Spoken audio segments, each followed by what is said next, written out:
Good evening, folks. Jacob CTG. Okay, we're going to be doing a weekly recap.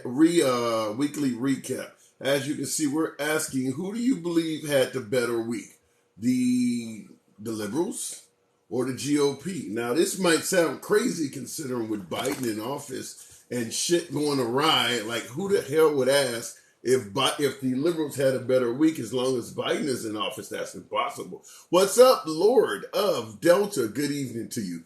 Happy Friday to you guys that are just tuning in. But that is the question we're going to be asking. Who do you believe had the better week? Which this is a weekly recap. The liberals this week or the GOP? And there are legitimate reasons to ask that on both sides of the aisle. Obviously, it has been a big week news-wise, starting with the leak coming from the Supreme Court. And there's everything else from the misinformation network. I mean, it's been a continuous string of big shit to talk about. But this evening, we want to talk about, obviously, the leak from the Supreme Court. I want to get into 2,000 Mules as well, because 2,000 Mules was released this week. And last but not least are the protests that are taking place all over this country by women and what this could mean for women. So the question we're asking is, who do you believe had the bigger week this week? During a week in review, who had the bigger week? The liberals or the GOP? It's been a big week. Appreciate the follow to Charlie in the Box. I like that name, Charlie in the Box. Jack in the Box used to be one of the places I used to eat at in my bad food days. But who had the bigger week? Robert 13D, 13 Delta, you're saying the GOP had the bigger week. I would say historically, I would probably agree with you, but I'm going to take it into a little bit more micro as opposed to macro. Good evening, Harris Jordan, friend of the program. Who had a bigger week? The bill collector, Jackie 83. Okay, get your affairs in order. But we're doing a weekly recap. This has been an extremely busy week. Obviously, starting with the leak coming out of the Supreme Court justice. Like I said, I want to get into 2,000 Mules for those folks who want to chat about that. That is a high priority on my list. I'm going to try to see that this weekend. And now we have protests taking place all over the country. I believe scheduled for this weekend in regards to the potential of Roe versus Wade being reversed. Hey, brother, it should be a woman's choice either way. Greg 96902. Let me ask you this question specifically, Greg. If you found yourself about to become a dad with the woman you loved, and for whatever reason she said, "No, I changed my mind this morning. You're not going to be a dad." Do you think she should just be able to do that? I understand the argument we're having, but I just want to see where your mindset is. Do you believe a father should have any say-so at all in whether his child is terminated? Didn't watch enough news this week. Who said that? Okay. Oh, shit, there's been a lot of comments already. Didn't watch enough news this week. Did Biden say anything crazy? Dozman 7-8, my guess is probably yes, but there's been such big news to come out that has been overshadowed. But my guess is Biden says crazy shit every week. I'll tell you one thing. Trump said something crazy this week. He stated that he has done more for Christianity, more for all religions than anyone else. That's a quote coming from Trump. Do you believe that? Now, when he say all religions, he's talking about he's done more for everybody from Muslims to Jehovah's Witness to Scientologists. He's done more for religion than anyone else. That came from Trump. Republicans had a huge week. Harris Jordan. I gotta agree. That they did have a big week. The leak is a smokescreen. Biden pooped his pants. Welcome back. Is a leak a smokescreen? I would certainly say it's a distraction. I don't think it's a smokescreen because the issues we have because usually a smokescreen is to cover up something happening behind the scenes. I don't think the negative aspects of the Biden administration are hidden at this point. It might be a distraction from us talking about it, but we already kind of know why we either do or do not like Biden. So you think Biden is doing a good job? No. MK Ultra 82, I'm assuming you're new to the program. We've been doing this for a few months. 7 p.m. Central, we're here Monday through Friday. Yeah, anyone who watches the program regularly will tell you, despite my name, I have never said Biden is doing a great job right now. In fact, I think his presidency so far has been a failure. So no. How do you watch 2000 Mules? And that's what I'm here to. That's one of the things I want to discuss. I went online trying to find how would I be able to watch 2000 Mules. I was under the impression you would be able to stream it. I know it's in theaters for a few days, but I was also under the impression you would be able to stream it, and I cannot find out how. I thought I saw somewhere where you could stream it. It would cost like $20 or something like that. I cannot find out how to do that because I'm ready to watch it immediately. Angela Soto 632 distraction. Ghislaine Maxwell got her sentence reduced by 10 years. I don't think the Biden administration is trying to distract us from that. I really don't. Scott, appreciate those roses. Dude, Biden is doing a wonderful job. I still 45. No. There's no way I'm going to buy that. And like I said, it's not just Republican spin trying to make him look like he's doing a bad job. The liberals are not happy with Biden either. There's far more excitement for what's going on with the Supreme Court than there was for Biden. Biden is, even if you talk to the African American community, which a lot of folks cite as one of the primary groups that got him elected, the African American group is not. They're not happy with him. Here's the problem. When you say Biden is doing a wonderful job, he'll never go on stage and say promises made, promises kept, unless something significant changes. Right now, a lot of his signature campaign promises have not been fulfilled. We can argue about Joe Manchin in the Senate not helping him out, whatever, but at the end of the day, what he promised, he has not delivered. Was it wrong of Trump to say Putin's doing a great job in Ukraine? I think so. I do too. Has he said that again recently? Because Trump has given a lot of positive accolades to Russia and Vladimir Putin ever since becoming a politician. I mean, he told Bill O'Reilly earlier in his term, I believe in 2017, Bill O'Reilly interviewed him and was asking him then, why are you constantly saying positive stuff about Putin? He's a dictator. He's killed a bunch of people. And Trump's response was, so are we. So he has been aligning himself, at least on a friendly note, with Putin the entire time he's been a politician. So I don't know if he said anything recently, though. Fire up their base so people will forget what everything costs and the border. Those men, I don't know if it's... Look, let me tell you this. If there are...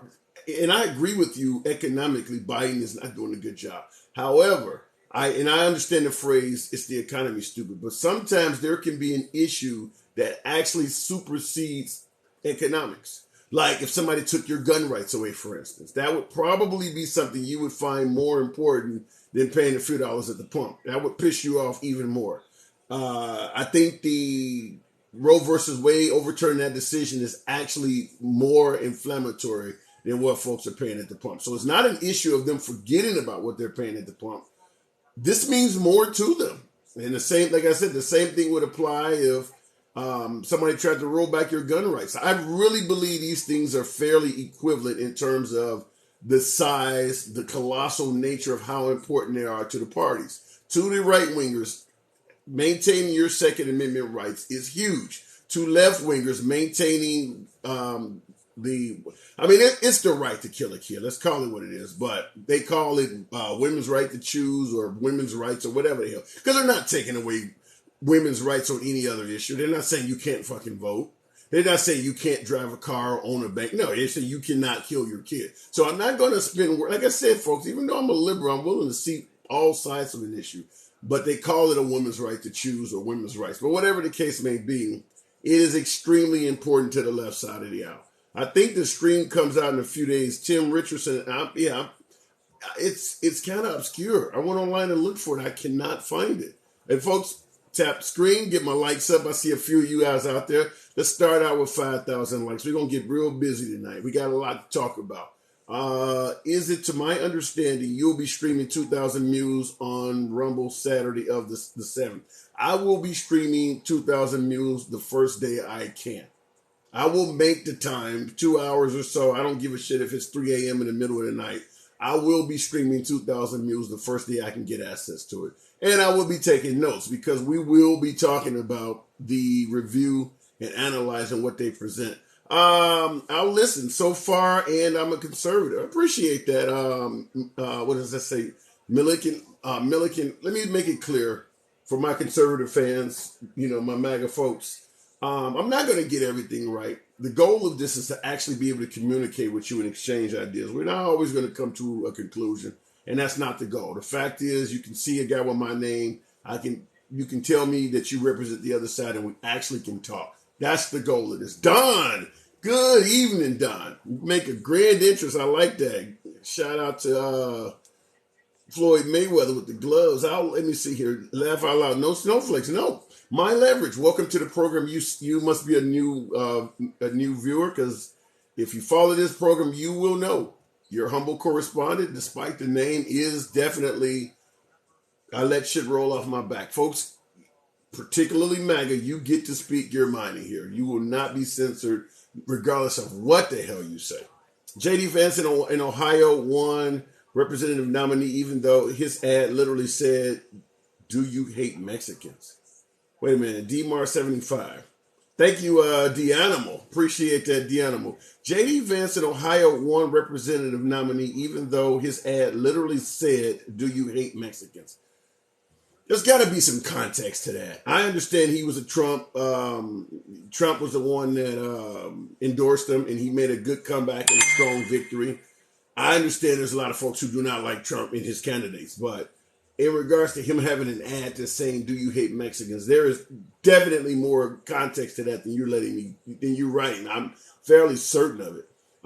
You should make a comment limit to address then Trump back. Wait a minute. This is from Lord of Delta. You should make a comment limit to address then Trump back on after you addressed first 15 or so. I don't quite get what you're trying to say there. You know what I think. Katie Shaw, I'm assuming you think that the GOP had a better week. Let me before I go to the next comment, let me state why I'm suggesting that. Obviously the GOP got something that they have been, or it appears, it hasn't been confirmed yet, but it appears as if the GOP is going to successfully acquire something they have been seeking for 50 years. And that is protecting the life of the unborn. But it hasn't been confirmed yet. But it does appear that that's going to be that way.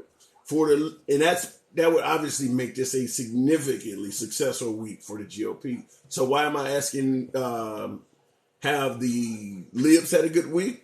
Well, because without this leak, we were pretty much sitting around depressed, just literally waiting to be executed in the midterms. I still think the liberals are behind the 8 ball in the midterms, but there's no denying that this is going to make a difference.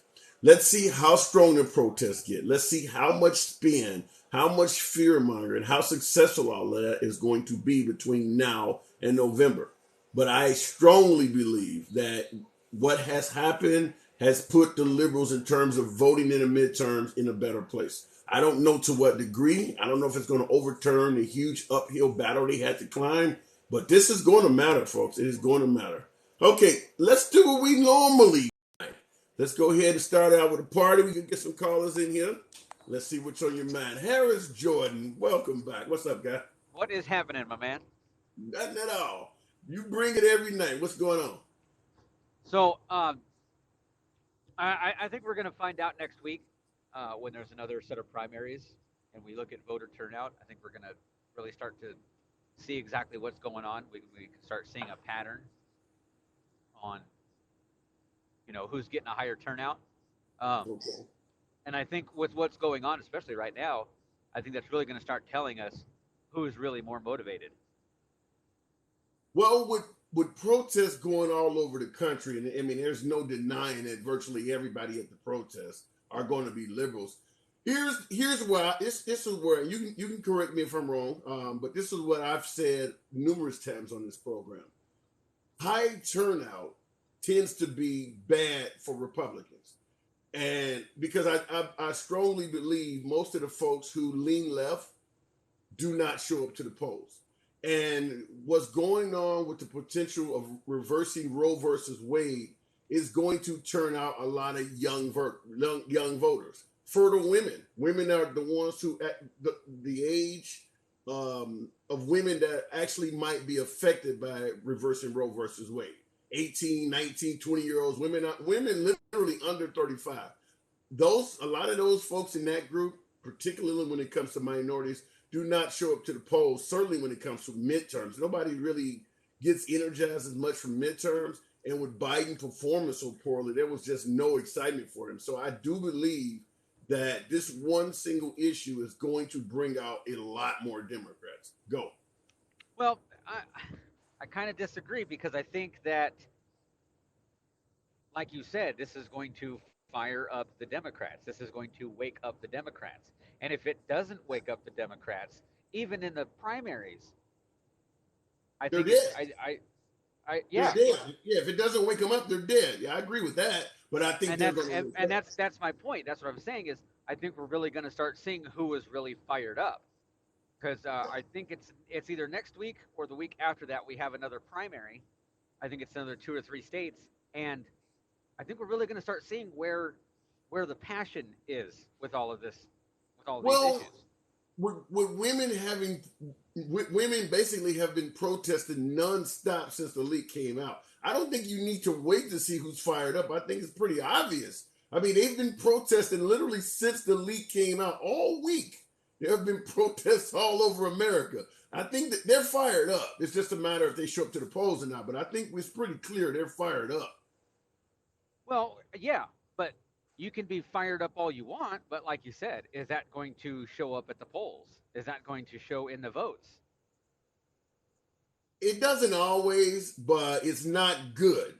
If you Right. appreciate that, thank you, Don. It doesn't always convert to votes, but if you are a Republican looking at Biden's poor economic performance, how much folks are paying at the pump and things like that, and literally expecting to skate to victory, and then this shit happens, it's not something that you're going to view as good news. Well, and that's what I want to see is because I also want to look at, and this is probably the most I've ever been involved in like politics and votes and everything like that, and I really want to see how the votes fall off from here to November during these primaries. I want to see if the Republicans stay strong with their turnout, and if the liberals have a sharp increase in turnout, and then it just slowly falls off. Because then we'll really know, like, okay, yeah, they were fired up, but with the news cycle just so much just garbage going on in the news, people are gonna, you know what I mean? With everybody's I attention get, spans I these get days, your, people are gonna yeah, forget about it. I get your point. And Billy put in there, what is the definition of a woman? Oh my God! Shout out to Nataja Brown, very funny.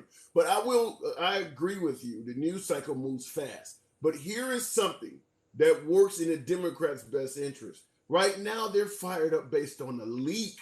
Remember, the actual decision isn't due to come down until June. So even if Right. they And I, even if the news cycle is diluted based on what has happened with the leak, it's going to get re-energized again when they actually hand down a decision in June. right. And I think So because of the leak, I think they need to suspend the decision until after the election. I don't know. Can he? Well, they could try to do that. I don't think that at this They point, can. though. They don't have to put out the decision this term. They can Yeah, put but it I, out the I next don't. term. But I don't think that the fear mongering that's coming from the left is not going to die at this point because okay, the fear tactic used to be now that Trump is giving them a 6-3 majority, they're going to start rolling back, all sorts of rights. They're going to start with women's rights, and it was easy to say, listen, Roe versus Wade has been around for 50 years. You guys are just fear mongering. They're not going to roll that back. Now it is obvious that they intend to do that. So I don't But believe but that. Roe but there's the issue. Roe versus Wade has never ever been concrete and has always been debated, right? Like even Ruth Bader Ginsburg said that Roe versus Wade was not about a woman's right to have an abortion. It was about a physician's right to go through with the procedure. And she said Well, that is why it should have been overturned I'm because not it was dis- not about the right for an abortion. It was about okay. the right for the doctor to perform the I'm procedure. not disagreeing with any of that, but that's not going to play any part in how energized people are. They see it the way you're explaining it is the way it is. They see it the other way, and that's not going to. It's just like with the election. If you believe the election was not held properly, no explaining is going to change that. You're going to see it that way, and you're going to see it that way until Trump comes back and presents some evidence or whatever. As far as the left is concerned, abortion is about to get banned. You're making it clear it was never a right. I'm not arguing with that. I'm just saying the way the left see, what do they say? Perception is reality. So this is the way they're seeing it. So I don't think that's going. You can explain that, and you can be 100% right, but that's not going to make a difference in their mind. Right. And I think that the saying that men shouldn't have a say in abortion or not, I think is funny because the people that made the decision in Roe versus Wade originally were all old white men. Yeah, but think about that. You use the key word, old. You're going to tell me a lot, and I hate to say it like this, but I'm going to be real. A lot of these, go ahead. It takes a long time to get to the Supreme Court. Okay, that ain't what I'm talking about. There's no 30, 40-year-old judges. They're all 50s and 60s and up. Yeah, you're right, but I'm not. When I'm taking the word old, I'm not talking about just the Supreme Court. I mean Republicans, GOP, Christians, period. But that's not who. But that they didn't legislate Roe versus Wade. All right, well let me make my point, and then you can shoot it down. My point is, when you said the word old, I believe that has validity to it. And what I'm trying to say is, most of the folks who support rolling back the right to have an abortion or the ability to have an abortion or whatever, most of the folks supporting it are older. Folks who are beyond the years of having to decide whether they want to keep a child or not. And what I'm saying is that I strongly believe a lot of these older guys that are pro-life probably use that shit when they knocked up the mistress or the wife was pregnant and they were facing financial trouble. A lot of these folks actually use that shit when they was in their 20s and 30s. Now all of a sudden they're in a position where they will not have to worry about it. And that's why they becoming pro-choice all of a sudden. That's why are pro-life. That's why I told you earlier when you first got on is that the young crowd is wildly pro-choice because they're the ones that can be affected by it. Go ahead. Right, but it's not about what they do in their personal life, right? Because it's about what is in the Constitution, what is not in the Constitution, and what is related to what is their constitutionality to that case law, right? So if the Supreme Court were to come out with a decision that says this needs to be put back to the states and then taken from the state legislature to the federal legislature, then that's something different. But the Supreme Court can only say, look, this has nothing to do with the Constitution, and the Constitution overrides this. So therefore, this cannot stay as a judgment. Listen, I'm gonna give you the same spiel I just gave you a few minutes ago. You're arguing technicalities. You could be 100% correct. It's not a technicality, though. Okay, whatever. Okay, you're arguing case law. Whatever the case may be. What I'm saying is perception is reality. To these people, based on what happened now, they're about to go from being allowed to have an abortion to not being allowed to have an abortion. That's all they see. All of the stuff you're saying. Okay, tell me because it goes to a state right. So if they live in a state, if they live in a state that bans abortion after a certain period or puts restrictions on abortion, they have the right and the freedom to move to a state that does allow it. Whereas if the federal government put restrictions on it, then you can't move to somewhere that does not have those restrictions. Exactly. To me, hearing you say it doesn't ban abortion, they have a right to move to another state where they can get an abortion, kind of sounds a lot like Kamala Harris saying just go out and buy a $60,000 car. Do you realize how much money it costs to move, particularly for a woman that's already trying to deal with whether she can have a child or not? You really sound just like her saying that's not my responsibility. She already made the choice when she chose to have sex. And that is why they're not. And that is why they're going to be on the opposite side of you. Exactly what you just said. It sounds like for them, for somebody she laid in the bed. Okay, she laid in the bed, and now she has to make the bed. Okay, you can bring up the personal responsibility argument all day. I'm going back to my original statement. To folks who have to deal with the hurdles you're telling me that they can easily negotiate, to them, it is literally like going from being able to have an abortion to not. All of a sudden, I got to move. I got to drive 800 miles.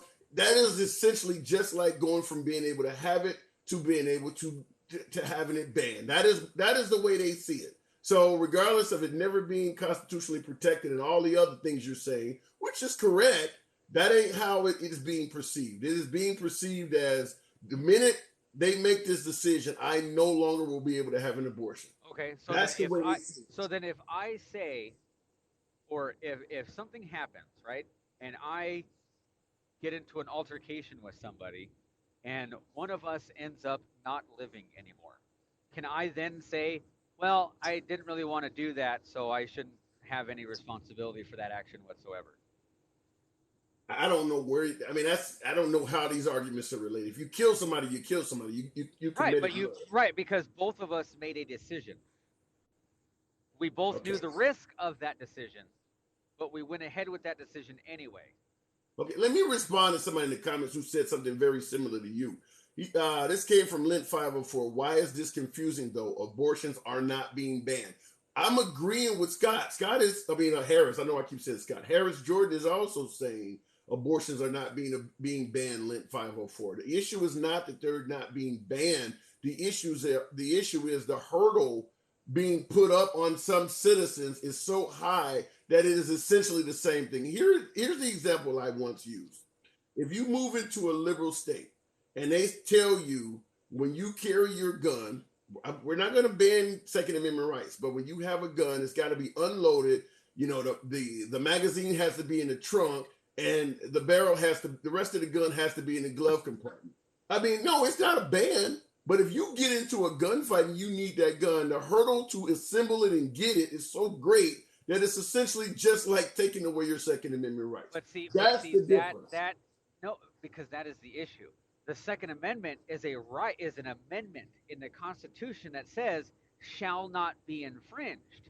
That is true. So that is taking away an actual right that is But guaranteed to the people. Okay, what I'm trying to tell you is this. When this comes down the pike from the Supreme Court, it's to these people based on the hurdle. It's going from you can to you can't. They don't care that it's not a constitutional. They're going to look at it like I used to be able to get this done and now I can't. Your argument of well, it never was in the Constitution. They're not seeing all of that. You're right about all of that, but That's because the vast majority of 18 to 25-year-olds have never even read the Constitution or were hardly ever taught about the Constitution in today's education system. We had a president that wanted to arrest flag burners. There's a whole lot of people in this country that don't know about the Constitution. How many cops try to arrest folks for filming them? There are so many free speech, stop and frisk shit. I mean, there are so many amendments that get violated. It ain't just 18 and 25. Okay, but no, stop and frisk wasn't a stop and frisk was never an amendment issue. Yes, it is. Law that was no. What I'm saying is stop and frisk was never a constitutional amendment, right? There was never a constitutional amendment that said stop and frisk. That ain't what I'm saying. It was a law that was put in place by a city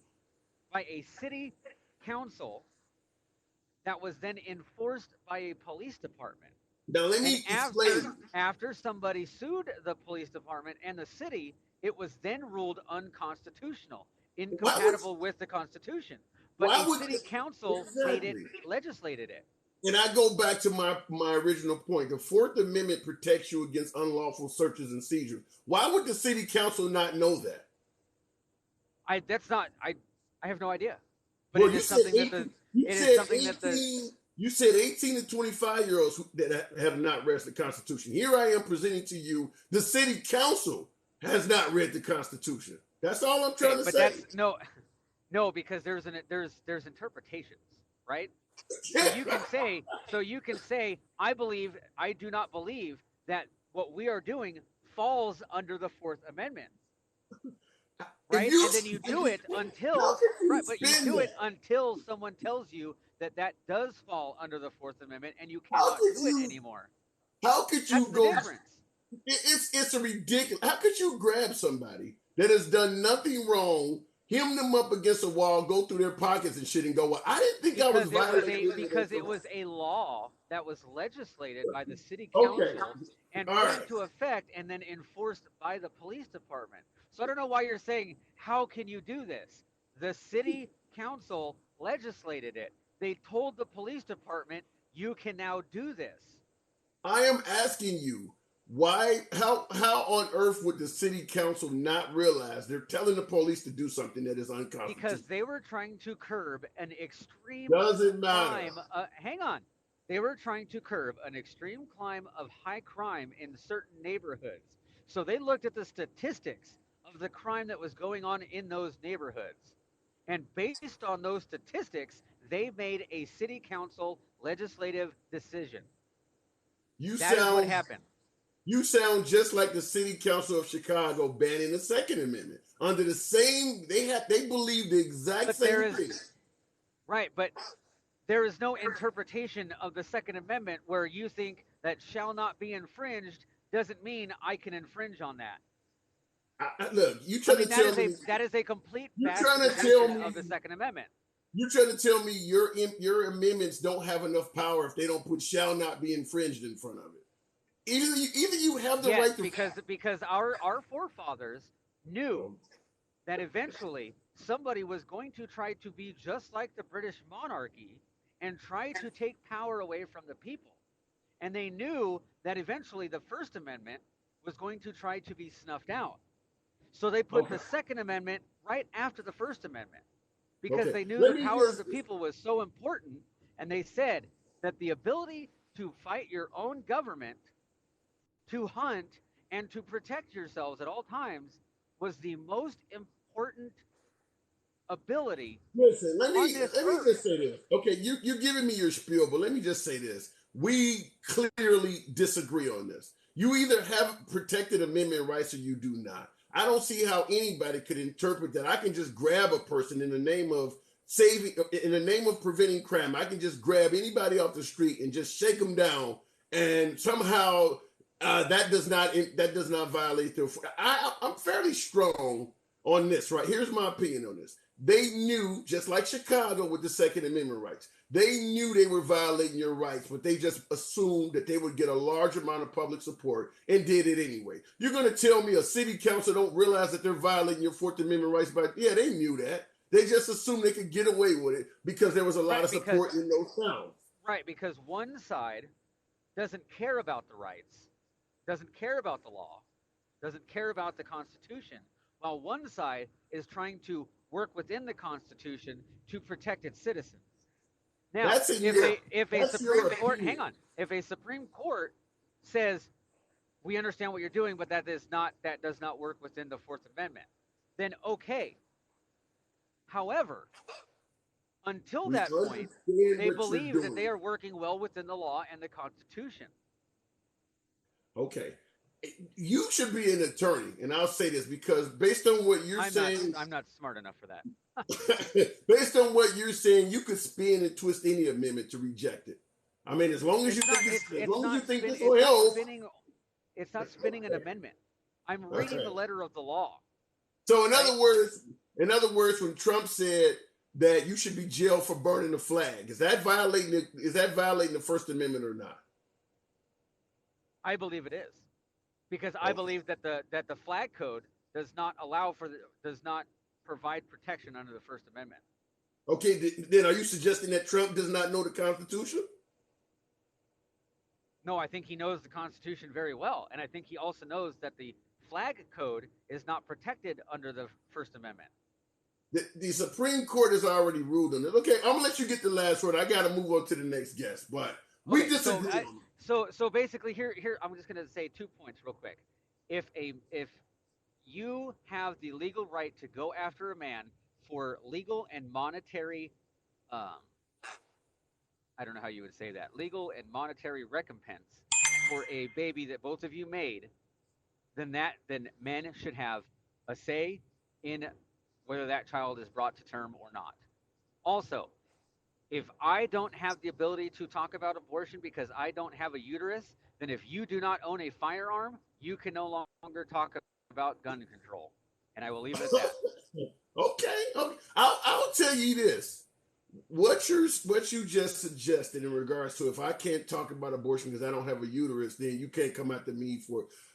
There's a lot of folks that actually listen. I'm not in that camp, but I can see a legitimate argument for that. So, despite how we feel about the amendments, I don't think what you're saying there is all that crazy. But the Roe versus Wade is about to be reversed, and what you're suggesting is not going to happen. But yeah, that last piece, I don't know about now the Second Amendment rights not on in the gun thing. That I don't know where to go with that. But what you just said in regards to because I'll just say this. Regardless of if you believe a woman should have the right to control her own body or not, at least realize that you're killing this man's kid. To tell this man, I'm going to kill your kid and you should just shut the fuck up. That is about as insensitive as it can be. Even if you truly should have the power to make that decision because God put this burden on you to be the one to carry the child. To me, that sounds like fuck your feelings. It really does, and you know how I feel about fuck your feelings. Okay, I'm gonna go on. And one quick thing. What are the first three things in the Bill of Rights that are unalienable rights? You mean the first three amendments? No. What are the first three things in the Bill of Rights? We hold these truths to be self-evident that all men are created equal. Well, no, like the first three tenets in the Bill of Rights: life, liberty, and the pursuit of happiness. Okay. Right? So life, you are guaranteed life. That right there says that you are not allowed to destroy life. Well, let me just make it clear to you that when they said that shit, I was still a slave, so I don't give any credence to that. I'm just gonna put it that way. I don't give any credence to that. When that shit was said, I was still a slave. So clearly I didn't deserve any of those things. So this is just like separation of church and state. They gave this shit lip service when in reality they actually opened up the Bible and started writing fucking laws. Okay, so but do you understand that you read the actual definition of separation in church and state? Look, we're not gonna go into that right now. It literally means that the government cannot force its religion upon a citizen of the United States. So if it was a Muslim religion, it cannot force the Muslim law on you. It cannot force the Quran on you. If it was a Tibetan government, it cannot force Tibetan religious views upon you. That's it.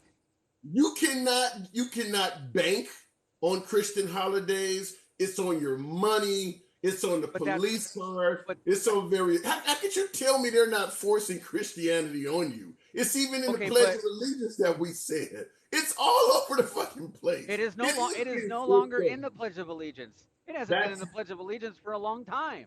No, you said separation of church and state meant they weren't supposed to do it from the very beginning, right? Right, but the government cannot come in and tell you, look, I want this religious leader to go into this government or this public building and say, you have to go here. You have to go to this church. Okay. You have to make every decision in your life based on this religion. That is what the separation of church and state is. All right, I gotta move on. We don't agree, but we'll talk on it. We'll do it again another time. Yeah, because the snowflakes in the comments are mad at me. We always mad at you, but at the end of the day, we love you, man. You have a good one. UBI. Yeah, listen, some of that I don't. Obviously, me and Harris don't agree on everything. So it is what it is. But I like to let the man talk. I like to let him get his point across. UBI, what's on your mind? So yeah, I've been listening. So I want to talk about the whole Roe v. Wade. I think the during the summer, I think there might be two scenarios. Scenario number one would be they might be pressured to either hold it back vote it by the end of the midterms or next year or something. That's what Harris said. Harris said the same thing. Harris, the previous caller, he said the same thing. They made the delay it. But what's your second point? So the second scenario is if they overturn it, it's gonna be like there might be some riot, some protest, and then Congress might face pressure. All these politicians We know politicians are bought by the big corporates, the big all those big corporates. They buy our government basically. So their employees will be uh pressured. I'm laughing at a comment. Bogart 329 said, "Women don't riot; they just nag." Oh my, that is hilarious. But keep going.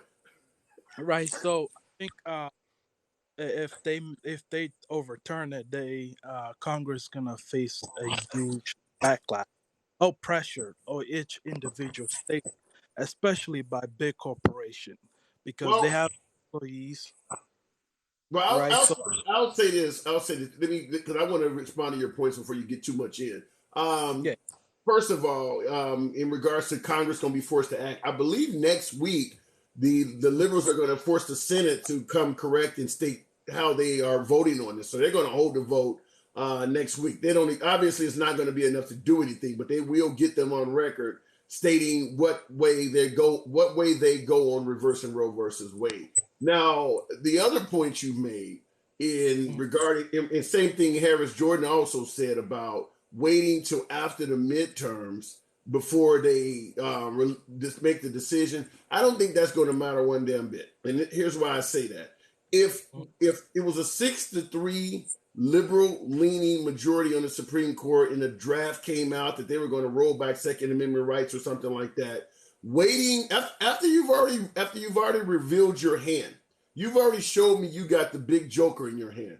I don't need to wait till you play it. I know it's there. I know eventually you're going to play the big joker. You've shown your hand already. So you don't need to wait till they make the decision before you start acting on it. It's pretty clear they intend to do it. So even if they wait a year to do it, it's fairly certain that this current Supreme Court intends to roll back Roe versus Wade. So uh, now that they've revealed their hand, they can hold off on the decision all they want.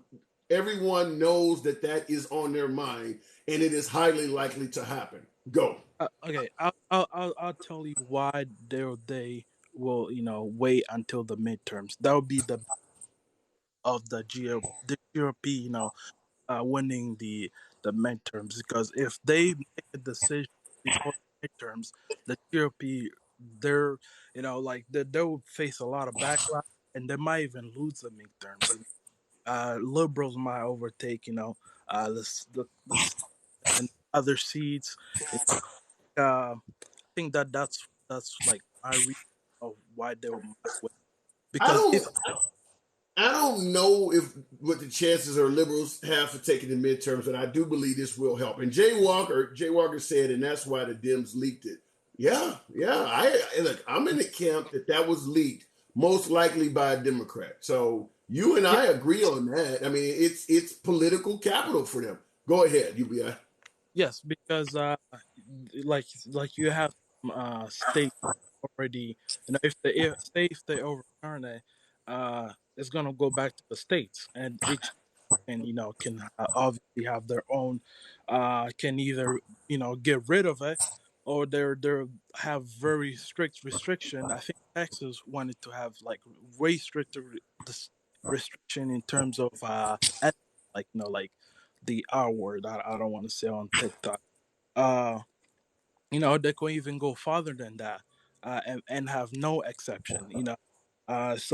Which will end up hurting the employees. So I think, which that would be a huge benefit for the liberals if they turn it. So I think they might just wait until the midterm, just so they can see the results of the midterms election, and like if the GOP, they might have a better chance. So you don't have all pissed off liberals, rioting and protesting days after days, which something that they did during the BLM protest. They protest days. Well, let me say this, and I hate to say some racist Hmm. shit, but I hate to say some racist shit, but there is a big difference. There is a big difference from seeing a bunch of black males rioting and breaking into Best Buy and shit like that, and seeing a bunch of women doing it. I mean, regardless of how bad is bad, but make no mistake about it, we see women differently than we see men in this country. That female audience will be diverse. It's women. I mean, even if they're doing some really bad shit, they're not going to be looked upon the same way as a bunch of black males with their shirts off and their pants around their ass. I'm just painting a picture. Folks can deny it all they want, but if you got a crowd full of mixed females, let's just be real. You know how us men love women. You're going to have dudes actually sympathizing with them. It's not going. They're not going to get the same review or the same hatred that a bunch of black males tearing down the town will get. Women will probably get a lot of sympathy on this. It's no different than if you went out in the street and you started beating your woman's ass. Every dude that's seen that will want to jump in and help your woman. If your woman went out in the street and started beating your ass, people would laugh at you and be like, you're getting beat up by a girl. We see violence from women differently than we see from men. So let me ask you this: do you think that they'll overturn it by by June? Is that where you at? Yeah, I absolutely. And I still. You said, dude, white guys loot. Hell yeah, they do. I'm just simply saying, when it comes to looting, that's why I prefaced it with saying I hate to go into a racial comment, but I don't give a shit what group of people you're talking about in regards to looting. When black males do it, they get the most negative review. That's why I said that. Any group is capable of rioting and looting if they believe that their rights are being infringed on. Before January 6th, it was all a matter of, well, black folks don't know how to protest and shit like that. Fact is, if you take away somebody's gun rights, they already are telling you, come and take it from my cold dead hands. They're indicating that if you fuck with us, you're going to get violence. It's just nothing had really happened to piss them off like it had black folks. Well, the election was different, and they responded violently. So was the mask mandates in Michigan. You came real close to having some violent incidents when the Capitol building in Michigan was surrounded also. Fortunately for the people in Michigan, the Capitol folks backed down and they didn't fight those folks, but it almost happened in Michigan as well. But no, go ahead. No, so my question was, do you think they're going to overturn it by the summer? Yes, I don't see any benefit to waiting at this point. People know that is what's on the agenda. Now, only way I don't see any benefit to waiting. I don't see it because folks. You Go don't ahead. you don't think it will cause the Republicans, I say, losing the midterms, or some also some Republicans also being against that decision? I don't think this leak has helped Republicans out one bit. If you are a Republican voter, you're celebrating. This is fantastic.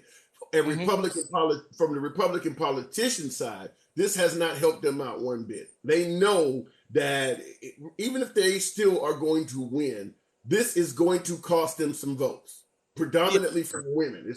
And not only is it going to cost them some votes from women, it's going to cost some younger folks that probably would normally have not voted because there's not a lot of enthusiasm to vote in the midterms. It's going to energize a lot of younger folks to get involved in the midterms that probably were not going to vote at all. Okay, I can see the scenario, and I think it will put pressure on Congress and some liberal states, to step up and and so so let me ask you this: how do you think co- corporate will act? Like, all those businesses that are in a state that, like, abortion is very restricted, and they're not moving to a different state. How do you think they will play into this? Okay, well, and let me Like Mayor. Walmart, all those big companies that have I get your point. yeah. Mayor of social media. Mayor of social media. I do see you waiting. I will say this in regards to how the corporations are going to respond. I think they're going to respond the way cancel culture has had them responding so far. You're going to have a lot of corporations playing musical chairs. Like if they got a headquarters in a Republican state that is really making things hard, you are going to have some corporations that are going to make moves based on this. I don't know to what degree, but yeah, the corporate media is going to get involved in it. Corporations are going to get involved in it. I don't know to what level, but yeah, if you got a left leaning organization and they're predominantly doing business with a right-wing state, just like Major League Baseball. They ended up, due to LGBT issues or whatever the hell it was, taking the Oh All-Star yeah. game out of Georgia, and they moved it to Colorado. So yeah, that will happen. Mm, yeah. And do you think I think I looked at some GOP in Congress. Do you think that does my their opinion? I know someone like in college choose. You're breaking up so bad. I can't understand what you're saying there. Oh, I said, do you think that some GOP will, change their mind, especially someone like Susan Collins? She was very surprised. But do you think Democrats will have some Republican support?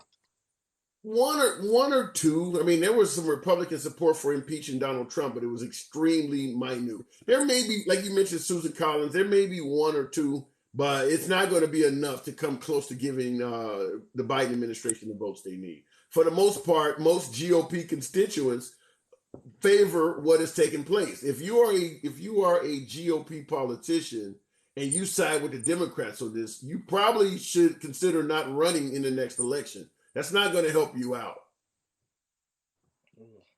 Okay. Yeah. All right. Well, let me go ahead and move it on, man. I got somebody else trying to get in here. All right. Yeah, I appreciate. Hey, absolutely. Always come on through UBI. UBI is certainly a friend of the program. Mayor of social media. Now, this is a new one here. This is going to be a new guest. The name itself, the mayor of social media. What the hell? What's going on, man? What's up, man? How you doing? You the man. What's going on with you now? What's on your mind? I'm just politicking the social media. Okay. What do you think about the potential of rolling back Roe versus Wade? I think it's long overdue. I think the leak shows that the justices overwhelmingly agree that the original decision was flawed. That 38 states have fetal homicide laws, which means if the child is killed inside the womb, that it is murder, and that's 38 states. That means only 12 states believe otherwise. Well, since you said child killed inside the womb is murder, let me ask you this: what if a mom deliberately did something to actually abort the baby herself? Do you think she should be charged with murder? I'm just going by, again, I'm 38. going by. What is your personal opinion on that?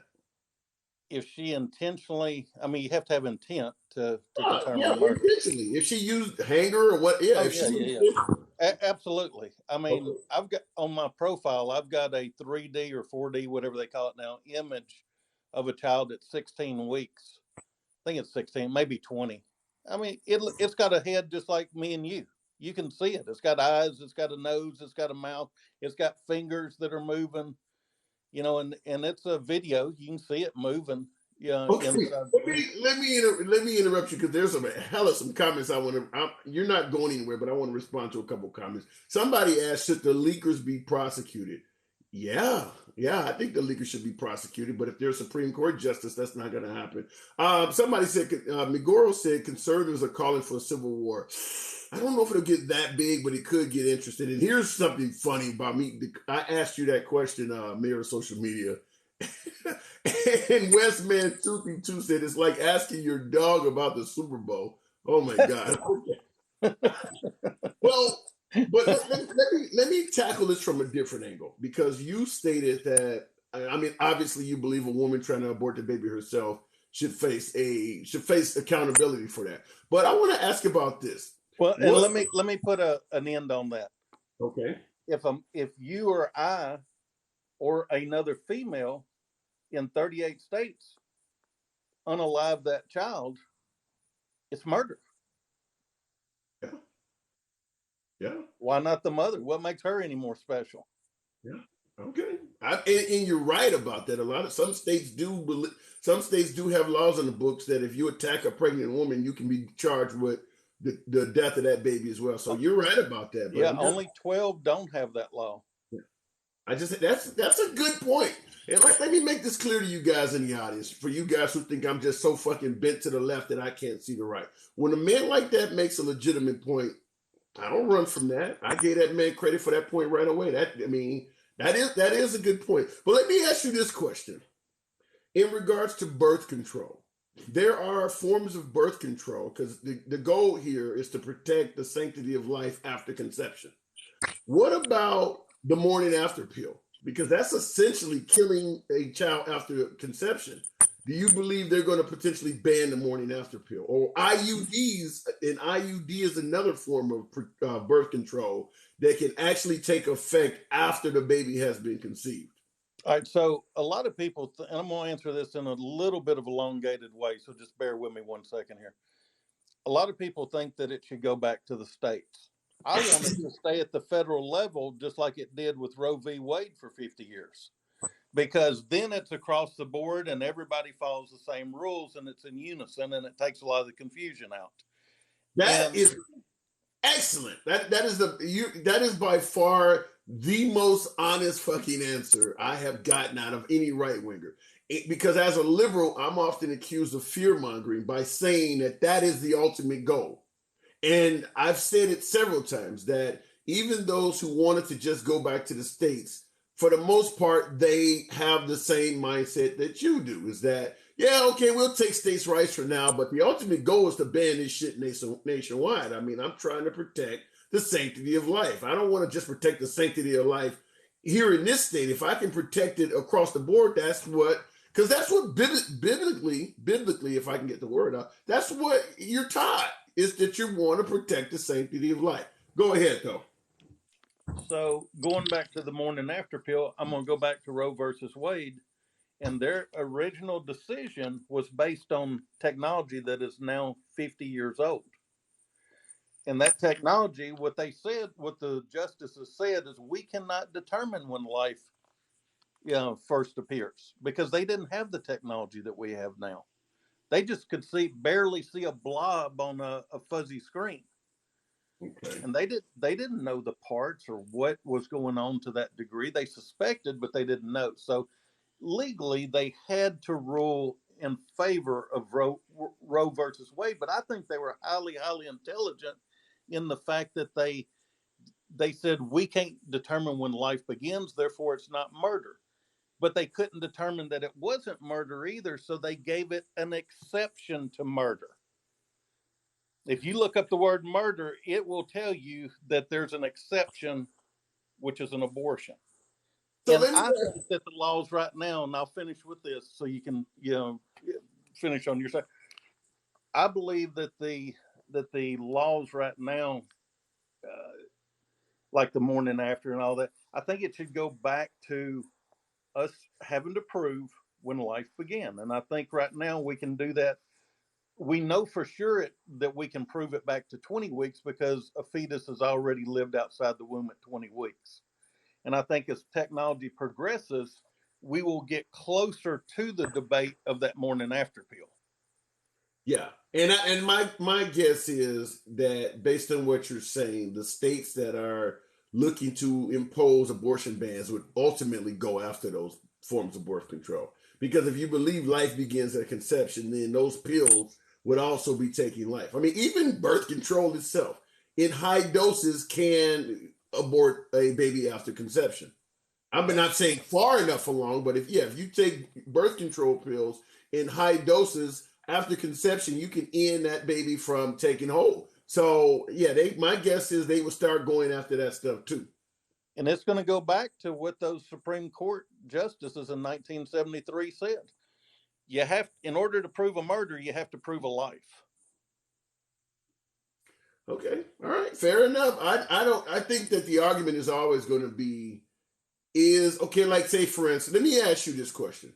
A woman has sex, she looks at the stick or whatever, she pisses on the stick, finds out I don't know how soon a woman can tell how soon does her body register or is capable of registering that she's pregnant, but we know it's pretty damn early on. So let's say at the very beginning, do you consider that a life? I'm talking maybe a week or so. Me personally, and see, this is a guess, so legally it wouldn't hold up. But a guess, I believe that it starts at conception. I know I know that ectogenesis, which is a new technology for saving the life of a child, they're saying that they can go as early as 2 to 4 weeks and save the life of the child, and then incubate it in an artificial womb. That's what ectogenesis means. It means the beginning of life. Um, so, but can they prove that yet? No, because the research funding is not there, and there's um, a lot of pushback from certain people to not allow this type of research to go forward, even though it's already been done in the universities across the world. They know it can be done. They've already done it with certain animals, and they know that it can be applied to the human race as well. Okay, I'm laughing at the comment from Damien Mills that I swear right wingers want to grow babies in pods. Matrix style so bad. But a lot of folks agree with you. A lot of folks in the comments when you were talking did suggest that life begins at conception. So, like I said, if you consider life beginning at conception, then you would have to expect legal challenges to the IUD, the morning after pill, and some forms of birth control, because it can terminate life after conception. So But this right is going now, to. that argument will fall on its face, because we cannot prove that life begins at conception yet. I don't look. When you say life begins at conception, what is your definition of life? Is it a heartbeat? Is it the My splitting? definition is the dictionary definition, which says once something's able to grow, there's life. Then that's conception, because it still Yeah, starts I splitting. agree, but I don't have the scientific knowledge or education, or I don't even have any legal precedents to bring that to this conversation to say that I could back that up.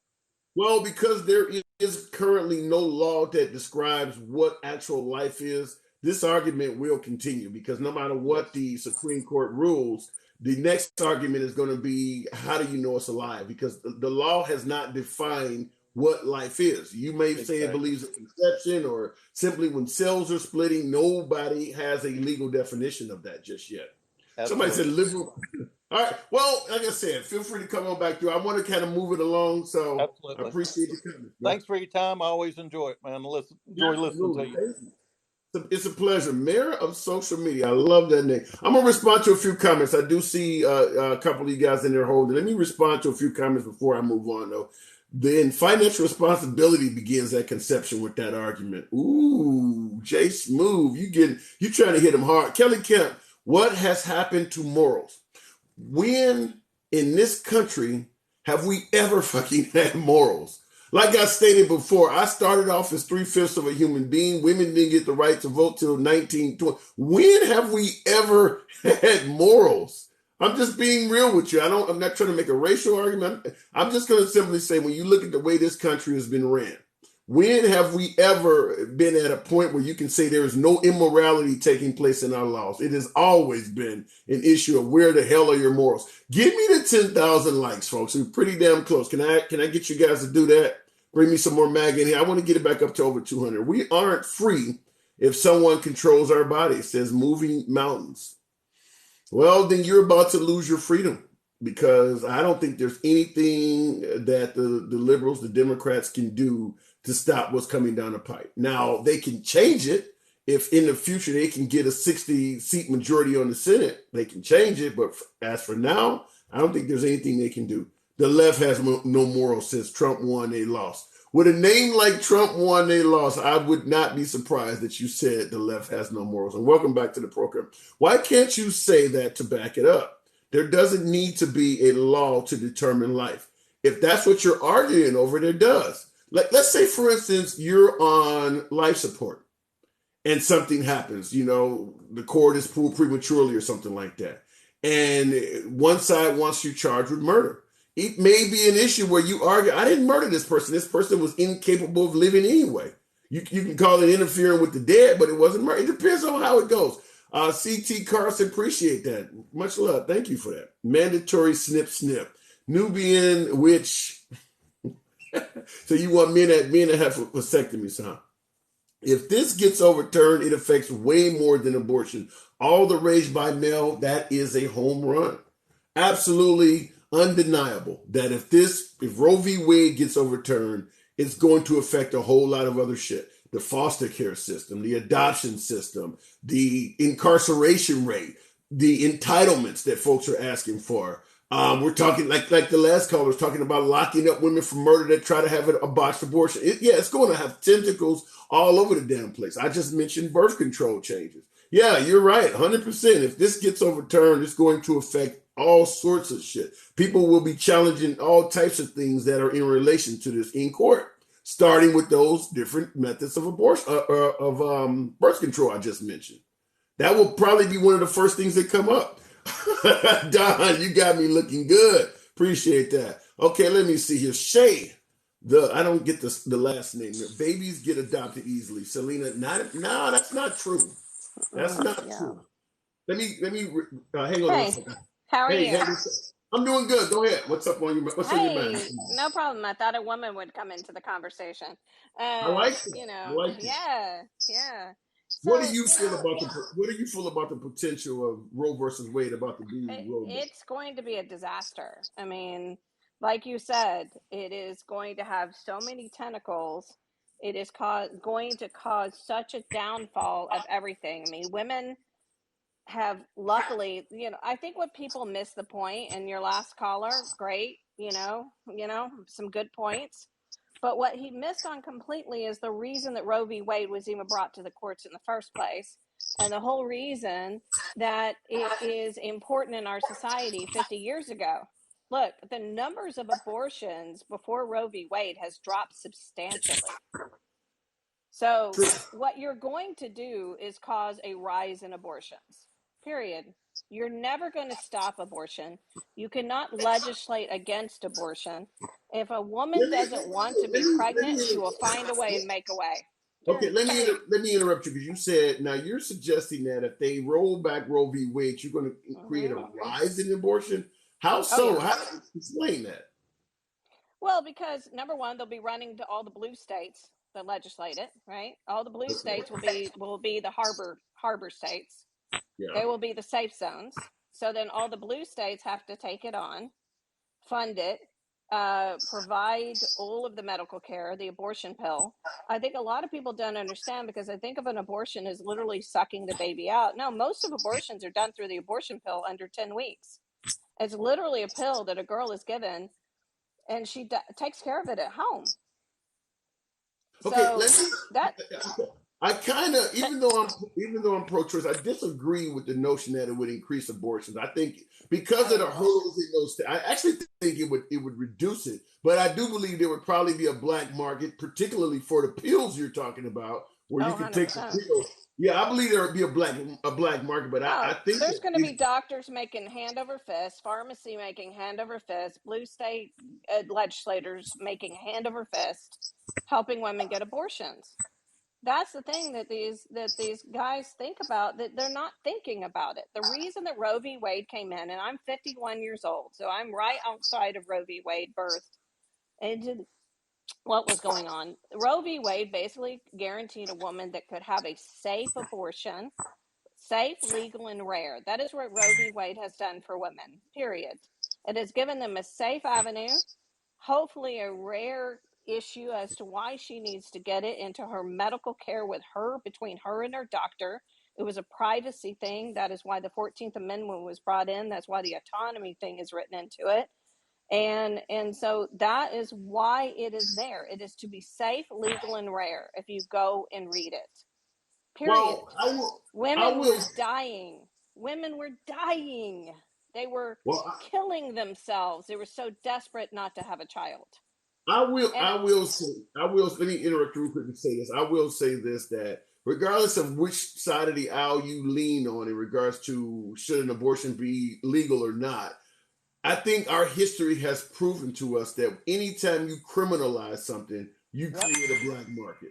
So you can argue what side of the aisle you're on for abortion, that's fine. But whether it's I've never had an abortion. I'm a woman that's been married 20 years. I have 2 children. Okay. Okay, No, so what I I am was pro-choice, not pro-abortion. yeah. Period. What I was just going to say though, whether it's prohibition, the war on drugs, Mm-hmm. prostitution, you name it. Mm-hmm. Anytime you criminalize something, you create a black market. That's proven Yep, fact. So when you proven say fact. doctors will be making money hand over fist and things like that, Oh, that is going 100%. to happen. Yeah, that's going to happen 100%. 100%. Yeah, that's Because going to happen. listen, 70% of Americans back Roe v. Wade. So what the Supreme Court is doing, what the right is doing, is not representing what Americans want, hands down. So you are going to lose in the midterms. You're going to lose going forward. You know, what the right doesn't understand, what the conservatives are reacting to, actually do understand it, is that a majority of the younger generation are just more progressive.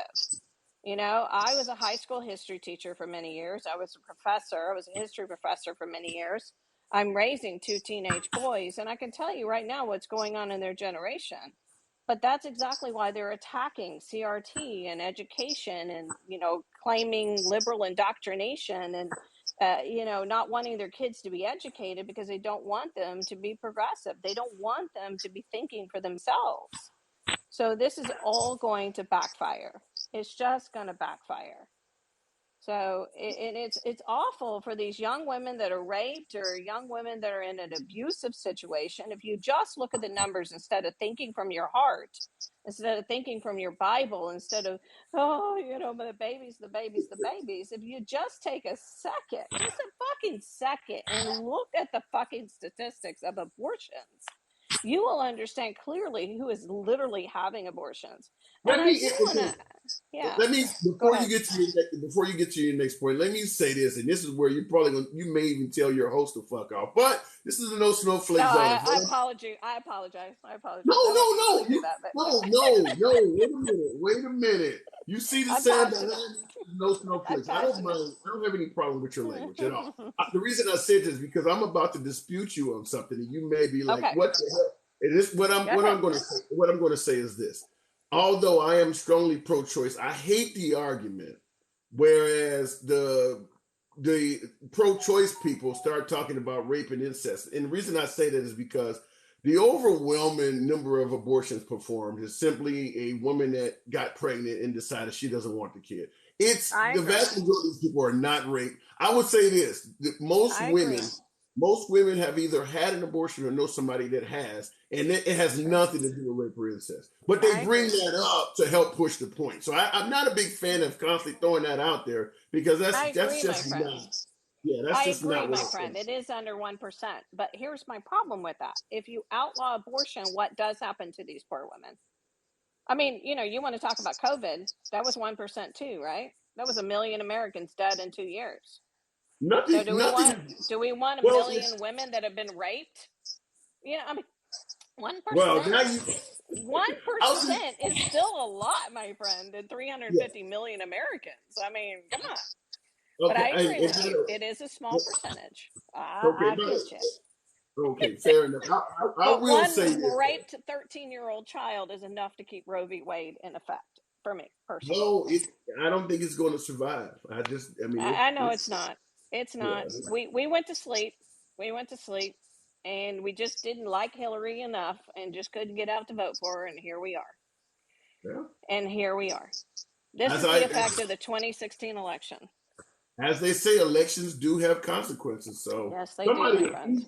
I got your average American is eager to. Would you be willing?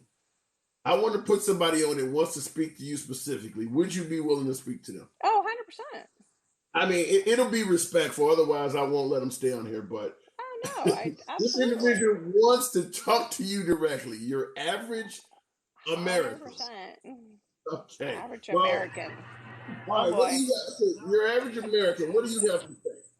Well, first of all, her facts are wrong. There's not 70% of America's back abortion. It is actually basically even. It's 48% to 46% with a 3%.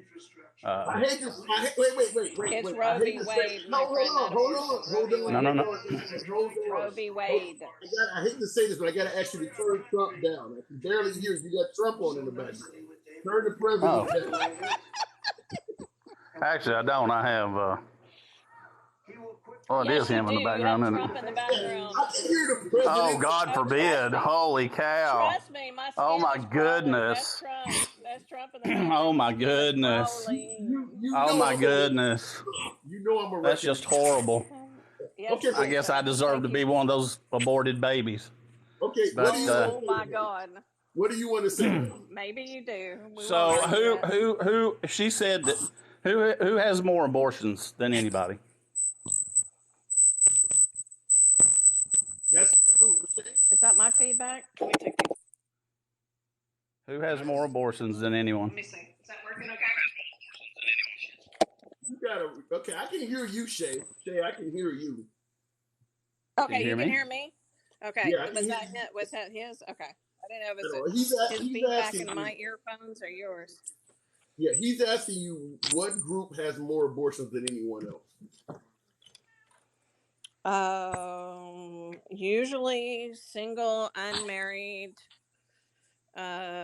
Hispanic and Black and poor women. Okay, average American. They make up that group makes up 50% of abortions.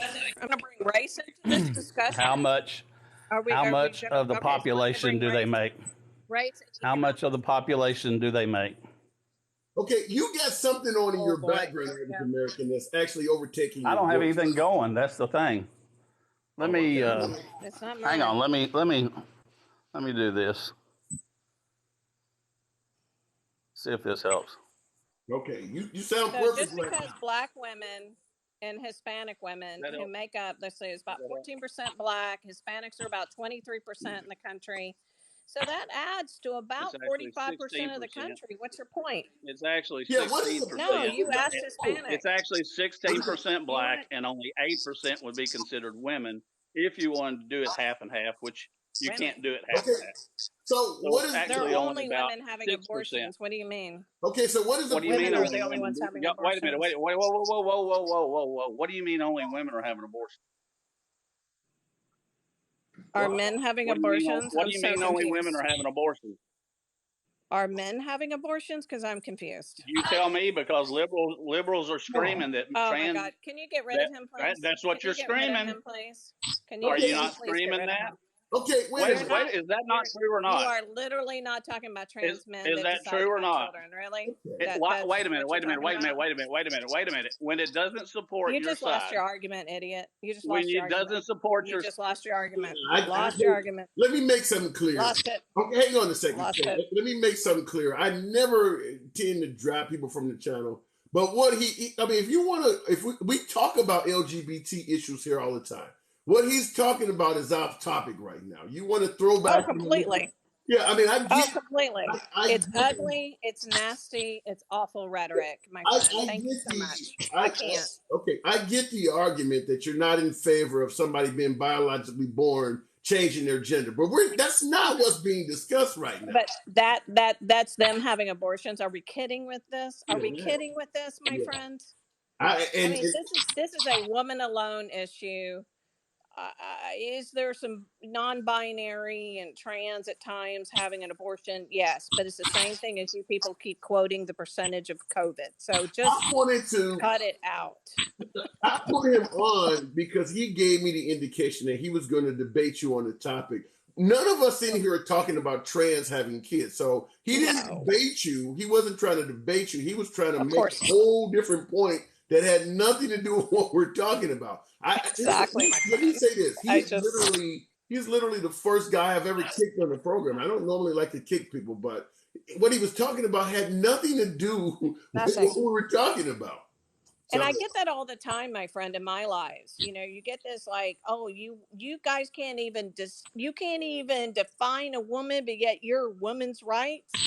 I mean, this is what I get all the time. I'm sure you've gotten it too. And I'm like, oh, is that your new tactic? yeah, I Oh, don't know where to go with that. ever since Ted Cruz wanted Ketanji Brown Jackson to define a woman, or Marsha Blackburn, or whoever that was that questioned her, now you guys are taking this all off onto the right, saying the left can't even define a woman.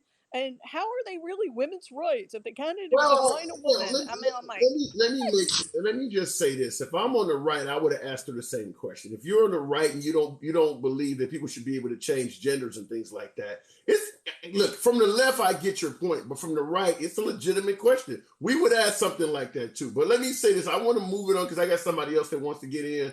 Hey, come on back. Come on back. I don't. I would love to. I love watching your lives, man. It was such a pleasure being here, and thank you for letting me on. You take care, man. Absolutely, absolutely. All right, bye. Okay, man, I hated to kick that guy, but it just was not. It was not along the line of what we were talking about. Modern colonizer. Okay, what's a woman? We abortion will still happen. Women's health will be hurt. Yeah, that's what it's looking like. What happens to the left science? It falls apart under that stuff. Modern colonizer. What's up? Man, there's a lot to unpack in the last 15, 20 minutes. And I apologize for having you on, but having that gentleman skip over you, but he wanted to speak to her, and I try to meet the demands of the guest if I can, but I didn't know he was going to turn it into a trans argument. That was not, even if for those who believe that he made a point, I'm fine with that, but that was not the current topic. It was not going to do anything to advance what we were talking about, to start talking about a man transforming over to a woman and having an abortion. It had nothing to do with Roe versus Wade being reversed or anything on this topic. That's an anti-trans stance. And we talk about that all the time on this program. We're just not discussing that now. Go ahead. Yeah. I think, if it's all right with you, I want to just kind of back all the way up to, I've been listening since Harris was on. Now, I'm the modern colonizer that's pro-choice. You know what I mean?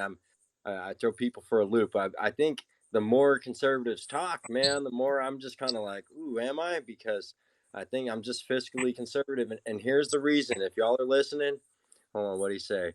Modern colonizer is definitely a racist name, but freedom of speech, whatever.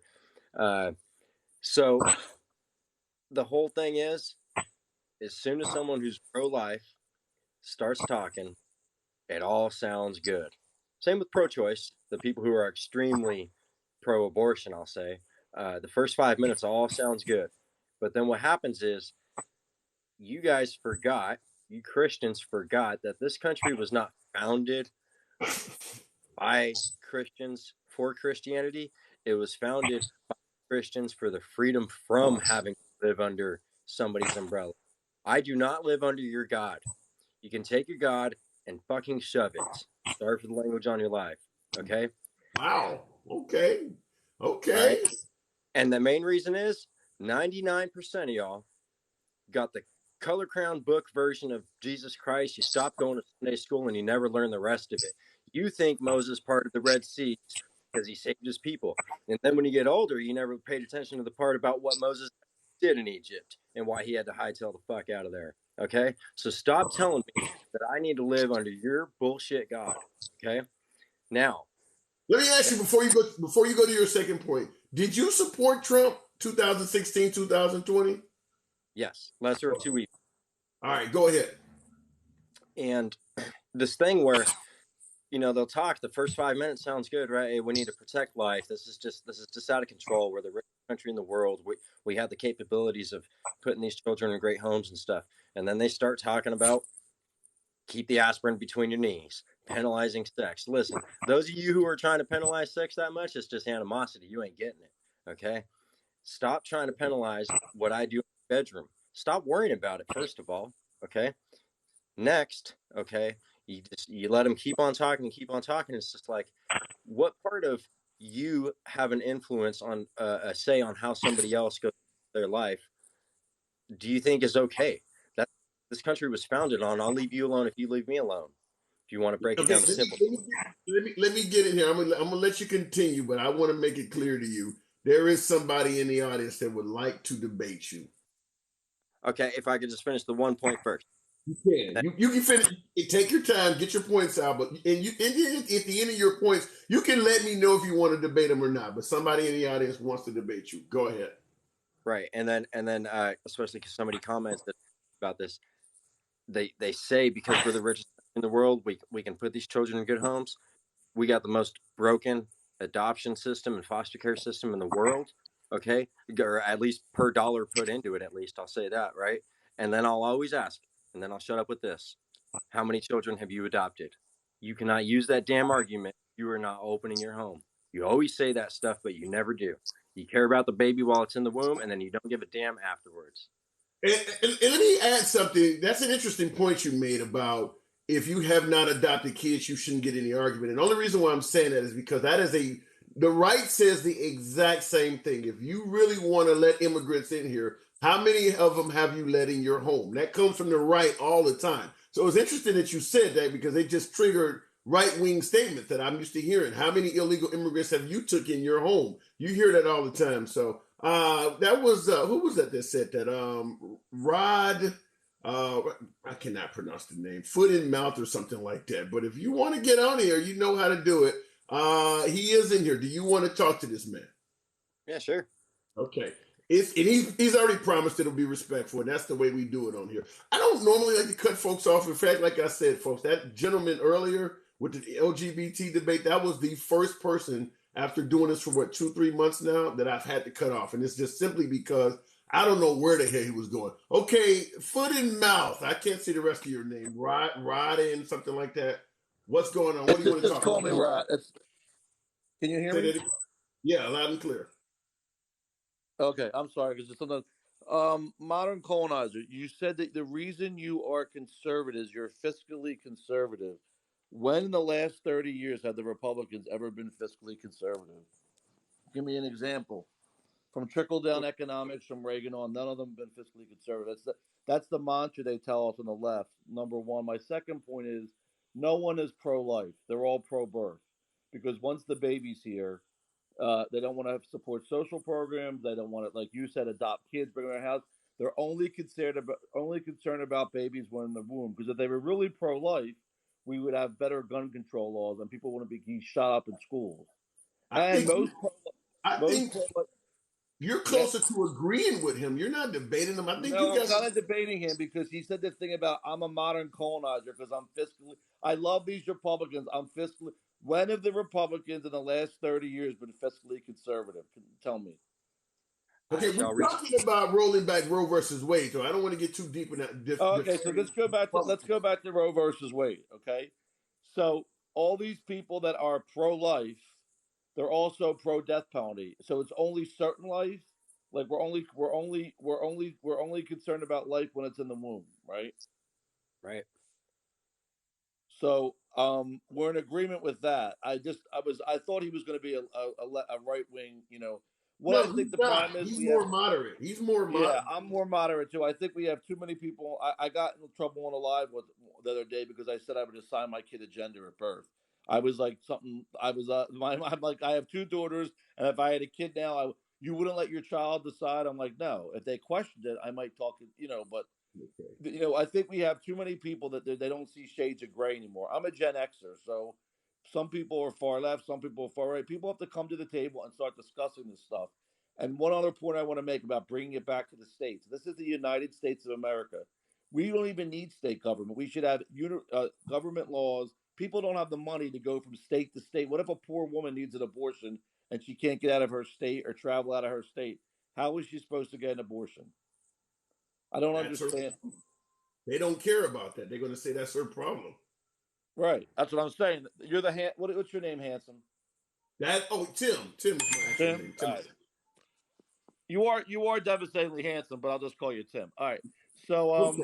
Well. Let me hold you up. Let me give your counterpart, Modern Colonist. Do you have anything? Because he's really not debating you, so to speak. I think you guys are kind of on the same path. You just happen to say you're Republican, but I don't Right. think you disagree with a lot of stuff he's saying.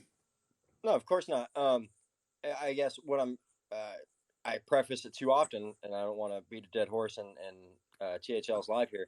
I'm a libertarian, but that puts me in the conservative camp because liberals and Democrats are staunchly against a lot of the rights I stand for. Okay, um, and so I guess that would make me only fiscally conservative, right? And the reason I go that way, first of all, it's always lesser of two evils, at least as long as I've been alive. I've never agreed with any budget past the amount of spending they do. The Republicans borrow and spend, the Democrats tax and spend. All they do is so freaking spend. Would right? Would Hold you on, real agree quick. that we need a viable third party? I would agree with that. Exactly.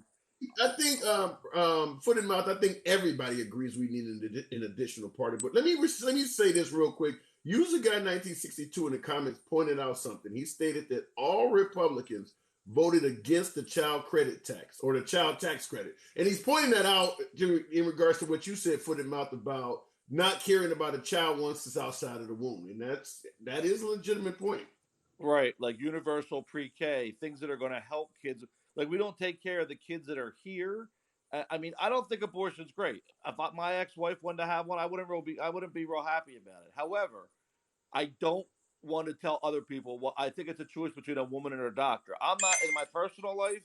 I don't think I would. And if I thought the kid was going to have no quality of life or be like a vegetable, maybe.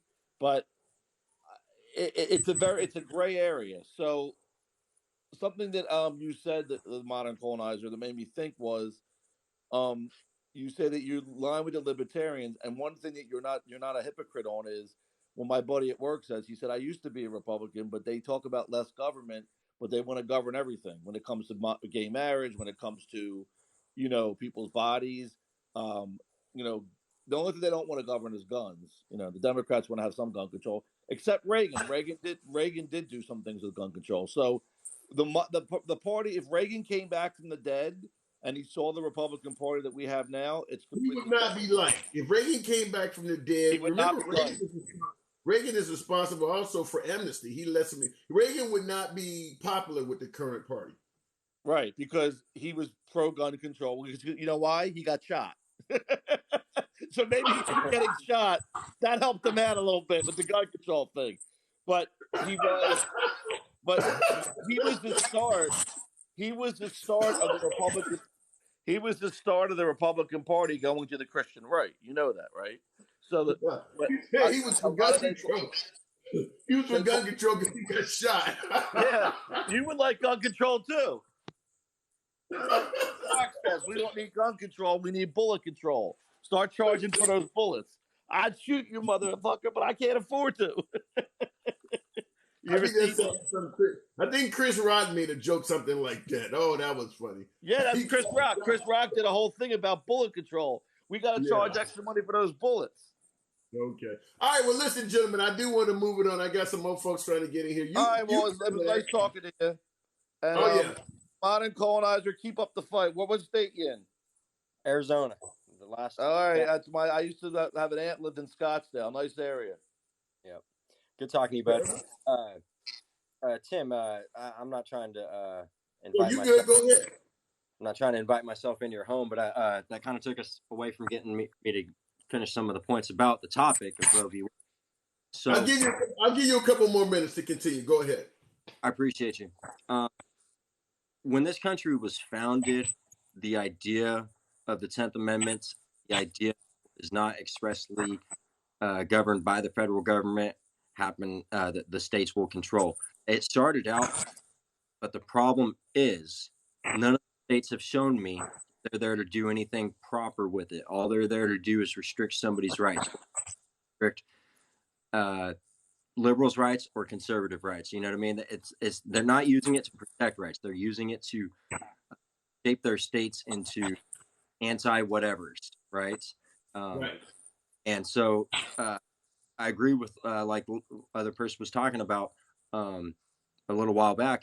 Just make it clear across the board on this kind of a topic, right? That makes it simple.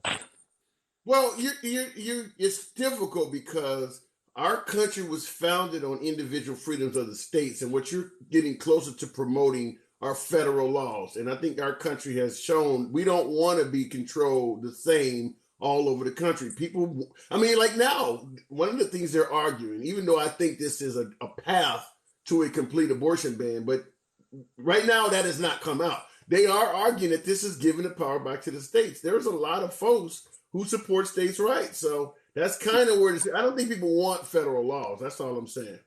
And most of the people that support states' rights wear Confederate flags and got a lot of rope in the back of their pickup truck too. You know what I mean? So at least that's, when they use that argument, right? Oh, it's all about state rights, right? Well, I don't know. I don't see a lot of people I'd really agree with championing state rights, especially when all you do in states like California stomp on your second.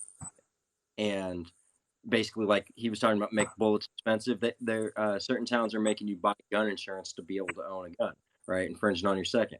Or you'll go to a state, like in the Bible Belt, where they've just absolutely made it to where a woman doesn't have a choice.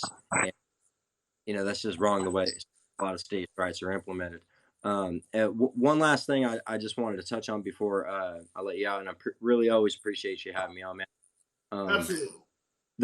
The reason I'm libertarian, I'll probably beat this dead horse with you before, but it's because somebody asked what in the last 30 years, Billy something 56, 30 years has made me a libertarian. Two things. One, after serving in combat, I realized how evil our government is. And then you see the Patriot Act, see how much the government wants to control us. And then I also see how much my fellow citizen is in my business. Mind your own hula hoop, people. That's all you got to do. A little piece of happiness. Mind your own hula hoop. Thanks for having me on. Hey, anytime, come on through, Modern Colonizer. Definitely a friend of the program. That shit he said about the Patriot Act, I think everybody in here, that should resonate with everybody, is that they use the fear of terrorism to get us to allow our government to pass one of the most intrusive pieces of legislation in modern times. That Patriot Act is really bad. And I use that constantly in any debate where folks suggest that if you vote liberal, they're going to take away your rights. Because I don't know anything that the liberals have done successfully that equates to the Patriot Act. That is a definite good point he made. That's why your wall looks like you're so confused, says Butterscotch Shoot. Well, then don't look at it because I know what it says. Saw that comment, says Moving Mountain. Yes, sir. Okay, I'm looking at the comments here. When we have the communications going, obviously I can't look at your comments as much, but I'm not neglecting you. Some of you say some really good shit, and I'll even interrupt the callers to go to that. Wait, you don't want the government control. And I get asked this a lot when it comes to voting liberal or supporting liberals. Why do you vote for the liberals? They for big government and all that, and you should favor small government. And it becomes, for me at least, got a bug in here. For me, it becomes an issue of I have to look at history.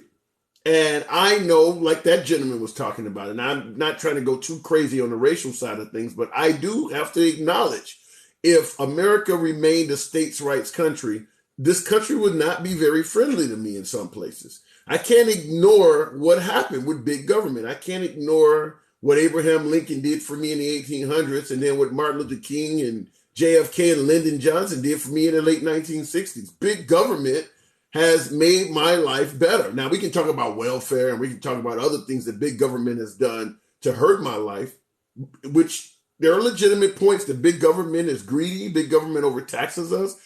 There's a lot of legitimate points to make about big government, why it doesn't always succeed.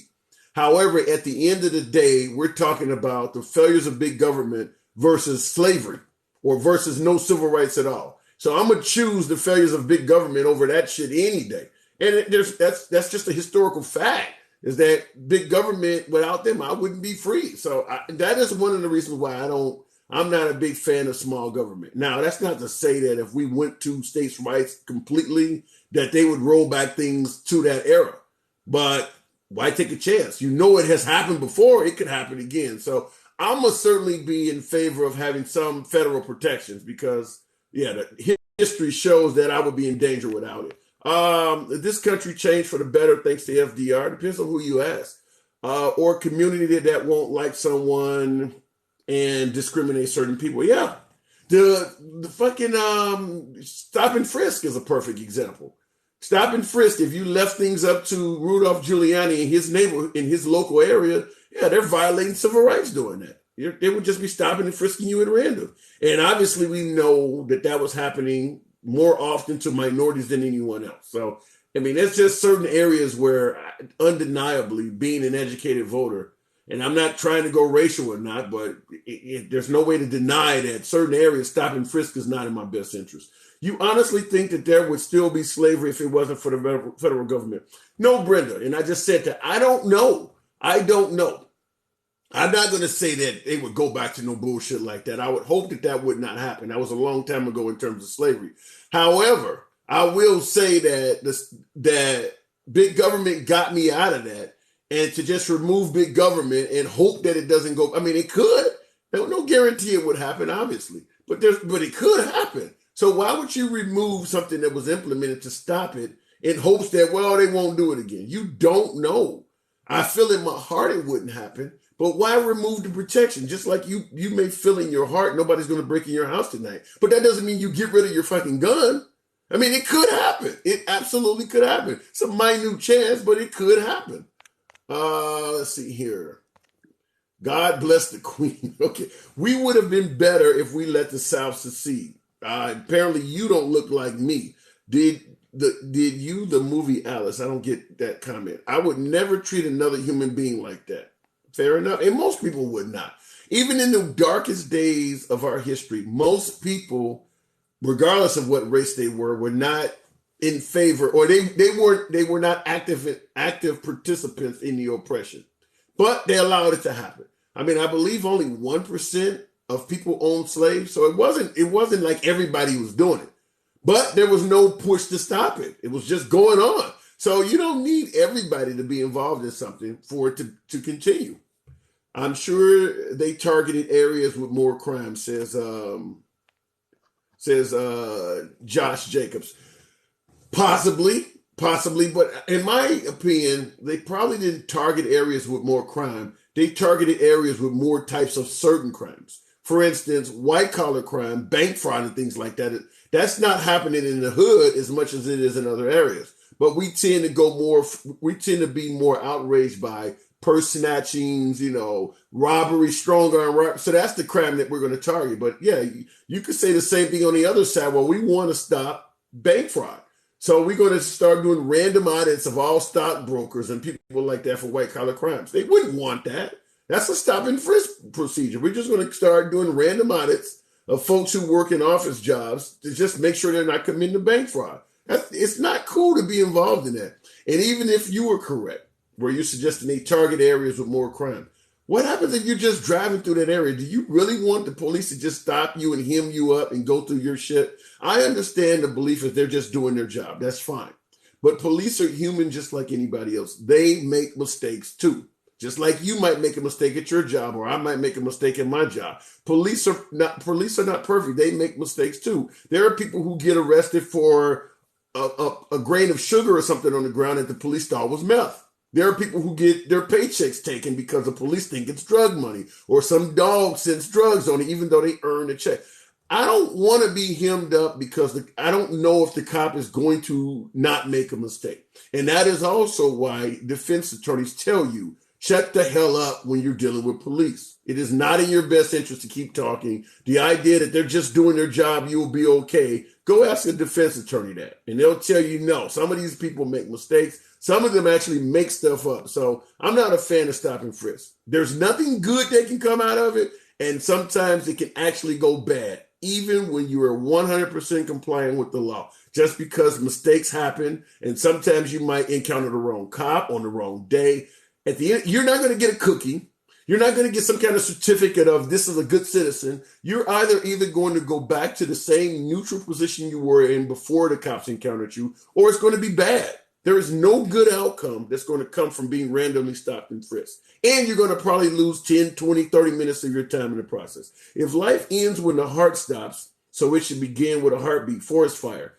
At the time of conception, there's not a heartbeat. And folks still believe that is life. So just going to say that. Democratic cities help the worst crime. Thank you for the highest crime inflation. Okay, Gambit, 22,000. If you want to go after Democratic cities for crime, then I suppose you go after Republican states for all of the rampant poverty that goes on. You can say what you want about Democratic cities with crime. You notice when you listen to right-wing networks, they never talk about where the poverty is in this country. They talk about where the crime is, but they never talk about where are the poorest Americans living, because it's all the red states. Backwoods Alabama, backwoods Louisiana, West Virginia. They live dirt poor. You do not hear the Republican Party talking about where poverty is. And remember, they're supposed to be the party of the people. Why are your people in your state so damn poor? Doesn't come up. They'd rather talk about crime. Look, folks, both sides have flaws in their politics. I'm not defending liberal cities, and I'm not defending poor-ass Republican states. I'm just pointing it out. Let's see here. The wealth of the South was stolen. Yeah, it sure was. It was called freedom. It was called the Emancipation Act. I'd rather be poor than dead. Why do you have to choose, though? Why do you have to choose? That's like saying I could go for some mean tweets and some $1.50 a gallon gas. Why do you have to choose between those? Why can't you get one without the other? Chicago is in a red state. Nah, that ain't true. And yet you have the crime and homelessness. The homelessness is not poverty related. A lot of in America, let me just be clear, in America, there's no excuse for you to be homeless. Like we talk about homeless vets and all of that stuff. That's generally mental related. I mean, I would dare say everybody I'm talking to, just think to yourself. Let's imagine something happened in your life where you lost every single penny you own. How long do you think you would be homeless? Do you think you would be stuck on the street very long? Most of us realize as long as you got your mental faculties in place, you can put yourself in a position where you're not homeless. I don't care if it starts out with purchasing get a job, bottom of the level job. You can use the first few $100 to buy a piece of crap car. You can sleep in that for a while. You use your second check to start looking for people who are renting rooms, and you're off the street. People who live on the street, for the most part, either live there because they want to, or there's something mentally wrong with them. There's just no reason to be homeless in America. There are people who will give you a place to stay, all but free.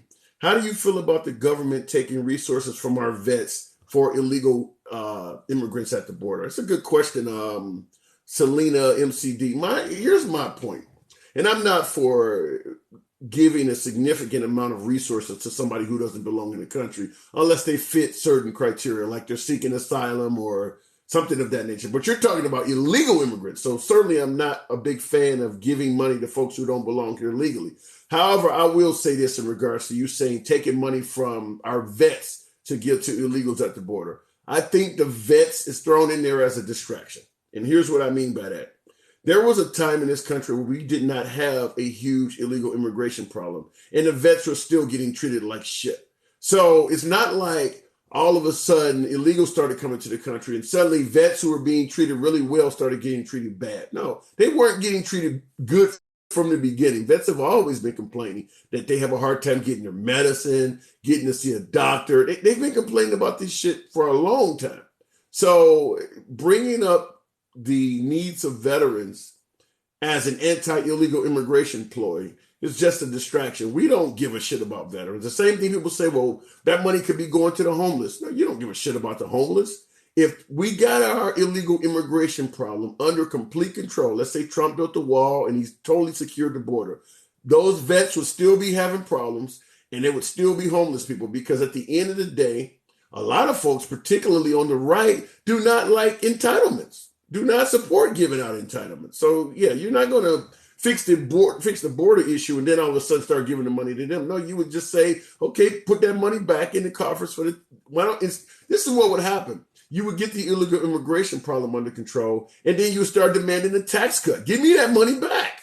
No, I'm not going to say give this money to the homeless no, give me that money back. Now that you don't need to give it to illegal immigrants, give me a tax cut. That's where that money would go. Obama lost me when he didn't take care of the black-on-black murders in Chicago. Jimmy B, how can a president do that? How can a president handle the murder rate in an actual town? If you really want to look at it that way, then you would have to hold Trump accountable for all of the issues that were going on in the country during the Black Lives Matter rioting and looting of 2020. It's not the president's job to deal with individual cities. He can make recommendations, but here we are right now, right before you mentioned that, we're talking about states' rights, leaving the power of the states to make their own decisions. And here you're talking about using big government to dominate a small town. You can't do that. That's up to the state of Illinois and the city of Chicago to fix that problem. We don't want big government coming in and doing. Okay, let's take St. Louis right now. St. Louis currently has a higher crime rate than Chicago. Their murder rate is worse, but they happen to be in a Republican state, so you don't hear about it as much. Same thing with Memphis. Memphis also has more crime than Chicago, but they happen to be in a Republican state where guns are readily available, so there's no gun argument. You don't hear about that. How would you like how do you think the governor, Republican governor of Missouri or the Republican governor of Tennessee would act if a liberal president went in there and said, "I'm going to change your gun laws to fix your crime"? You would go bananas over that. So why would you expect Obama to go in Chicago and start dominating like that? Let me scroll forward a little bit. Mississippi has the least gun laws, but the most gun crimes per capita. Space does, yeah. And that's my point, is that there's a lot of trouble in Republican cities. But as long as you don't have strict gun laws, it doesn't matter how much crime is in that city. As long as you don't have strict gun laws or a liberal government, the Republicans aren't going to say shit about it. Because Chicago is not at the top of the list when it comes to worst cities for crime. There are plenty of cities like Baton Rouge, New Orleans. There's plenty of cities you can name that have a worse crime rate than Chicago. But Chicago is as blue as they come. And they've had a history of gun laws. Some of the highest crime rates are in the states that have the strictest gun laws. And there's plenty of high crime rates in states where you can readily get a gun. Like I just mentioned, St. Louis was the murder capital of the United States. There's no tough gun laws in St. Louis. You can readily get a gun in St. Louis, and they shooting the shit out of each other. Gary, Indiana, which is very close to Chicago, was the murder capital at one point. There's no tough gun laws in Gary, Indiana. You didn't hear the right wing say nothing about that. You can go down the list. There are tons of right wing cities. Jacksonville, Florida is another very dangerous city to be in. There's no tough gun laws in Jacksonville, Florida. You're not going to escape this by going to Republican cities. Mayor of Memphis, Democrat, Medic 66. And that's exactly my point, is that when you listen to the right on this shit, it's a matter of, let's blame the highest liberal. If the highest liberal just happens to be mayor, we'll stop at mayor. All of a sudden, as the state of Tennessee gets a Democratic governor, now you're going to blame the Memphis crime rate on the governor. If the president becomes liberal, now you're going to blame the Memphis crime rate on the president. But as those entities start going Republican, you're looking for the highest liberal, and you're going to stop at that. You're all the way down to the mayor in Memphis, but you're up to the president in Chicago. How do you feel about Mayor Lori Lightfoot's leadership in Chicago? Should she run again? She is very unpopular.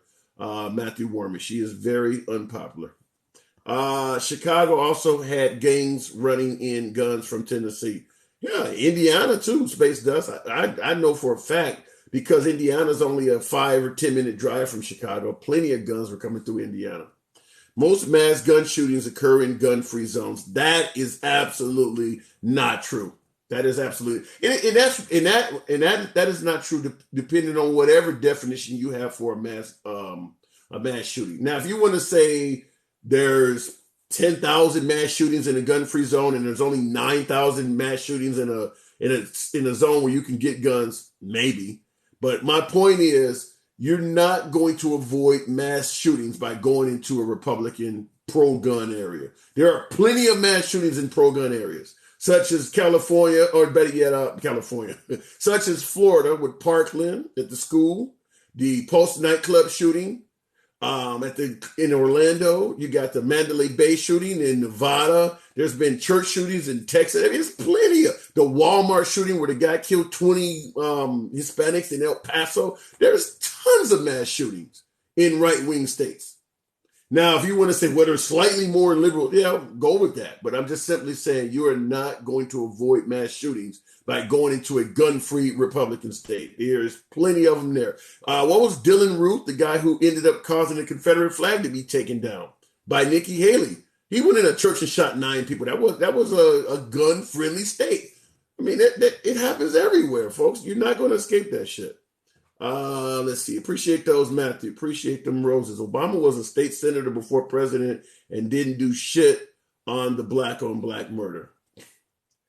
And I could point, just like I said, to all sorts of Republicans living in areas that have black-on-black crime, and they're not doing shit for it either. We're holding Obama to a higher standard. Let me make something clear. With Obama being the first black president, if Obama done the things, thank you for those roses, Andre. If Obama did the stuff you're suggesting, this is genuinely a case like you guys say, well, Trump never got a chance or Trump could cure cancer and he wouldn't get credit. If Obama gets elected and he goes in there and starts fixing the crime rates in Chicago, starts dealing with black on black crime, what are you going to say? He only gives a shit about black people. He's a racist president. He's ignoring everybody else to help out black people. 100% certain that would be said. Look, you're the president of the United States. Why the hell are you just focused on Chicago? We didn't elect you as president of Chicago. We elected you as president of the country. That's what you would be saying. But because he didn't do it, now you're on the other side of the argument. This is an argument where he could not win. Colorado, we're lucky we even have gun rights. You guys had what, Columbine, and then you had the guy that dude with the crazy orange hair looking like Carrot Top that went into the theater while they were watching Batman, The Dark Knight, yeah. FO gun-free zones work. I don't get FO gun-free zones work. What are you trying to say there, Selena? I don't get that comment. Yeah, how's Texas crime rate? Exactly. Trump won, Joey lost. The crime rate in Houston, I used to live in Dallas for a while, the Oak Cliff area. There's plenty of crime in Texas. There's plenty of crime in Phoenix. There's plenty of crime in most of the metropolitan areas in Florida. There's plenty of crime in Atlanta. Now, if you want to try to narrow it down and say, well, which one of these governors are Democrat, we'll pick. All I'm simply saying is going to a red state is not going to make you be free of crime. In some cases, it's not even going to reduce it. I mean, there are plenty of really high crime areas in the South that you could easily get a gun, and it is about as red as blood. Selena, you said, do gun-free zones work? No, I don't think gun-free zones work, and I don't think pro-gun zones work. I don't think because oftentimes, and let's just be real, most folks, including myself, we carry concealed. So when a criminal is out committing a crime, he don't know if he got a gun or not. Now, having a gun gives you the right to protect yourself and put you in a better predicament in regards to crime, but it doesn't stop it from happening. It just doesn't. I mean, Texas has plenty of fucking crime, and there's guns all over Texas. It does not, having a gun or not having a gun, I don't believe it has any significant effect on. It's just like tougher laws, tougher sentences. When a person is about to commit a crime, they're not thinking about that kind of stuff. Also, let's keep in mind that when you give everybody a gun, we don't normally do statistics on how many people who own guns make mistakes, shoot people they shouldn't shoot, get drunk and start fights they shouldn't start, go George Zimmerman type shit, George Zimmerman or Kyle Rittenhouse. And I'm not saying that Kyle Rittenhouse didn't have to defend himself. I do believe Kyle Rittenhouse was an act of self-defense. Somebody, thank you for that heart. I don't necessarily believe George Zimmerman's case, but I believe Kyle Rittenhouse because it's on video. I believe it was an act of self-defense. However, the point I'm trying to make is that without that gun, Kyle Rittenhouse is not there. Without that gun, George Zimmerman is not at that scene. Even the Ahmaud Arbery case down in Georgia where the guy was trespassing inside of a vacant house and they went in. Without those guns, so we don't do statistics on how many people do dumb shit simply because they own a firearm. We just point to the ones where, firearms benefited this town because you used it to prevent a robbery, or seeing a weapon made that criminal stop. And that's right. Having a gun does prevent some crime. But we don't consider the fact that having a gun also makes a lot of people act really fucking stupid. How many road rage incidences do you hear about? Somebody just got mad, somebody cut them off and started firing a gun through the window at them. We don't do statistics on that. Mass shooting. How many guns in America? Selena, more than people. I believe 400 and some odd million, more than people. Mass shootings done by person of color. There are plenty of those, Blum Grubber. Plenty of mass shootings done by, what is a mass shooting? 2 people or more? Shit, most of the hood. Drive-bys, shoot up a fucking park, shoot up a liquor store, and, a bunch of gangbangers standing in front of a liquor store. We generally look at mass shootings, just like a lot of these other words, terrorism, thug, and all that. We give it a specific name, but the true definition of a mass shooting is just shoot more than one person. If you are after your rival drug dealer, and he happens to be sitting on the porch and he's around 2 or 3 other of your rivals and we don't generally call that a mass shooting, but it is. It really is. Just like I would say if the Klan threatens to lynch you, we don't generally call that terrorism, but it is. So we have some of these words where we actually don't we actually tailor them to mean something what we specifically want, even though it could have a broader meaning. Mass shooting. Okay, mass shooting is 3 or more. I said 2. Okay, mass shooting is 3 or more. How come Australia has lower gun violence and mass shootings than the United States? UBI 2060. That is true. And I lived in Australia for a number of years. I can tell you this, and I've been all over Sydney. Brisbane is the 3rd largest city. Melbourne's the 2nd. I've been all over those towns in the middle of the night. And I can tell you, I have never been anywhere in Sydney, Australia, where I felt like I would be in danger walking down the street. I've been all over America, and like, this is probably not a safe place. I don't really know why they have lower crime rates. I get the gun argument you're trying to make. And from what I can tell, most first world countries that do not have the firearms we have, they do tend to have less crime.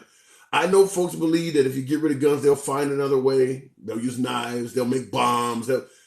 That's fine. But they don't seem to be doing that.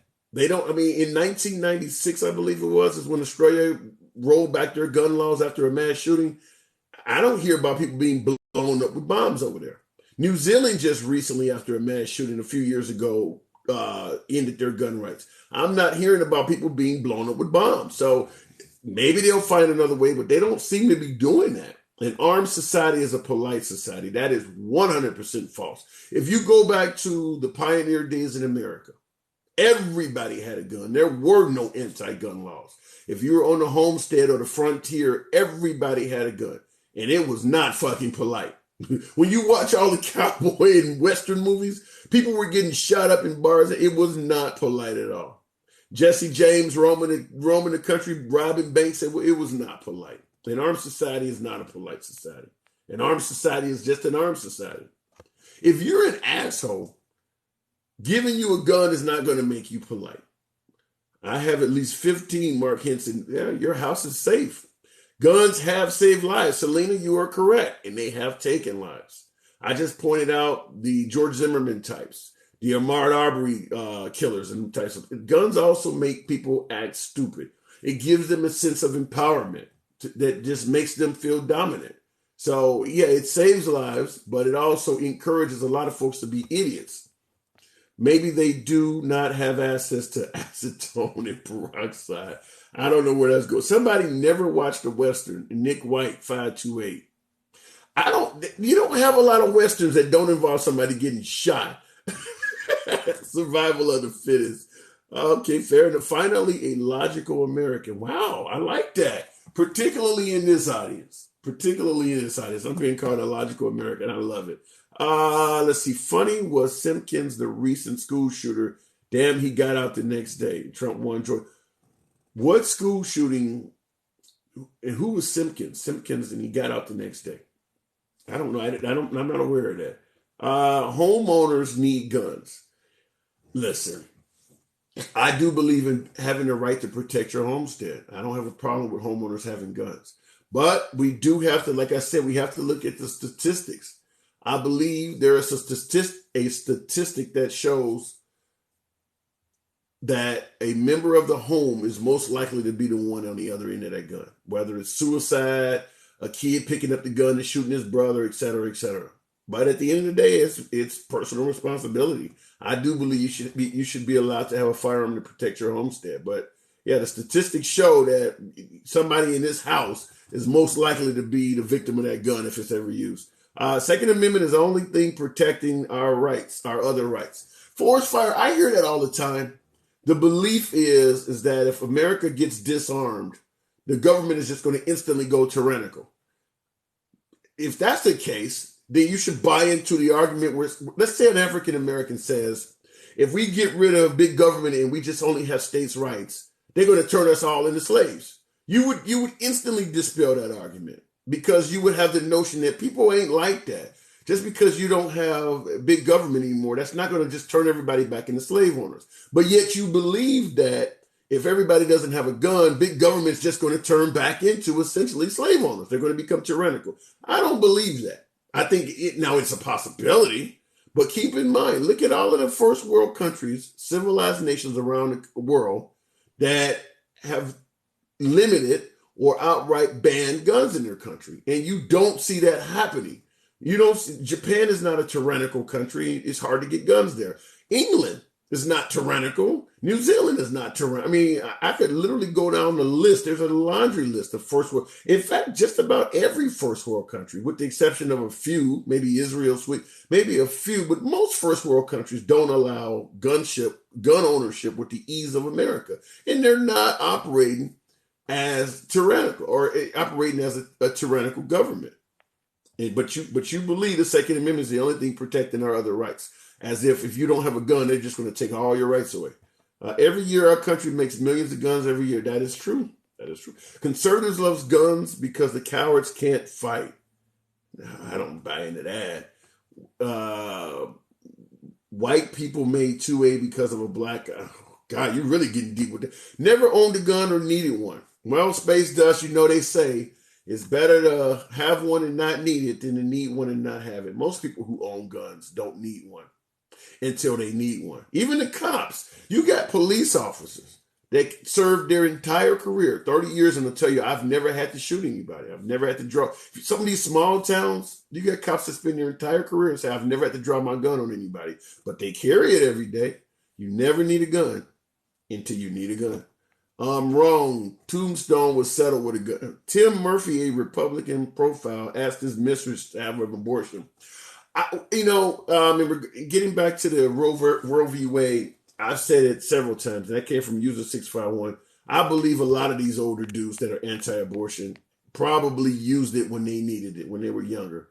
That's why most of the anti-abortion crowd, the pro-life people, are outside of the scope of ever having to worry about needing an abortion. They're older people.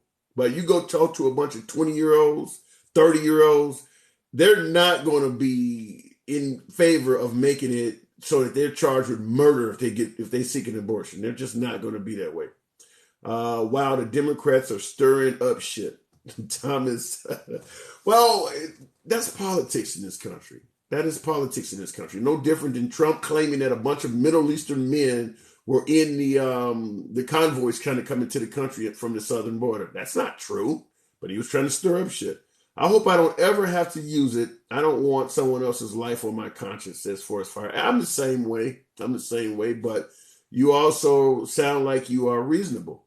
George Zimmerman is a perfect example of unreasonable.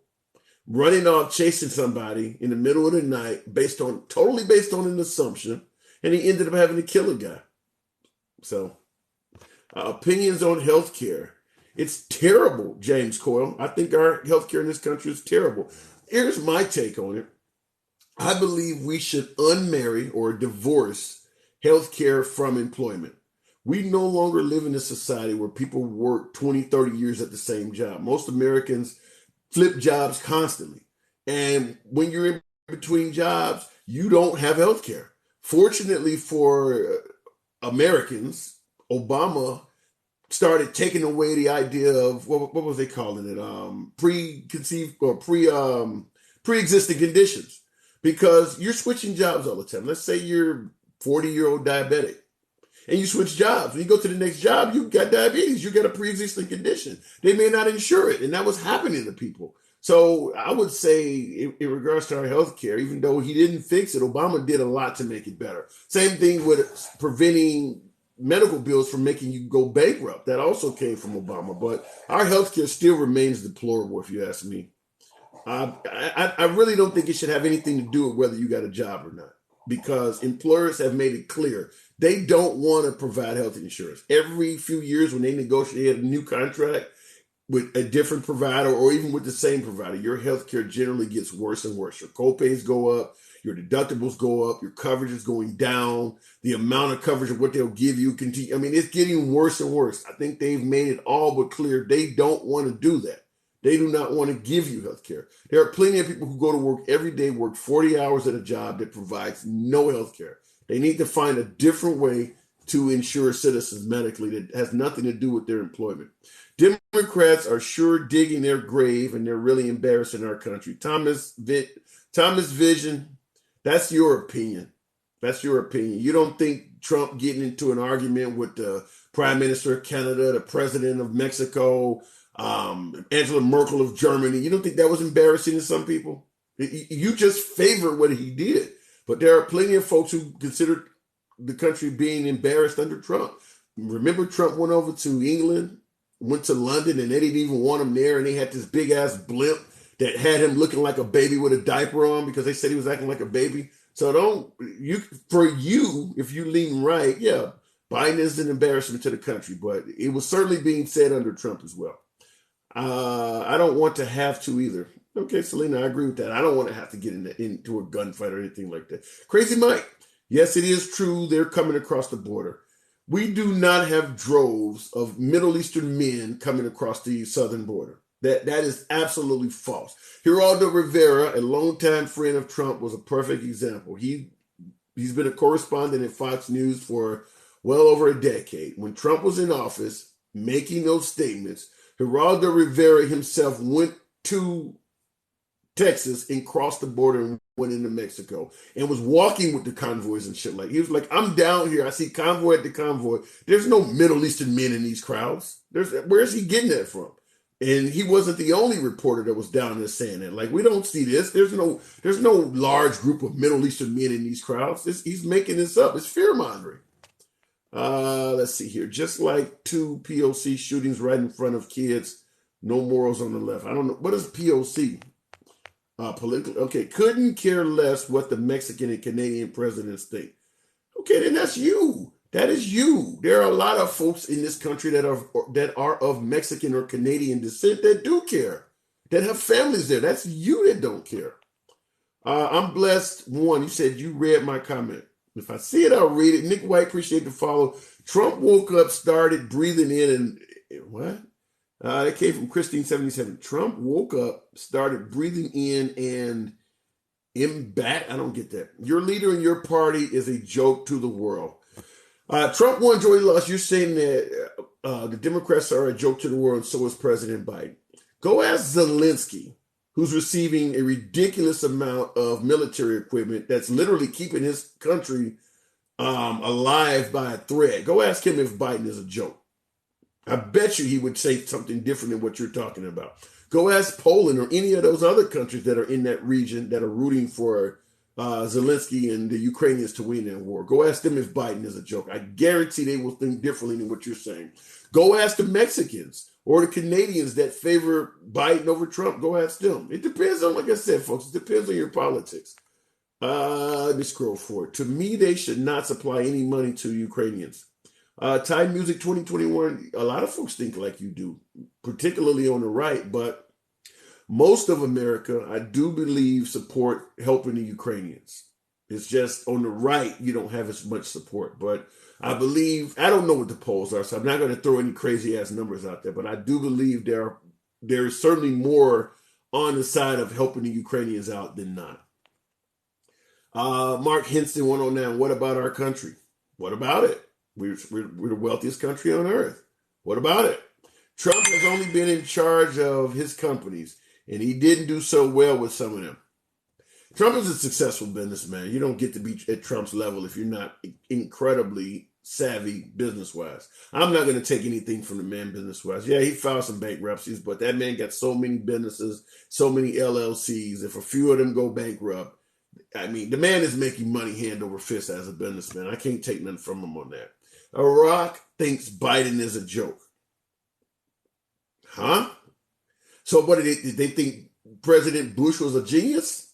I mean, if you want to, because he said the Democratic Party and their leader is a joke. Even Trump himself said that the Iraq War was the worst mistake in U.S. history. So at some point, you got to also admit there's a large portion of the Republican Party that's a joke. I brought up earlier in this broadcast, the most oppressive, invasive, constitutionally oppressive piece of legislation I can think of is the Patriot Act. That came from George Bush. That's not a liberal party thing. You can point to flaws in the left all you want, and some of those flaws may be accurate, but I can throw plenty of flaws from the right back at you. If Republicans get majority, they won't do a damn thing. If Republicans get majority, I don't get what you're alluding to, though. Hosts don't know current events. Crazy Mike, you say some of the craziest shit. You live up to your name. January 2023, Biden will be impeached. Adam Schiff will be kicked off the boards, etc. Shout out to QAnon. Wasn't Trump supposed to be reinstated in February or something like that? That's what that sounds like. And let me make it clear. There is a chance Biden could get impeached. There is a chance of that. So I'm not going to, but all of that other stuff you're coming up with is a little crazy. Hillary Clinton cartel Benghazi, that is old news. Hillary Clinton is going to die an old wealthy woman. She's going to lie and stay in the Capitol building, and a bunch of dignitaries are going to come in and say positive shit about her. She's never going to do a day in jail. That shit is old news. I like how you speaking. Appreciate that, Michael P4514. Certainly at the crazy Mike telling me I don't know what the hell I'm talking about. Trump started breathing an embarrassed 80. Ooh. Okay. Iraq won't even take calls from your joke leader. Okay. All right. If you want to say that. I don't see what Trump did so special for Iraq, and I know the Bush administration didn't do shit for them. So say what you want. Malcolm X warned us about liberals and conservatives. Yeah. Malcolm X was not a big fan of politicians, period. Trump is the only president with a warrant. Ooh. Unapologetic black men throwing daggers. Ouch. They made a video of him and it wasn't nice. What video, Crazy Mike? He makes money because his morons keep spending his money. You talking about Trump? Let me see here. I'm just looking at let me scroll forward. I'm behind. Okay, who wants to holler real quick before we were Big Jake, catch up host. I caught up. Trump started nowhere. Big Jake, what's up? Good evening. What's up, big dog? I just want to come in here and pop in. I've been listening for quite a while. The only thing I seen in there that really kind of bugged me was the crying over Benghazi thing again. That's somebody said down there. That was the only reason why I popped in, bro, because that was out of there. That's just. And he can come up and debate me. What's next? Fast and Furious? I mean, that's just old. That's an old scandal. That's gone. It is absolutely. But I don't go around disrespecting people like that. People died for that. Americans did. I totally agree that Benghazi was a mishap, but using that against Hillary Clinton, that's like bringing up the Iran Contra scandal or something like that. People died in that too, but it's old. It's over with. There's nothing you can do about it at this point. Hillary Clinton is not going to suffer from that. I mean, we can come up with all kinds No, hell no, she won't. I wish, but no, she won't. Yeah, a lot of people, people who want Trump to pay for some of the stuff they think he did this wrong. It's not going to happen. These people do not go to jail at that level. No, they don't.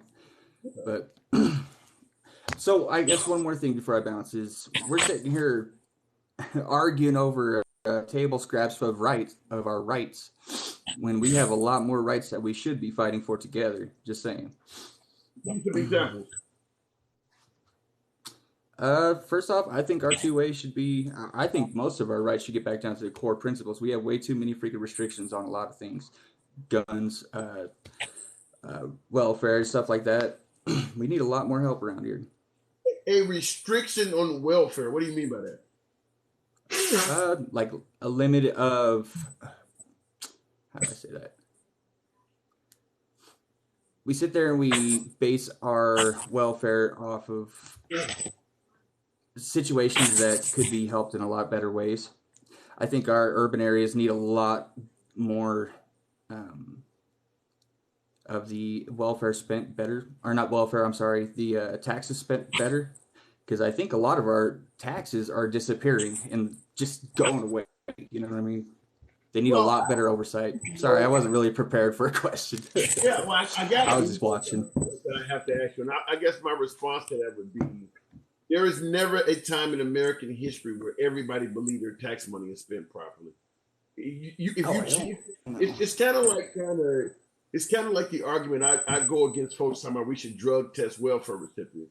If you try to make a system like that's that big perfect, you will literally spend your entire life chasing it. You're never going to get every dime. That drug test costs money too. Exactly. But it's just you'll be chasing this forever trying to get. I mean, you have to some degree, you have to realize you got to do this on the honor system, and it's not going to be 100% efficient. Trying to make it 100% efficient at some point becomes more costly than just letting a little bit of the inefficiency through. Right. Now, I just wish we could stop pretty fights so damn much, man. We got a lot going on right now that we could use some unity with. But how do you feel about the potential of Roe versus Wade being reversed? I think that it hasn't even had a chance to be reversed yet. We have a leak that came out and that set the entire country up on arms. Now, why was that leak released? Well, the leak most likely was released by a liberal to upset and get things moving and shake some shit up because they're hurting so bad in the midterms and hurting so bad going through the election. I understand the argument on the leak, but at the end of the day, we can talk about the leak until we're blue in the face, but it is something about to happen. And you don't have to wait until they actually do it. They've made it clear that they intend to do it, and at the very least, they're considering it. So, yeah, you're not going to expect the liberals to just sit back absolutely. and pay attention to the leak and not have a serious conversation on the fact that they're about to lose Roe versus Wade. I feel like we have more power at states' rights. Our vote means more that way. Okay. But at the same time, like I mentioned earlier in the broadcast, federal powers have value too. And I've said because there are certain people who would be completely disenfranchised if we left everything up to states' rights. Right. This whole thing's just really wrench in the bucket, man. Before you go, let me ask you this question. In regards to being in favor of states' rights, would you be okay with getting rid of your federally protected Second Amendment rights and leaving it up to the states to determine if you can have a gun or not? You do that every time you slap restrictions on it. No, I'm talking about completely. And I live in a blue state, by the way. Yeah, but it's the difference between a restriction and a complete ban. What they're doing to abortion is not a restriction. They're banning it in their state. It will be completely banned in those states. It's not a restriction. You can't have it at all. Yeah. So would you be in favor of returning states' rights on Second Amendment? No. Okay. That's why I say get back down to the core principles. Okay, fair enough. Okay. Not so many restrictions. All right, later, buddy. All right, you have a good one. And you are correct. Who said that in the user guide? That wasn't user. Somebody said that Second Amendment is a constitutional right. That is true. But just because you have a constitutional right does not mean they can't go around it. They go around constitutional rights all the time.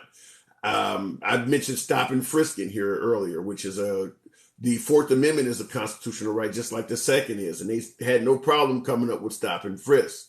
You got the right to free speech in the First Amendment, and they have no problem suggesting prison or at the very least criminally punished and flag burners. And yet that's your First Amendment right. So they find ways to go around your rights. Hell, even the amendment that ended slavery, to go to something from back in our past that gave us the right to be free. In that amendment, it says you have the right to be free as long as you don't commit a crime. Well, they just came up with ways to commit new crimes. Vagrancy all of a sudden became a crime. As long as you commit a crime, you can be put back into servitude. So they just created new crimes. There's always a way to go around your rights. I just want to say that again. Look at here. If a coroner states a body is dead without a heartbeat, the life should be determined by a heartbeat. Wait a minute. USA Globe, I don't get that. If a coroner states a body is dead without a heartbeat, the life should be determined by heartbeat? Would a coroner rule a body dead with a beating heart still in it? I don't think that would even happen. MAGA maggots support Russia. You never disappoint. Unapologetic black men, white men would lose their mind. I did not get the comment that made him say that. Unapologetic black men is suggesting a Michelle Obama, Stacey Abrams ticket for 2024. No. I think that Michelle Obama running for president would be incredibly competitive. Stacey Abrams is not ready for that yet. I think she would be quite competitive as maybe running for the governor of Georgia, which I think she might be entertaining doing again. She was competitive the first time.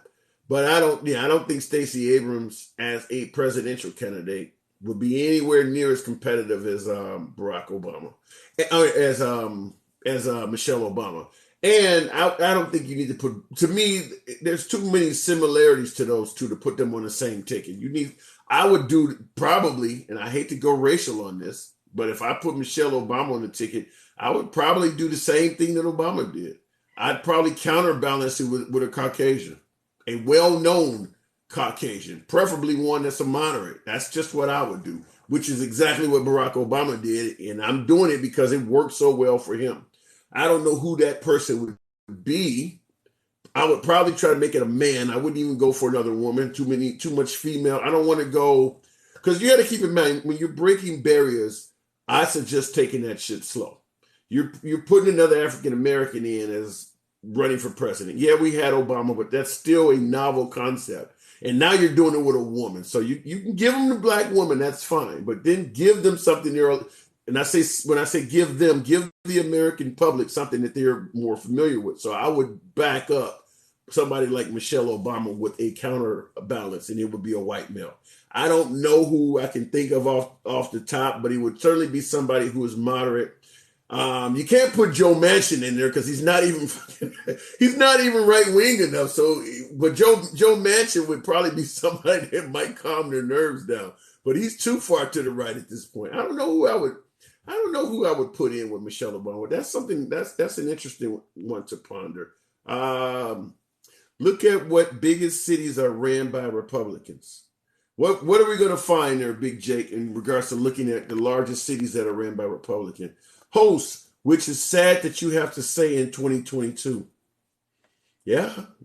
I look, I try to be honest with you folks. I make it clear it's a no snowflake zone. I don't run from comments. I don't want to give it to you any other way other than straight.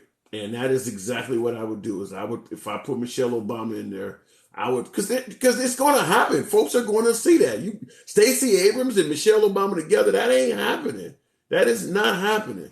I know several people, even take color out of it. There are people who don't even believe a woman should be running the country. And now you're going to put two of them up there? No, you got to ease people into this shit. Is it sad to be saying this in 2022? Yeah, but I'm just being realistic. Just like I'd say that Trump should mince words and not always speak his mind. Is it sad that that the president of the country can't speak his mind? Maybe, but I'm just coming at it from reasonable politics. I'm talking about what you do to win, not what you do so that you feel the right way.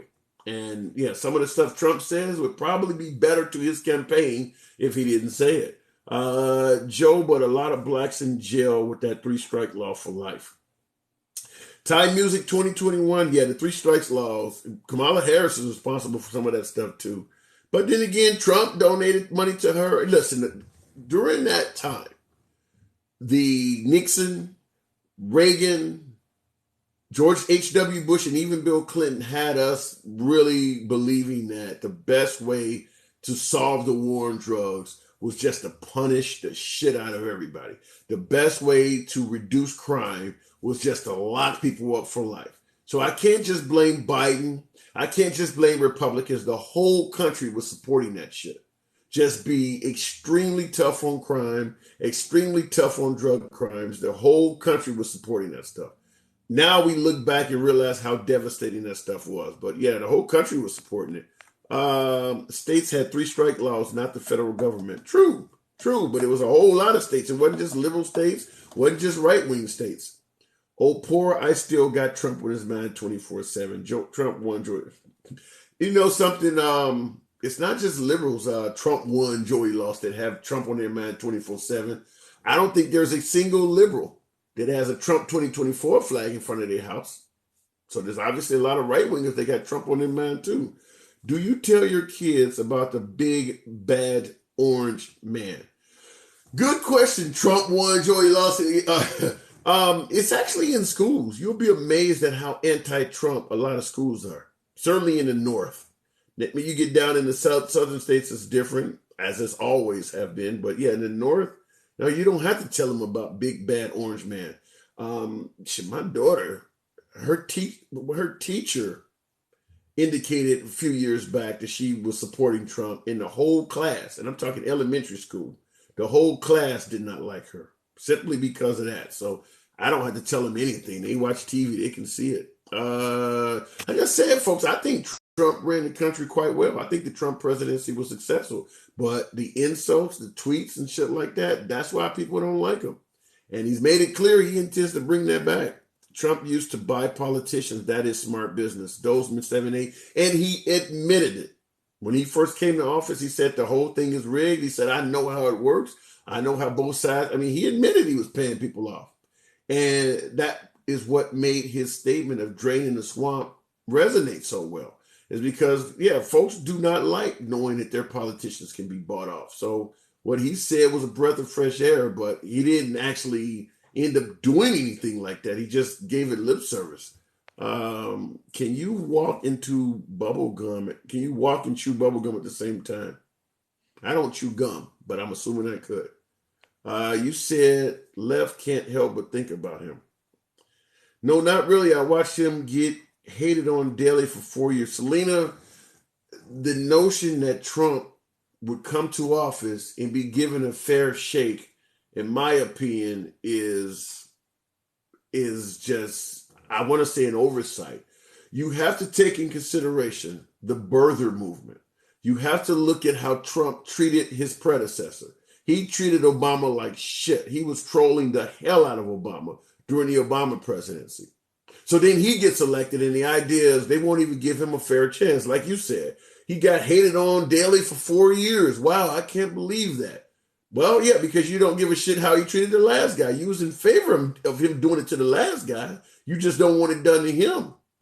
There's a such thing as karma, folks. You ever heard of do unto others? He did not treat Obama fairly at all. He spent several years saying Obama was not born in the country. And then toward the end, when Obama's term was over, he came out and finally said, yeah, he was born here. No apologies, no nothing. Just left that shit out there. Then he gets elected and you're wondering, why won't they give him a fair shake? And that makes sense to you. That actually makes sense to you. No one wants another Diana in office. Diana who? Mark Robinson is the hot black candidate for GOP. Okay, you're better than Clarence the cross-eyed lion. Who is that? I got FJB on my car. Come at me. Kelly Kemp. Nothing wrong with you putting FJB on your car. There was plenty of F Trumps out there too. And you guys didn't like it, just like the liberals don't like it now. Let me be clear. I'm not a fan of disrespecting the commander-in-chief, no matter who he is. However, I'm also not a fan of the commander-in-chief disrespecting the citizens. Calling Baltimore a shithole when you're doing nothing for Baltimore, for instance, helps nobody out. That's the stuff. I'm not a fan. That is your city. As president of the United States, that is a city in your country. Why would you call one of your own cities a shithole? Even if you're doing something to help that city, how does it help progress anything, any cause, by calling one of your own cities a shithole? It's like having a kid that's failing in school and saying you're just a piece of shit. Why would you say that about your own damn kid? I don't get it. Your daughter teacher should have been fired. Keep politics out of the classroom. Communism is canceled. Well, she wasn't trying to, from what I can tell, she wasn't trying to push Trump on them. I believe they kept pushing her. And I say this because I know we did it when I went to school. I remember asking my teacher and several members of my class. This is when Jesse Jackson was running, and this was a white male, Mr. Pettiford. I still remember his name. I was in 6th grade. Jesse Jackson was running for president back in the 80s, and I remember a bunch of us asking him, "Are you going to vote for Jesse Jackson?" And he didn't want to answer it. The class was predominantly black. He was a white male teacher. And finally, I think he gave the answer of, there's plenty of blacks that ain't even going to support him. But we didn't hate him for saying that. But we forced him to give his political leanings by just asking him and hounding him over and over again. Because at the time, it was a possibility of a black president running for office and winning.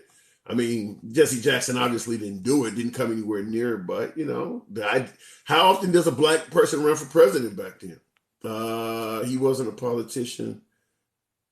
Well, okay. Wow, buddy, you're better than God. Wow, everybody's in love with you. Where the hell that come from? Trump had to deal with the mob. Trump incited that type of shit. And he liked it. He's still doing it. He likes that. Hey, Mikey, he likes it. He likes conflict. So he gets conflict. Why is that so surprising? You want Trump to be able to go up there, send out insulting tweets, name names, drain the swamp, criticize people, but you don't want any of it to come back to him. That is what you guys actually believe. Anytime anybody criticizes Trump, you have a problem with it, even if it's right-wingers like Mitt Romney's or the Liz Cheney's. You have a problem with but you're fine with him criticizing other people. That's bias. You want him to go up there and do all of this shit to all these people, but you don't tolerate anybody saying anything negative about him back. Pocahontas, Crazy Bernie, Nervous Nancy, but nobody can call him orange. Nobody, come on now. Just pay attention to how biased you're being in this. Trump wants adulation, and he's getting it.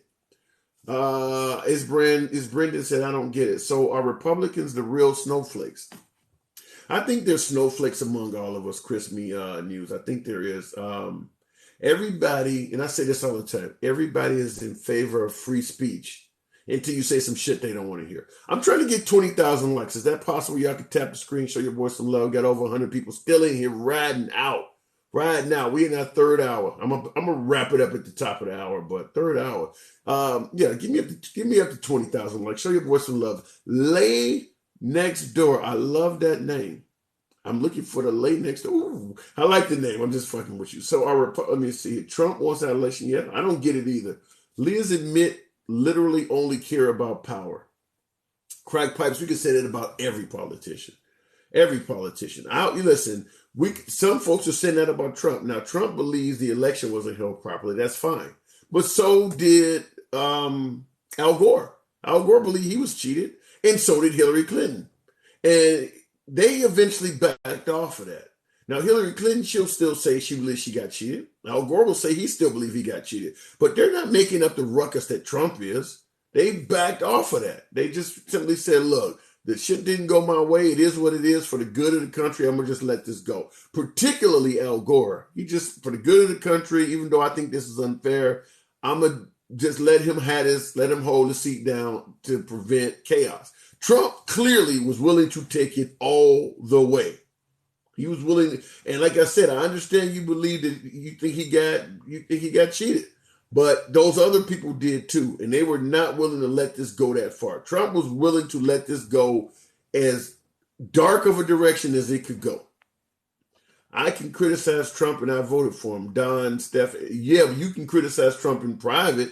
You go to a Trump rally or you go to a gathering of MAGA folk, you criticize Trump, you will instantly turn into a rhino right before their eyes. I mean, you can literally see the ivory coming out of your forehead. With every piece of criticism, you're literally turning into a rhino right before their eyes. And I don't care how long you've been a Republican.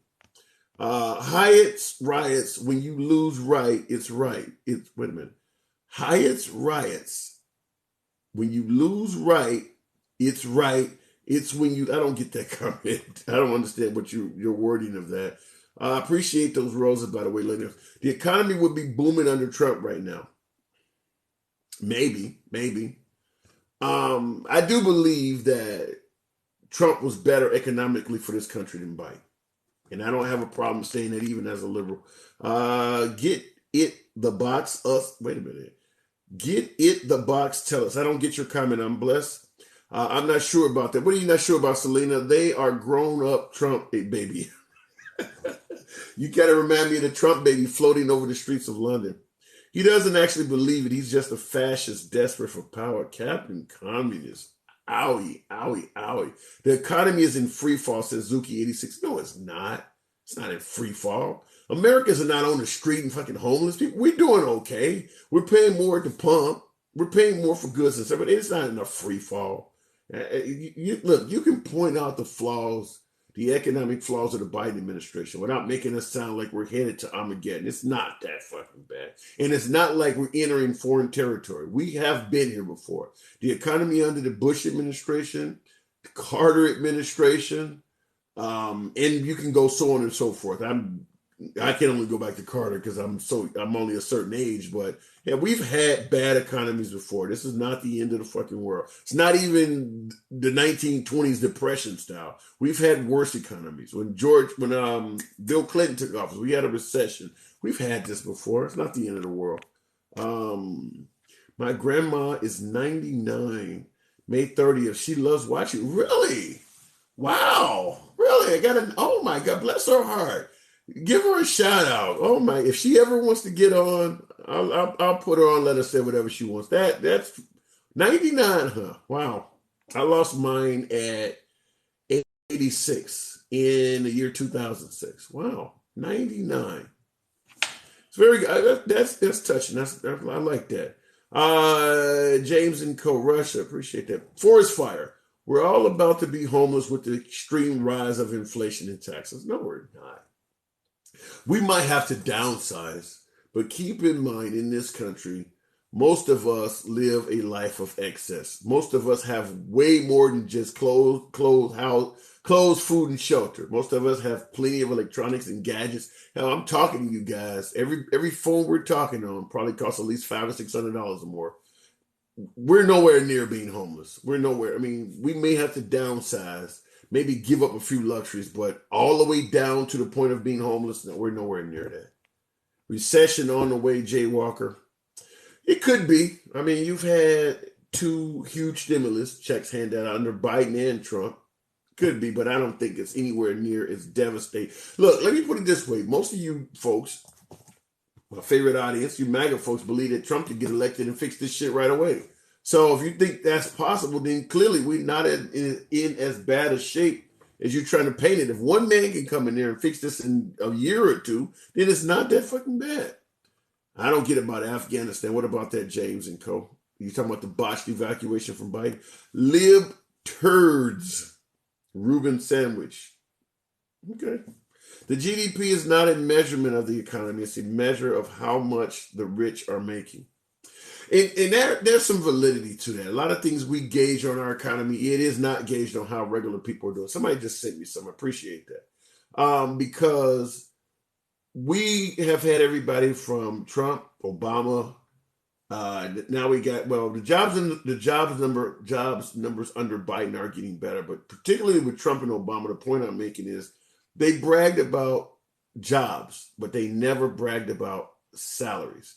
So you're right in regards to saying some of these numbers actually pertain simply to the wealthy, because you can have really great jobs numbers. Take Trump, for instance, a 4% unemployment rate. Trump's jobs numbers were fantastic, but you never heard Trump brag about salaries have went up under me, because they didn't. There are still people broke as hell working 2 jobs to get by, barely could afford health care, but they were employed, so the jobs numbers were great. So I do agree that a lot of our economic measures are simply a measure of how well like stock. We measure things by the Dow and the stock market. There's a large chunk of Americans, a large percentage that don't own stock. So that stuff is meaningless to them. You tell them, well, the stock market's doing great. That is meaningless to somebody who's living day to day with no investments. What economic flaws of Biden? He added 7 million jobs and unemployment went from 6.3 to 3.6 under Biden. Well, the country opened back up under Biden. So they just went, a lot of folks went back to work. So there's your 6.3 to 3.6. But in regards to asking what economic flaws, if you go to put gas in your car and you don't see that ridiculous price at the pump as an economic flaw, I don't know what to tell you. When you see how much you're paying for the average used car has went up, the average price of a home, food, you don't see any of that as an economic flaw. You really think that that's norm? You haven't seen the changes? He took office in January of 2021. That's when Biden was sworn in. Fast forward, right before Russia attacked Putin, so we don't get blaming Putin or anything, go to February this year of 2022. From January 2021 to February 2022, that is all Biden. You don't see that progressively getting worse at all economically? None at all, huh? So I agree with you, and I have done well under every recent president. Oh, girl, what? Yeah, depends on what is your spiel. Everybody does not do bad under any president. 7 million new jobs says user guy 1962. But what do they pay? What are the benefits? Do they have health care? Just having a job does not tell you shit. So I'm not a big fan of any politician that brags that I created jobs. Those may all be McDonald's jobs paying $9 an hour. That ain't saying shit. Mama Rocks, 51. Thank you for those roses. Yeah. What does the jobs pay? What kind of jobs did you create? Did you create engineering jobs? Did you create career-based jobs? Or are you creating a bunch of retail cashier at Walmart type jobs? So you don't hear them saying anything about that. Because a lot of times these jobs they create are bullshit jobs. Life didn't have to be this hard right now. That's what is frustrating. Life as a shorty shouldn't be so rough. What rap song is that? Is in regards to life not being this hard. Like what old girl just said. Life is not hard for everybody. Even the end of Reagan wasn't great. 1988. I'm trying to think right before George H.W. came in. I was not an adult yet. I don't remember it being terrible though. I don't know. 1988 is when Reagan left office. Food shortages coming. That will be a fall. If that happens, the Biden administration is going to have some splaining to do to the deficit. Okay. Opinion on capitalism. Motive gun. I think that I support capitalism. I think it's the best system. However, for those who hate socialism, I will tell you this. Without socialist tenets, the system of capitalism would be fucked up. You would not want anything to do with a country that is purely capitalist. In a country that is purely capitalist, if you dial 911, you are going to pay a la carte for the services. If they need to put out a fire, they're going to go ahead and write you up an invoice while somebody's spraying your house. This is true capitalism because there would not be any. The socialist system is when they take the money from everybody to pay for services for the individual. So when you dial 911, you don't need to be wealthy for the police to come out and help you. In a truly capitalist system, you would. Every single thing that you get, every single civil service, you send your kids to public school, they're going to have to pay to go. There would be nothing provided. So I strongly believe that a capitalist system would be just as horrible as any other system if you did not have socialist tenets in it to change. Monopolies. We know just through history how bad monopolies can be in this country. We've seen what gas stations can do during time of crisis with price gouging. That's capitalism. That's capitalism. If you live in a town and there's a hurricane and there's only one or two hotels in town and they start charging $10,000 a night, that's capitalism. You have to have socialist politicians imposing socialist style laws to prevent that. So yeah, if you just let capitalism run amok, it will not be great at all. It would be horrible. It would be horrible. So look, I'm for capitalism, but you definitely need socialist tenets in it. Somebody said supply and demand, but it's not just supply and demand. If you got a town, small town, and there's only a Walmart and a Dollar General in there, the owner of that Walmart, well, corporate Walmart or whatever, in corporate for a Dollar General could get together and tell each other, we're all they got. They can't shop anywhere else. We don't need to compete with each other. We can just raise the price of everything sky high. They can't go anywhere else. We're all they have in town. You need socialist tenets to prevent shit like that from happening. Same thing if you want to open up a new gas station in your town. And your town has Shell or your town has Amoco gas stations, some of the bigger gas stations. To get rid of you, they can just drop gas down 30, 40 cents a gallon to prevent we're gonna charge 30 cents a gallon less for gas just as long as it takes to get him to run out of business. Well, they have laws in place that prevent gas stations from bottoming out their prices to stop that from happening. A purely capitalist country could be very fucking evil. It would be very evil. Let me go forward. Real regulations is socialist tenets. That's what I'm talking about. Regulations. Here's another one. You think if they didn't put the bald eagle on a protected species list, you would see bald eagles flying around? You see how they've had to make certain animals endangered. Because if you just allowed capitalists to roam free, they would shoot them all up to make money off of them.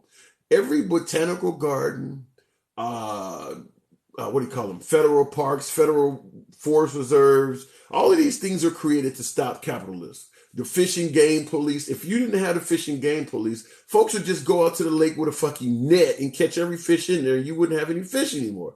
If you don't have something to stop capitalism, it will go amok. They would tear down the rainforest and put a shopping mall there. It would just be nothing left. So you can't just let one go without the other. 23 veterans, all medical professionals in Ukraine. Can I come on? Pasquatch, I will let you. I'm gonna wrap it up in a minute, but I'll roll out with you because at the top of the hour we're gonna end it. But I'll roll out with you. The government taxes everything. That is true, Selena. What's up, Pasquatch? Hello, hello. How are you? Yeah, I'm all good, man. I'm all good. Whoa. So, about 2 months ago, me and my buddy Danny, we were in the army together. We ran dust off in Afghanistan, and we saw these veterans heading over to Ukraine trying to join the military, and we went, man, we just don't think that's the best use of our skills. Yeah, So we went on. Are these contractors? Are they actually acting on behalf of the U.S. military?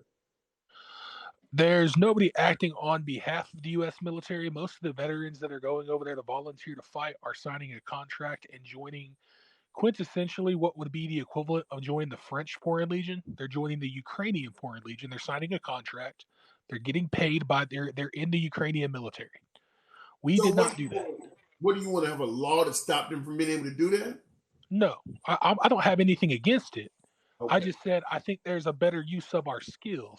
So me and my buddy Danny, we said, hey, let's try this. We went on Reddit and we said, if you're a combat veteran and you're a medical professional, reach out to us. We landed on 23 guys. It's a mix of paramedics, nurses, and one PA.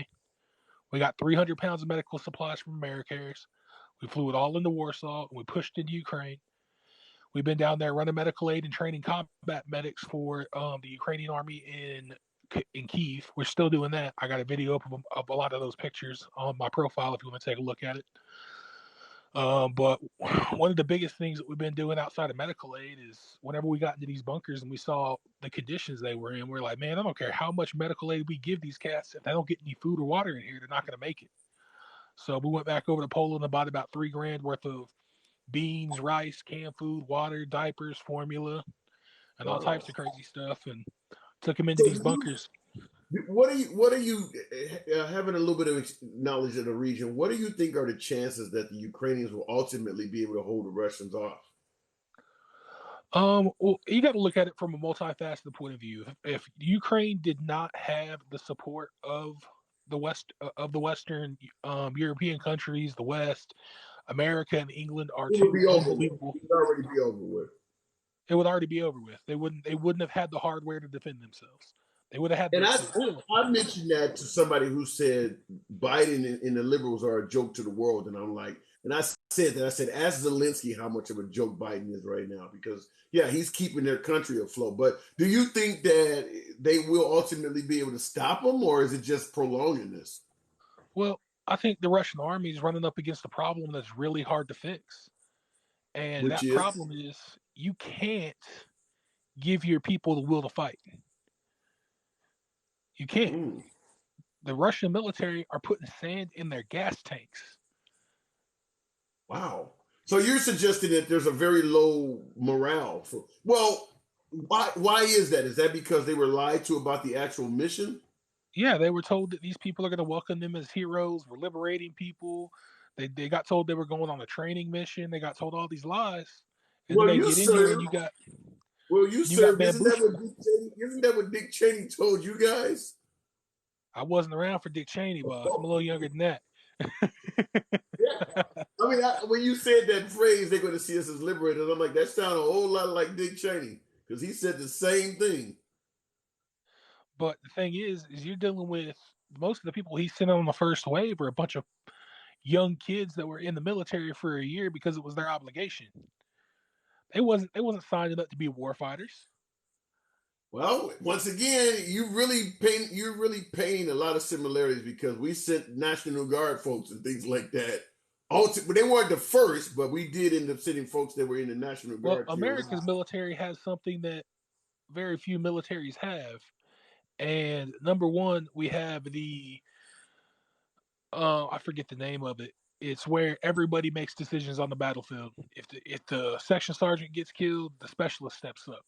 If the specialist gets killed, the PFC steps up. If the PFC gets killed, the private steps up. Well, somewhat of a chain of command. Autonomy, I think, is the word. But that sounds kind of like a chain of command to some degree. The next highest person steps up, and they can independently make decisions. Well, in the Russian army, if their commander gets killed, they're like, well, guess we're done. Wow. Now, this is something Selena, she's been commenting, friend of the program, is saying. I heard somewhere there may be a Russian warship near Hawaii. Have you heard anything like that? I have not. But I mean, most of my time was spent training combat medics. Okay. So we were at a training ground in Kiev, and I had them send all their medical personnel over, and I said, all right, got my combat medic bag out, ran them all the way through Table 8 training, and then I went through the live training where I got like the moulage out, and I started like taking people's legs off fakely and stuff like that, and yelling at them, trying to get them to treat stuff, gunshot wounds, all that good stuff. And my whole goal was to train these guys and be able to give them a combat medic bag fully loaded out to take with them whenever they left. Where are you? Did you say Poland? Where are you at doing? Where were you at doing this? I said Kiev. Oh, you were actually in Kiev? Yes. Oh, wow. Okay. Currently I'm back in Tulsa, Oklahoma. I How have 23. I mean, you don't have to answer this if you don't want to, but who funded you going to Kiev? Was that done by our government at all? Where did the funding from that come? So what we did is we had, like I said, I was on their Volunteers for Ukraine feed, and I sourced a whole bunch of airline miles to fly us there. And we don't have a lot of money. We raised $5,000 inside of 2 months, and that mainly went to buying food and more medical supplies and stuff like that. Now, another question I would ask, considering that the Ukraine is an active war zone, because I made a video about this on this TikTok page here and the question I asked was, do you think the West is trying to provoke Russia? And the reason I said that is because we've had several NATO-oriented countries send their world leaders, and they're walking the streets of an active war zone, such as Nancy Pelosi, French President Macron. You've had Boris Johnson from the UK. How are you guys getting into the Ukraine? Like, do the Russians not know? Like, do they not have that country, like access to that country? You can just come in and out of a war zone and not encounter the Russians at all, huh? So, if you enter through Poland, the Russians physically aren't really there. They most definitely have the means to strike. Like whenever they hit the military base in Lviv, my guys left 2 hours before those rockets hit that base. Wow. So are you flying or are you on wheels? I mean, because you're in Kiev. Kiev is not right by the border, is it? I mean, so whenever we first started out, we took a train, and that's how we got around and stuff like that. And then there's a group in Poland that actually is fundraising to buy like Jeep trucks and SUVs and stuff and get them into people's hands that need them in Ukraine. So we have 2 older style Jeep trucks that we're using right now. We're working on getting a bank truck from Poland and Mad Maxing that thing into an ambulance. My question is, how badly are the Russians doing? Whereas, like when we were in Baghdad, for instance, there's no way adversaries could just be sending people in and out of Baghdad like that. We had drones and shit. You're not going to be just riding the car down the street and able to move about the country. Like I don't get like. I wasn't a platoon sergeant. I wasn't a captain. I wasn't a lieutenant colonel. I did some strategic planning whenever it came to ops and stuff, like with my platoon sergeant and the platoon leader and stuff. Mm-hmm. But looking at the Russian tactics right now, do they have a military? Yes, they do. Do they have the technology? Yes, they do. But it's just like a dude that's 6'8". It don't mean nothing unless you know how to use it. Right. Okay. Because that's what I'm wondering. Like, how? I mean, you got people. I had a guy on this program about a week ago. He was in Ukraine and arguing back with this woman in Moldova because she thinks that the Russians are acting in self-defense. He was actually in Ukraine at the time as well. And I'm like, how could you guys have cell phone service in a war zone? When we went into Iraq, we took that out, didn't we? Yeah, we took that out. We took everything out that we could. Like, well, the first problem is that Russia didn't do, which amazed me. I was flabbergasted by it. I was like, what are they thinking? This is war 101. Even our privates in the army know this. What's the first thing you do to a country that you're about to invade? Take out the communication. You bust out the Air Force, you bust out the Navy, and you soften that shit up. Yeah, You take out. I did not get that. Like, how? I mean, you got citizens taking photos and shit and getting on the internet. Like, how do they still have phone service? Well, the thing Yeah. is, believe it or not, a great portion of Ukraine does not have a physical Russian presence. And how we got in and out of Kiev is after they let go of Kiev and they fell back because they got pushed. Kiev went back to a pretty normal state. I mean, Wow. there's still a bunch of roadblocks and military personnel posted up. You got to go through, like, I think, to get to the apartment. Whenever you first get into Kiev, there's about 16 roadblocks you got to go through Okay. where they're checking your Well, passport.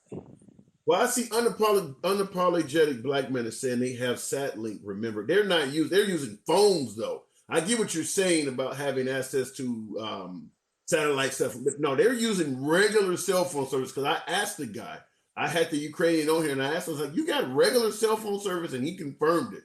So they're using regular cell phone service. What's somebody say here? But the news is women, color, race. I don't know what the hell that says, but yeah, this is crazy that they seem to be. What? Let me just ask this question: what do you think are the chances that they may ultimately use an atomic weapon? Give me 1 second, my friend. Huh? Give me 1 second. Let's say Sergio says, "Hey, old man, if you don't vote Biden, you're not black." Well, go with that. Russia could have taken Ukraine in one day. Now with the assistance and intelligence of the United States, apparently, Elon needs to buy TikTok. All right, I'm back. Okay, let me ask you this question: what do you think are the chances of Russia using either an atomic weapon or a biological weapon, just out of frustration? All right, so here's the situation. I don't know what's in Putin's mind. I don't know what's in his heart. But if I was in his shoes, you got to look at everything is a pro and con in war. It's risk versus reward. You know that. You got to think about how much risk you're willing to take to, like, whenever we took Solder City. Whoo, that was a lot of risk. But taking Solder City was a pretty big reward. It was the last stronghold of freaking terrorists in that area. Okay. We needed to get that done. So we bit the bullet. And we did it. Okay. If he was to launch nukes, you have America, Canada, the UK, many countries in Europe. It's mutually self-assured destruction. No one's going to survive. I'm sorry. We're all going to just Thelma and Louise that Well, thing off a cliff. I get what you're saying, but what about when I say nukes? I mean like a smaller tactical nuke, something that not Hiroshima type shit, not something that's going to really So do some. if he went that route, he would take the hand. He would uncuff the UN. The UN's kind of cuffed up right now. They're talking smack to him, but they're not doing anything. Now, if he did that, he would take the cuffs off the UN, and America and Great Britain, at the very least, would be in there ready to stomp someone's head in if he did So that. Because we got, so you don't think there's any chance it's going to happen? I don't think he's dumb enough to do it. He knows the consequences, and the consequences are we're gonna wipe you up. Wow. I don't, I just looking at this, I just have to wonder what is the end goal? I mean, clearly it looks like the Ukrainians are willing to fight down to the last man. So what is the goal at this point? I mean, you're not going to take over the whole country. So I think they've reduced their goals down to, well, we only want the east side. But it's pretty clear that the Ukrainians are not going to surrender no matter what. Well, honestly, it all depends on Americans have this thing where we forget quick. We move on to the next thing. We have a very short attention span. Eventually, this war is going to go off. Something's going to happen here in America. Someone's going to make a new meme. Someone's going to have a nip slip or something on the red carpet or something, and our attention's going to go somewhere else. And it's not going to be. So it's a war of how much attention can we keep on this, and how much support can we keep giving them. And that is another question, because America's hurting right now, man. Our economy's in the shitter. Are the value of the dollars going down? We're pumping almost $1 trillion into Ukraine. I mean, and speaking of what you're talking about, let me ask you this question because it is a topic of this program. what do you think will happen with them? Right now, the argument is over Roe versus Wade being reversed. How do you think that will play into the pitfalls of what you just suggested? So what a lot of people don't understand is I'm gonna start with my own opinion, and I'm gonna get to your question. Roe versus Wade being lifted doesn't necessarily take the protections away. What it does is it gives the states the right to make that decision for themselves. So Well, I don't agree with that. And here's why I say that. I understand you're saying it's states' rights, but the hurdles it puts in place are so high in some cases that even though you still have the right to get an abortion, it can become extremely difficult. Like I mentioned before, if you live in the city of New Orleans, Louisiana, the nearest place you can get an abortion becomes Southern Illinois or the state of New Mexico, literally hundreds of miles away.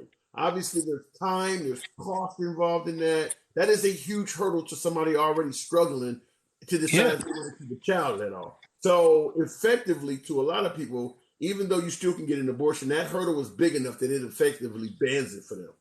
Now, before I lay out my arguing points, I want everyone to know that I'm not a Republican. I'm not a Democrat. I think both parties have gone off the deep end. On the far sides, I believe all the truth in the world is right in the middle. I truly believe that. I mean, most reasonable people are right in the middle, and I like to pride myself on being able to argue both sides of an argument. But the fact of the matter is that Roe versus Wade was made based off of the right of privacy, the right of privacy. Okay. And so let's look at some talking points here. If I was to get a girl pregnant, and 5 months later I got mad and I punched her in the stomach, right? And she had an abortion because I punched her in that stomach. What am I going to go to jail for besides assault and battery? The life of that baby. Exactly. I'm going to get murdered. So if at 5 months she went and got an abortion, what's she going to catch?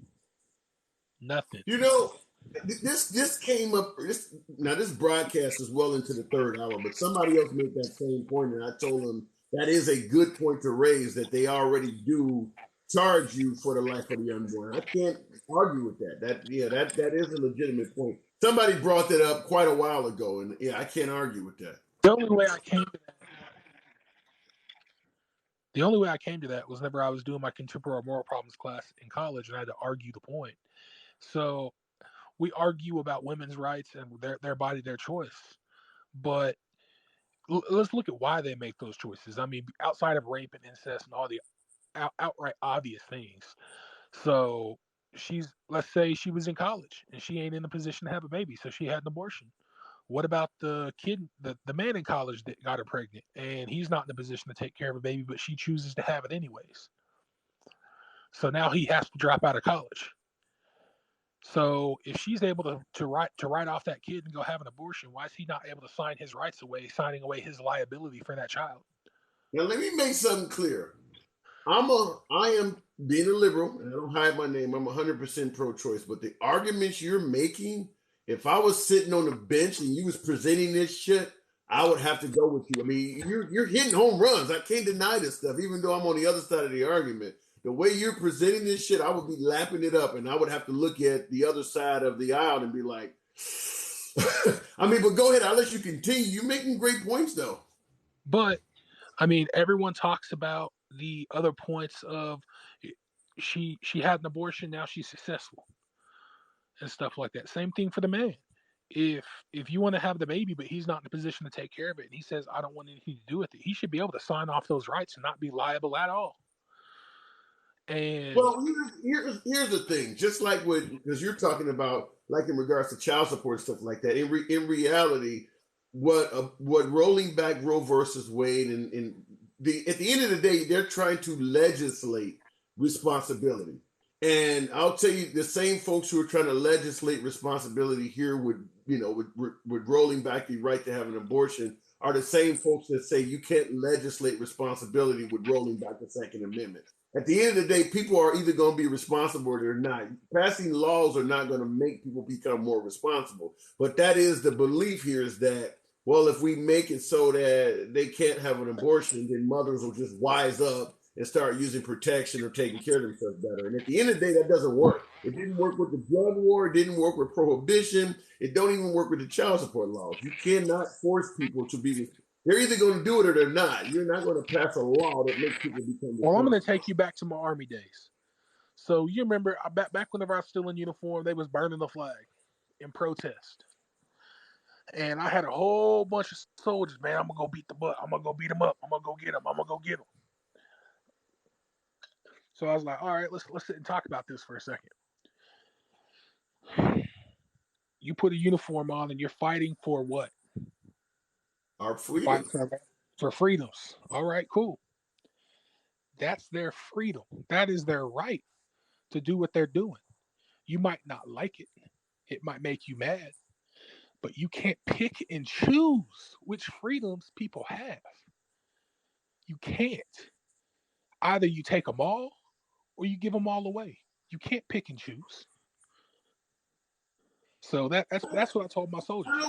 I don't have a lot of comeback. The stuff you're saying is resonating over here and making so much sense as far as I'm concerned. I don't, and I've said that before myself, is that everybody is in favor of free speech until you say some shit they don't want to hear.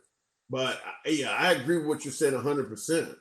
I think hearing stuff you don't want to hear is the most imperative thing in this country. If you get your feelings hurt and you don't like what they're saying, guess what? You should be thankful for that. You really should. Because it means that you live in a free society. Let me ask you this question because it came up. I just want to present because we're talking about the Roe v. Wade. In your own humble opinion, and this hasn't not been adjudicated in court, I suppose, yet, but when do you believe life begins?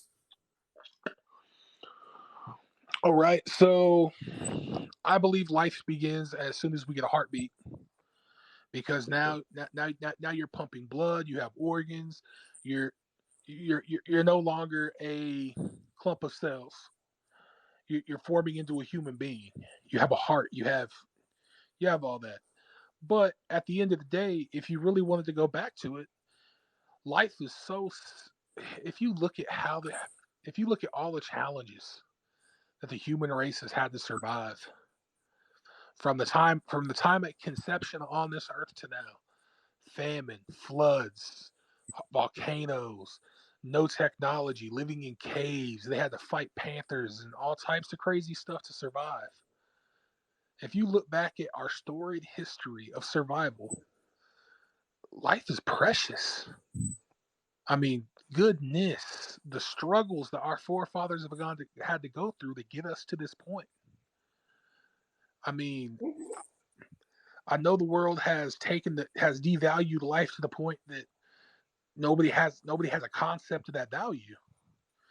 But if you really sit back, I love history.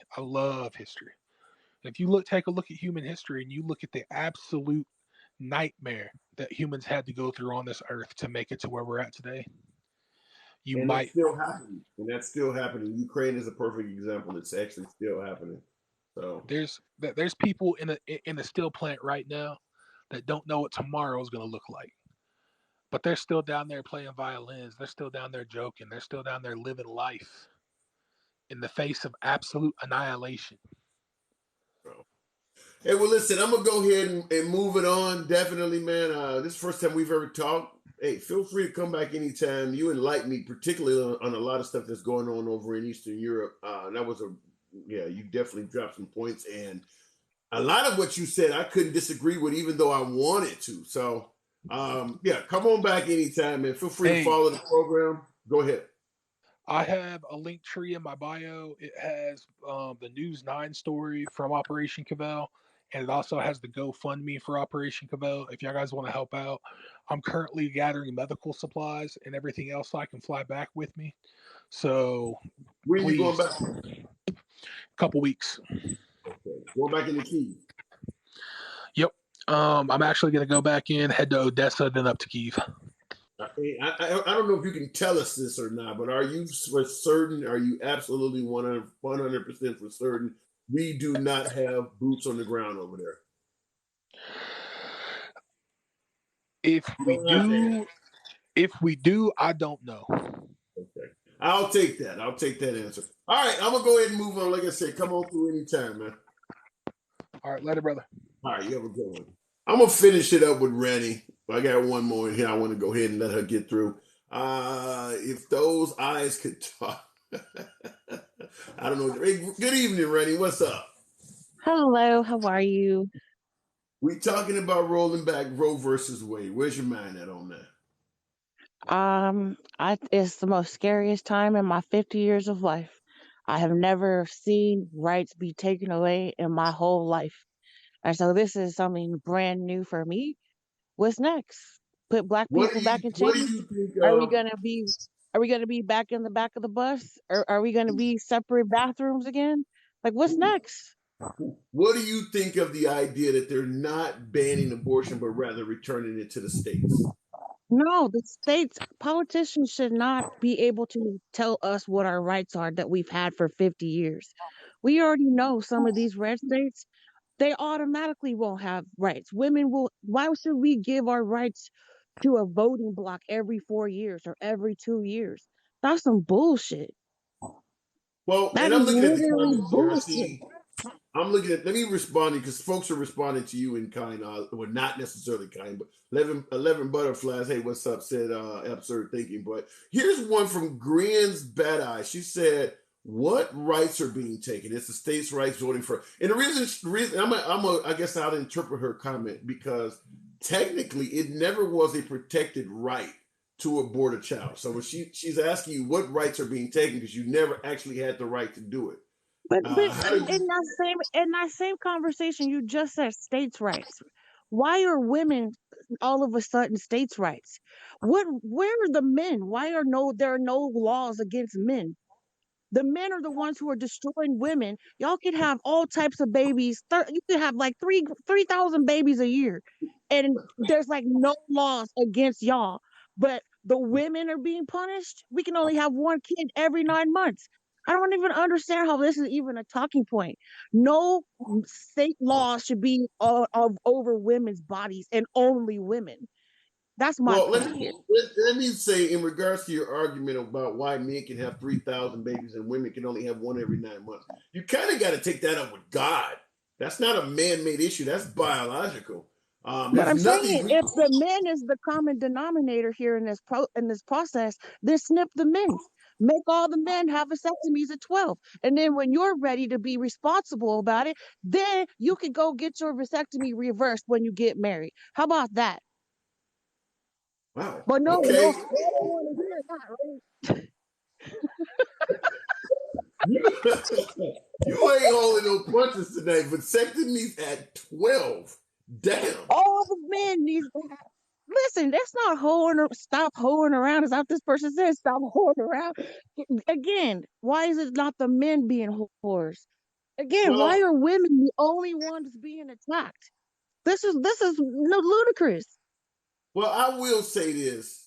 And I said it earlier in this broadcast that I strongly believe that most of the men that are pro-life probably used their pro-choice. They probably exercised their pro-choice rights back when they needed it. Knocked up the mistress, or maybe maybe they had a kid coming in college and they knew it was going to interfere with them. Most of the folks who are pro-life are outside of the realm of ever having to need it. They're over 40, over 50. But if you talk to folks that are in their 20s and 30s, they're overwhelmingly pro-choice because they are in the area in the age group where they're still going to need it. It's the older folks that are telling them, no, you can't do this because it's not going to affect them.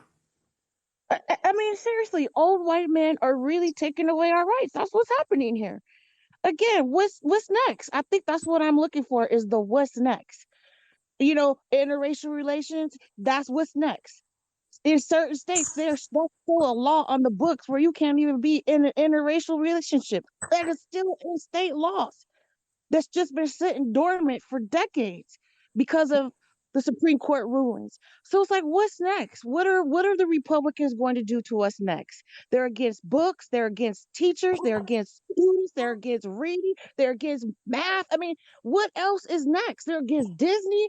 It's too much right now. It's fucking too much.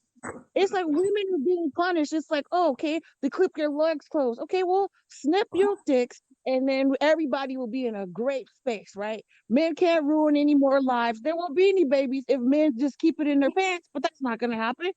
Well, We're human beings.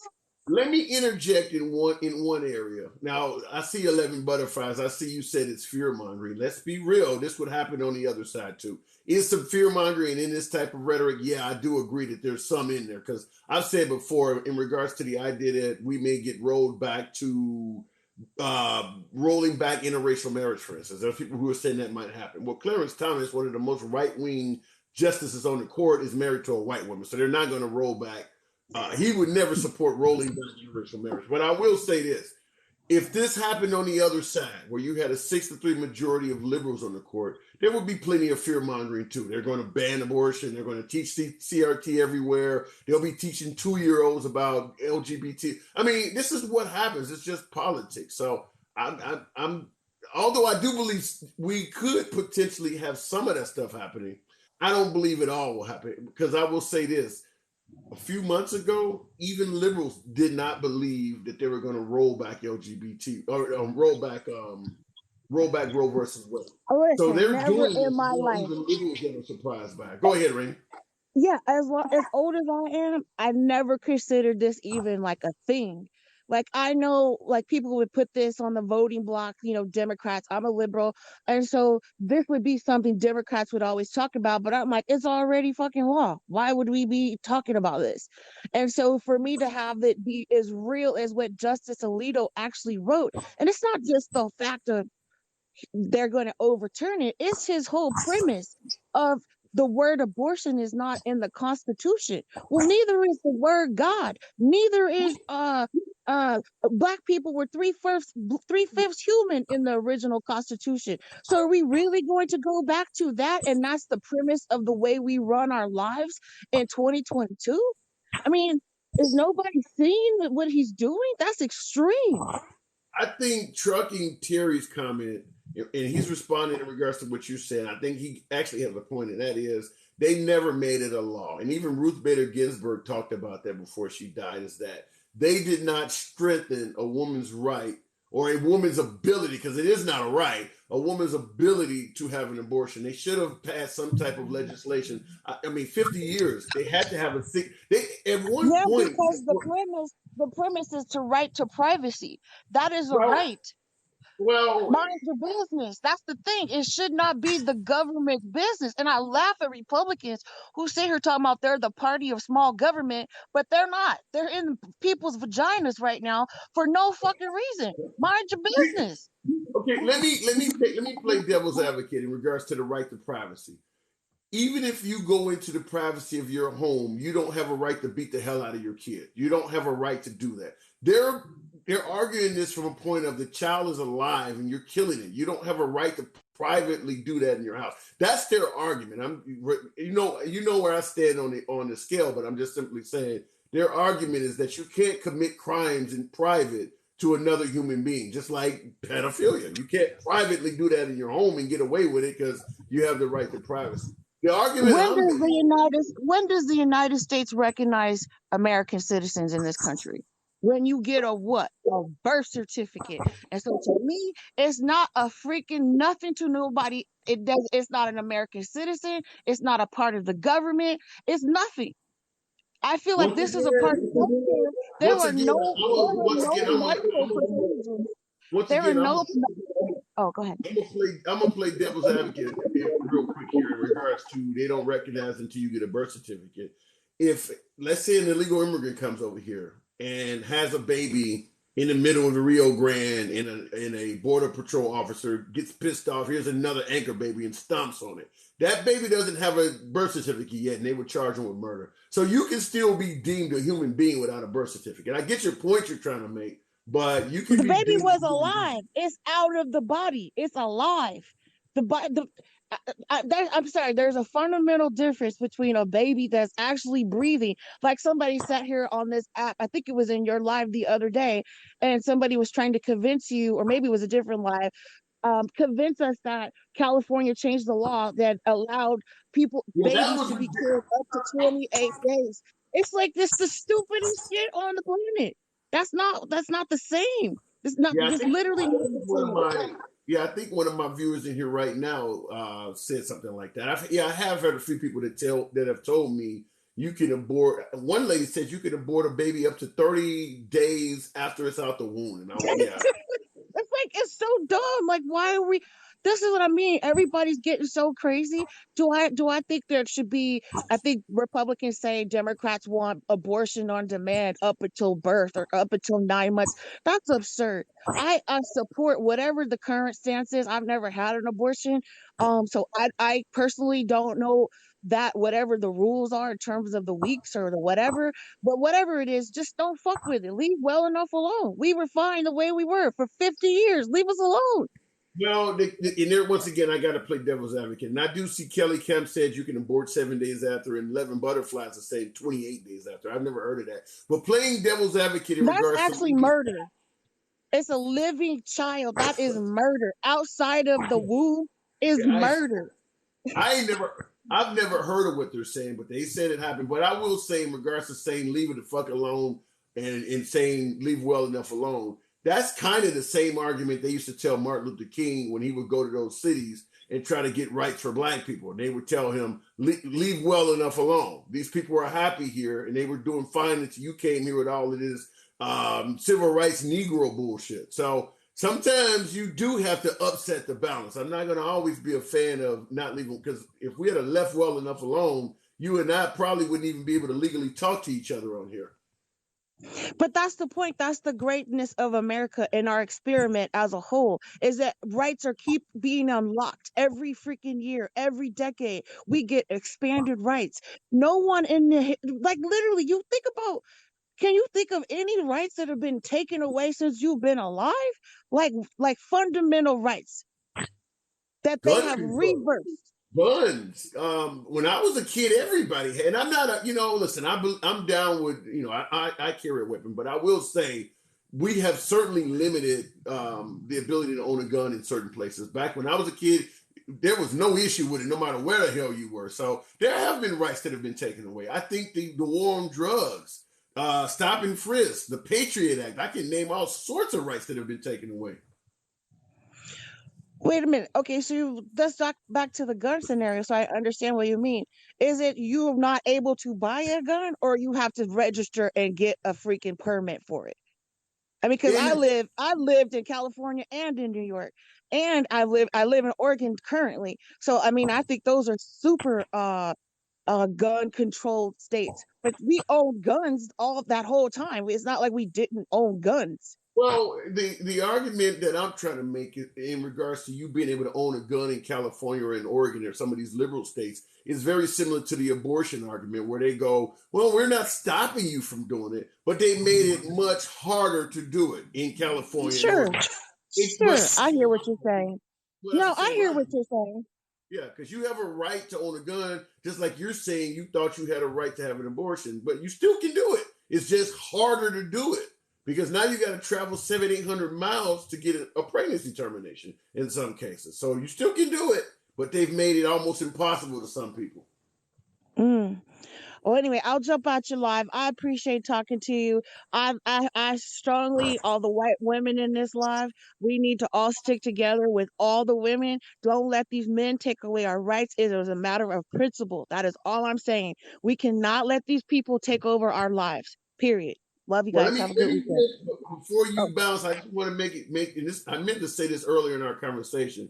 There is an incredible amount of women that also are for these pro-life pieces of these pro-life aims. So it's not just men; it's mostly men, but there's a hell of a lot of pro-life women out there too. I acknowledge that. However, what's next? Affirmative action isn't for Black women. Affirmative action, white women take more benefit from affirmative action. They take that away, tell you have to stay home and be barefoot and pregnant. Then what? You have no independence? That's really what this goal is. Send us back to 1942. That's what the goal is here. You're scaring me. You're scaring me. I hope you run. Hope you run. I'm scared. I'm scared. Have a good one, babe.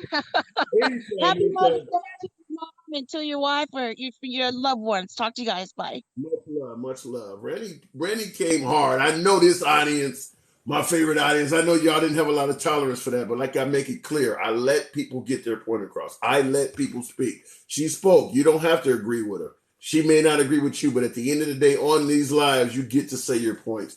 I want to wrap it up, but it's a lot of folks in here. Y'all might as well at least get your boy to 30,000 likes. Shit, since we here making a party, y'all got me in overtime. You are fair, says Selena. Exactly. And I try to be fair. And I know you and I don't even agree on everything most of the time, but I appreciate that. She didn't come hard, quite ignorant she was. Crazy Mike, Crazy Mike, you troll your ass off. You should have wild hair you troll so much and should be dancing to a Justin Timberlake song. But I will say this. I don't think she was ignorant. I do agree that there may be some fear mongering in her. She's going to the worst of the worst and saying that it's going to happen. We don't know. But at the same time, speaking on her behalf, I will say that just a few months ago, nobody ever would have thought Roe versus Wade was going to be reversed. So you just don't know. You don't know. I don't believe the Supreme Court will go anywhere near as far as she's saying, but we didn't think they were going to roll back Roe versus Wade. So you don't know. You are in the lie. I don't know what the hell that says. Rep 8819. AB 222223. You know, while I'm sitting in front of a fucking computer and we're in overtime, because you guys are telling me there are abortions being allowed well after a child is actually out of the womb in the mom's hand and fucking smiling at her. I want to see that.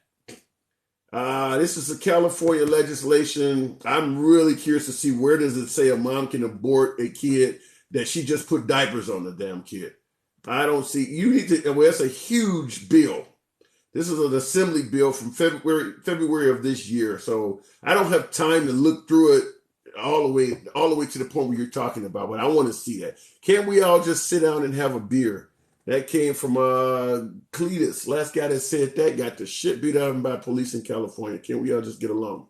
It was a lot of man-hating. Well, Levin Butterfly, she strongly believes that this law is predominantly orchestrated by men. She believes that it is a case of men telling women what to do with their bodies. And that's where it's coming from. Texas is going after public education. For reals, how so? Elaborate on it. How is Texas going after public education? MAGA equals maggots. You never disappoint. Hooking not the way to go. You're suggesting somebody's a hooker? I wonder if she has a child since Jen. Yeah, she said she had more than one child. But men do make families, Jaybird 502. I agree with that. Kind of Mexican. Thank you for those roses. I appreciate that. A cop killing is the same as an abortion. Huh? George Chair. Well, I suppose you're saying murder is murder. I get the point you're trying to make. Well, if that's the case, what about the death penalty?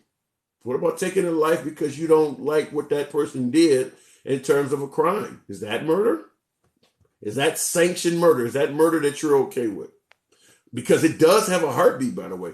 It is about control. Louisiana is passing laws again, birth control. And that came from KB, that's me. You know what? I asked that earlier in the broadcast because if you are going to defend the creation of life at conception, what happens in regards to IUDs? What happens in regards to the morning after pill? These are things that actually could take a life after conception. If a woman gets up and wants to use a morning after pill, that's taking the life of a child that's been created after conception. So we have to ask ourselves, if you ban abortion in these states, not banning it nationwide, I'm going with you that it's states' rights. I'm willing to entertain that for now. Will those same states also start placing limits on certain types of birth control? Because those things can also take the life of a child after conception. You can take a stronger dose of birth control pills and after conception and kill a kid. So there are tentacles to this, folks. It's not going to end as simply rolling back Roe versus Wade. Look it up. That's what they want to do, says Andrea Lynn. Yeah, I would assume they would. You're as cold-blooded murderers as Hillary, cartel, Clinton, Benghazi. When you start throwing all kinds of shit in there, I don't know where to even go with that. Hillary and Benghazi. How many different things that you throw up in one sentence? Brain juice 009. Bible says life begins at first breath. What passage is that in? I may have to use that again. Life begins at first breath, and that's in the Bible? Wow. What's a fetus? It comes after an embryo. At what stage of pregnancy was it? Is it 3 months or 3 weeks? When does it become a fetus from an embryo? It's been a while since I had health class. KB, that's me. Right. At that point, does a man take responsibility for his seed? No, certainly not at conception. You have no rights in regards to holding a man accountable at the point of conception. First of all, because you can't prove it. There's no way you can do a DNA test or anything at the point of conception. Even if the kid is, say, 3 or 4 months old, to do a DNA test, they got to stick a big ass needle in your wound and take cells from the kid. It's quite invasive. So yeah, for the most part, men are not held accountable until the child is out of the womb. But they can make you pay for the birthing process and maybe even go further back once they can prove it's your child. That's preventative. The whole pro-life thing was about the Christian right getting power in Republican politics. That came from Darnell Lesper. Well, you got someone on the other side saying it's about reducing the population of black people. So there may be some validity in both of those.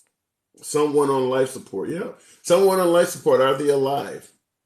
Because if the family pulls the plug and they die, they don't consider that as we did that. In fact, I did that on my mom, and they didn't call me a murderer. Read what Greg Abita is doing to our education system. I don't know who Greg Abita is. I have to look that up. Mr. Wonderful, you're sad murder. I don't know what the hell that means. Mr. Wonderful is a very wealthy guy on Shark Tank. Is that what you're talking about? It is reducing the population of black people, says Tay Kush. Yeah. If you get rid of abortion, and I've said this before, if you get rid of abortion, what is it, 500 to 750,000 abortions are performed in America every year. A lot of those are by minorities and black people. If you ban abortion, say nationwide, I know right now you're saying states' rights, but let's say it ultimately gets banned nationwide, and all of these babies come to fruition, and all of a sudden the African American population starts to slowly creep up and get close to, along with the Mexican Hispanic population, they start getting close enough where they're going to remove the majority status from the Caucasian population. I guarantee there's going to be people who are not going to like that. I guarantee that. I've said this before, folks. I don't think there's anything the liberals are going to be able to do to stop the reversal or Roe versus Wade from being rolled back. However, I strongly believe, probably be a generation, maybe 2 generations down the road, the Republicans are going to be like, we need to undo this. It's because it's going to cause a lot of problems that you don't like, such as entitlements, extra incarceration, like I said, the browning of America, the reduction of your majority status. All of these things are going to be issues that the Republican Party are not going to like.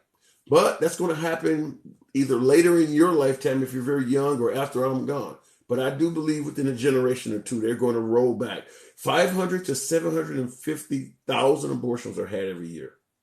And it's by some of the poorest people among us on the bottom end of the socioeconomical scale.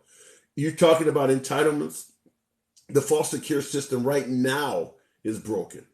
Can you imagine if you start adding 10, 20, 30% extra children to that system? We don't want to pay the entitlements that system wants right now. We don't want to. So eventually, yeah. Now, somebody said education helps. That is true, but we don't want to pay for education either, remember? So I'm just simply saying the level of entitlements, there is absolutely no way you can do this without entitlements going up in some area or another. There's no way you can do that. And make no mistake about it, the right wing already thinks we are drowning in entitlements. There's no way you can do this without entitlements going up. They do want to pay. They don't want to pay for anything, says me. Yeah. I'm glad you keep telling yourself that, buddy. Keep telling yourself. Telling myself what? Are you telling yourself that we can stop 500 to 750,000 abortions every year and it's not going to cause any entitlements? Are you telling yourself that? Is that what you're telling? You really believe that, huh? Okay. Into the late 1970s, even the Southern Baptists were pro-choice. I didn't know that. Wow. Look at what happened in Romania. Decreased 770 babies turned over to orphanages. And that's another issue, old girl. Appreciate that comment. Is because currently we allow mothers that don't want to abort to hand their child over to a safe haven or put it up for adoption or whatever. A safe haven, for the most part, the child's going to go right into foster care. Adoption is an option. However, there are a lot of kids that do not adopt well. And African American kids are one of those groups. So African American kids do not adopt well. There's only so many Websters or Mr. Drummonds in the world, from Different Strokes or Webster. There's only so much of that shit. But if you got an influx of African American babies, they're not going to be just getting swallowed up like that. Everybody is not trying to just grab black kids like that. And there's going to be a whole lot of them out there. Because the moms are going, okay, you forced me to have a kid, but okay, I still can give it away. Well, it goes into foster care. Nope, my brother-in-law has two. Okay, fair enough. Where were the problems before Roe versus Wade? On park benches, toilets, alley garbage cans. The problems were everywhere. Roe versus Wade did not come in a vacuum. We are a Christian country. Certainly in 1973, when this shit came out, we were even more religious back then than we are now. And somehow, some way, they decided to pass this. So clearly some shit was taking place that they thought needed to be addressed. We're nowhere near as religious right now as we were back in 1973. So if they passed that back in 1973, you would have to assume some real bullshit was taking place. And the idea that we're going to roll it back now and none of that's going to come back, good luck with that. Good luck with that argument. Let's see what's here. We got a couple more. I'm way in overtime here, but it's a Friday night. Let's see what's going on with C.T. Carson. Goodbye, religion. Yeah, religion is on the out. Carson, I got the Roe didn't even get an abortion. Yeah, Roe didn't tell the truth. 11 Butterflies. The whole thing was based on some dishonesty. Same thing with the racism they found in the Ferguson, Missouri Police Department. The whole thing was based on the hands up. What was it? I can't breathe. It was a justifiable shooting. It was based on something that wasn't necessarily true. But when they went there, they found real racism. And that's the same thing here. Roe versus Wade may be based on something that wasn't true, but that particular mindset or that adjudication by the Supreme Court back then, it had its place. C.T. Carson, can you hear me? Carson, you are on mute. Can you hear me? Unmute yourself. Go Dr. Oz. Good luck with that shit. Okay, you're off mute. Can you Okay, hear me? I'm good. Okay. What's up? Sorry about that. Now, I was just going to make a few points of clarification. One, what they keep posting about for Governor Abbott is getting rid of Title 42, which requires the education of anyone for free in public schools. So he's challenging that law from 1982, specifically around undocumented children. Why would you? Okay, so he's saying that if you're in his state, okay, he obviously you're saying you're suggesting that he doesn't want undocumented children to be able to be educated. That's exactly what he's saying. He doesn't want that burden on the public school system that's already struggling in Texas, and because of the failed border policies, that is driving a huge increase in migrant children, and the school system shouldn't have to take on that burden. Wait, that's you said what? Okay, wait. You said what was driving? I didn't hear that part.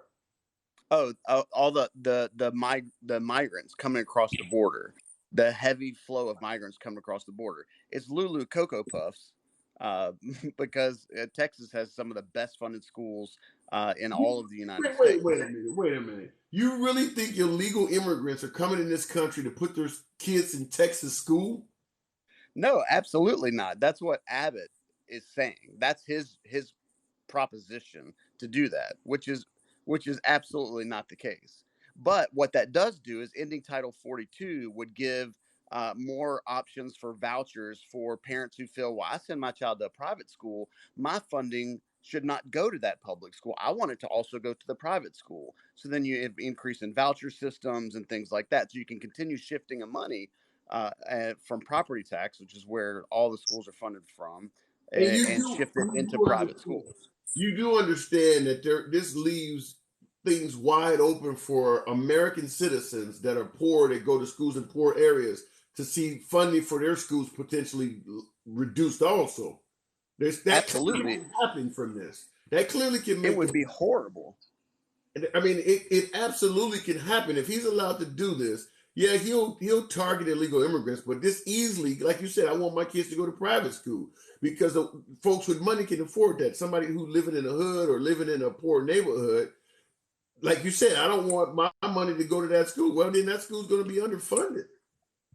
Yep, in a very, very bad way. And then you have all these people also talking about, well, just give your kid up for adoption. It's so easy to get adopted. The average cost of adopting a baby in the United States right now from an American system is $70,000. Well, they could make that easier. A lot of that's going to be bureaucracy. Oh, absolutely they could, but why would you when it's a for-profit business? It's not about saving kids; it's about other companies making money. Yeah, my guess is if this get out of hand, they would make that part easier. However, I still strongly believe that there is not enough parents willing to adopt all the kids that need to be adopted, and that's now. That's now. No, that was the case even back in the day. My wife was actually a ward of the state. Her parents were unfit to take care of her. They took her away, and she was going to enter the foster system if it hadn't been for her mom now, who was a family relative that stepped up to the plate and said, "Hey, no, absolutely not. My relative is not going into the foster system." She would have no telling what would have happened to her in her life, but she was very lucky, one of the few that are lucky. Okay, let me respond to because somebody said something in regards to what we're talking about. 11 Butterfly said there are waiting lists.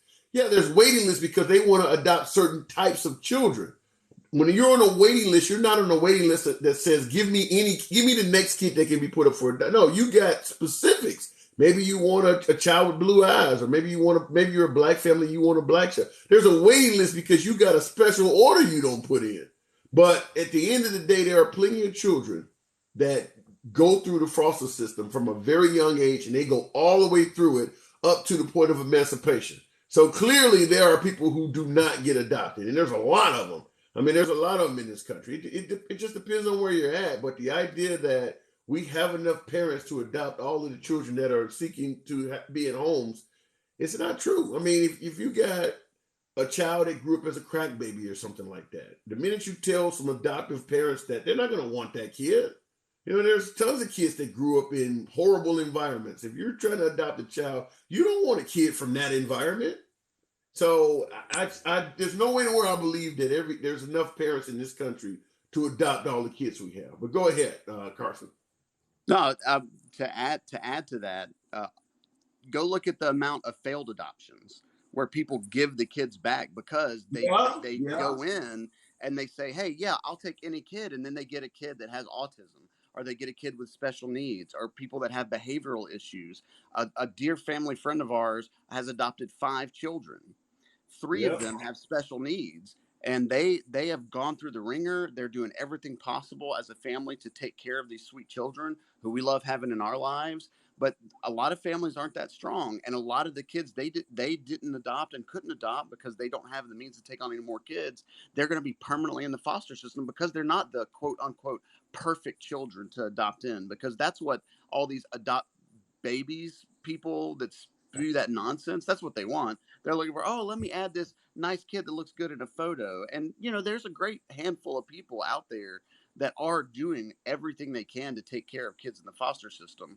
There's way more people that care about the stray cat on the side of the road, though, and put out cat food.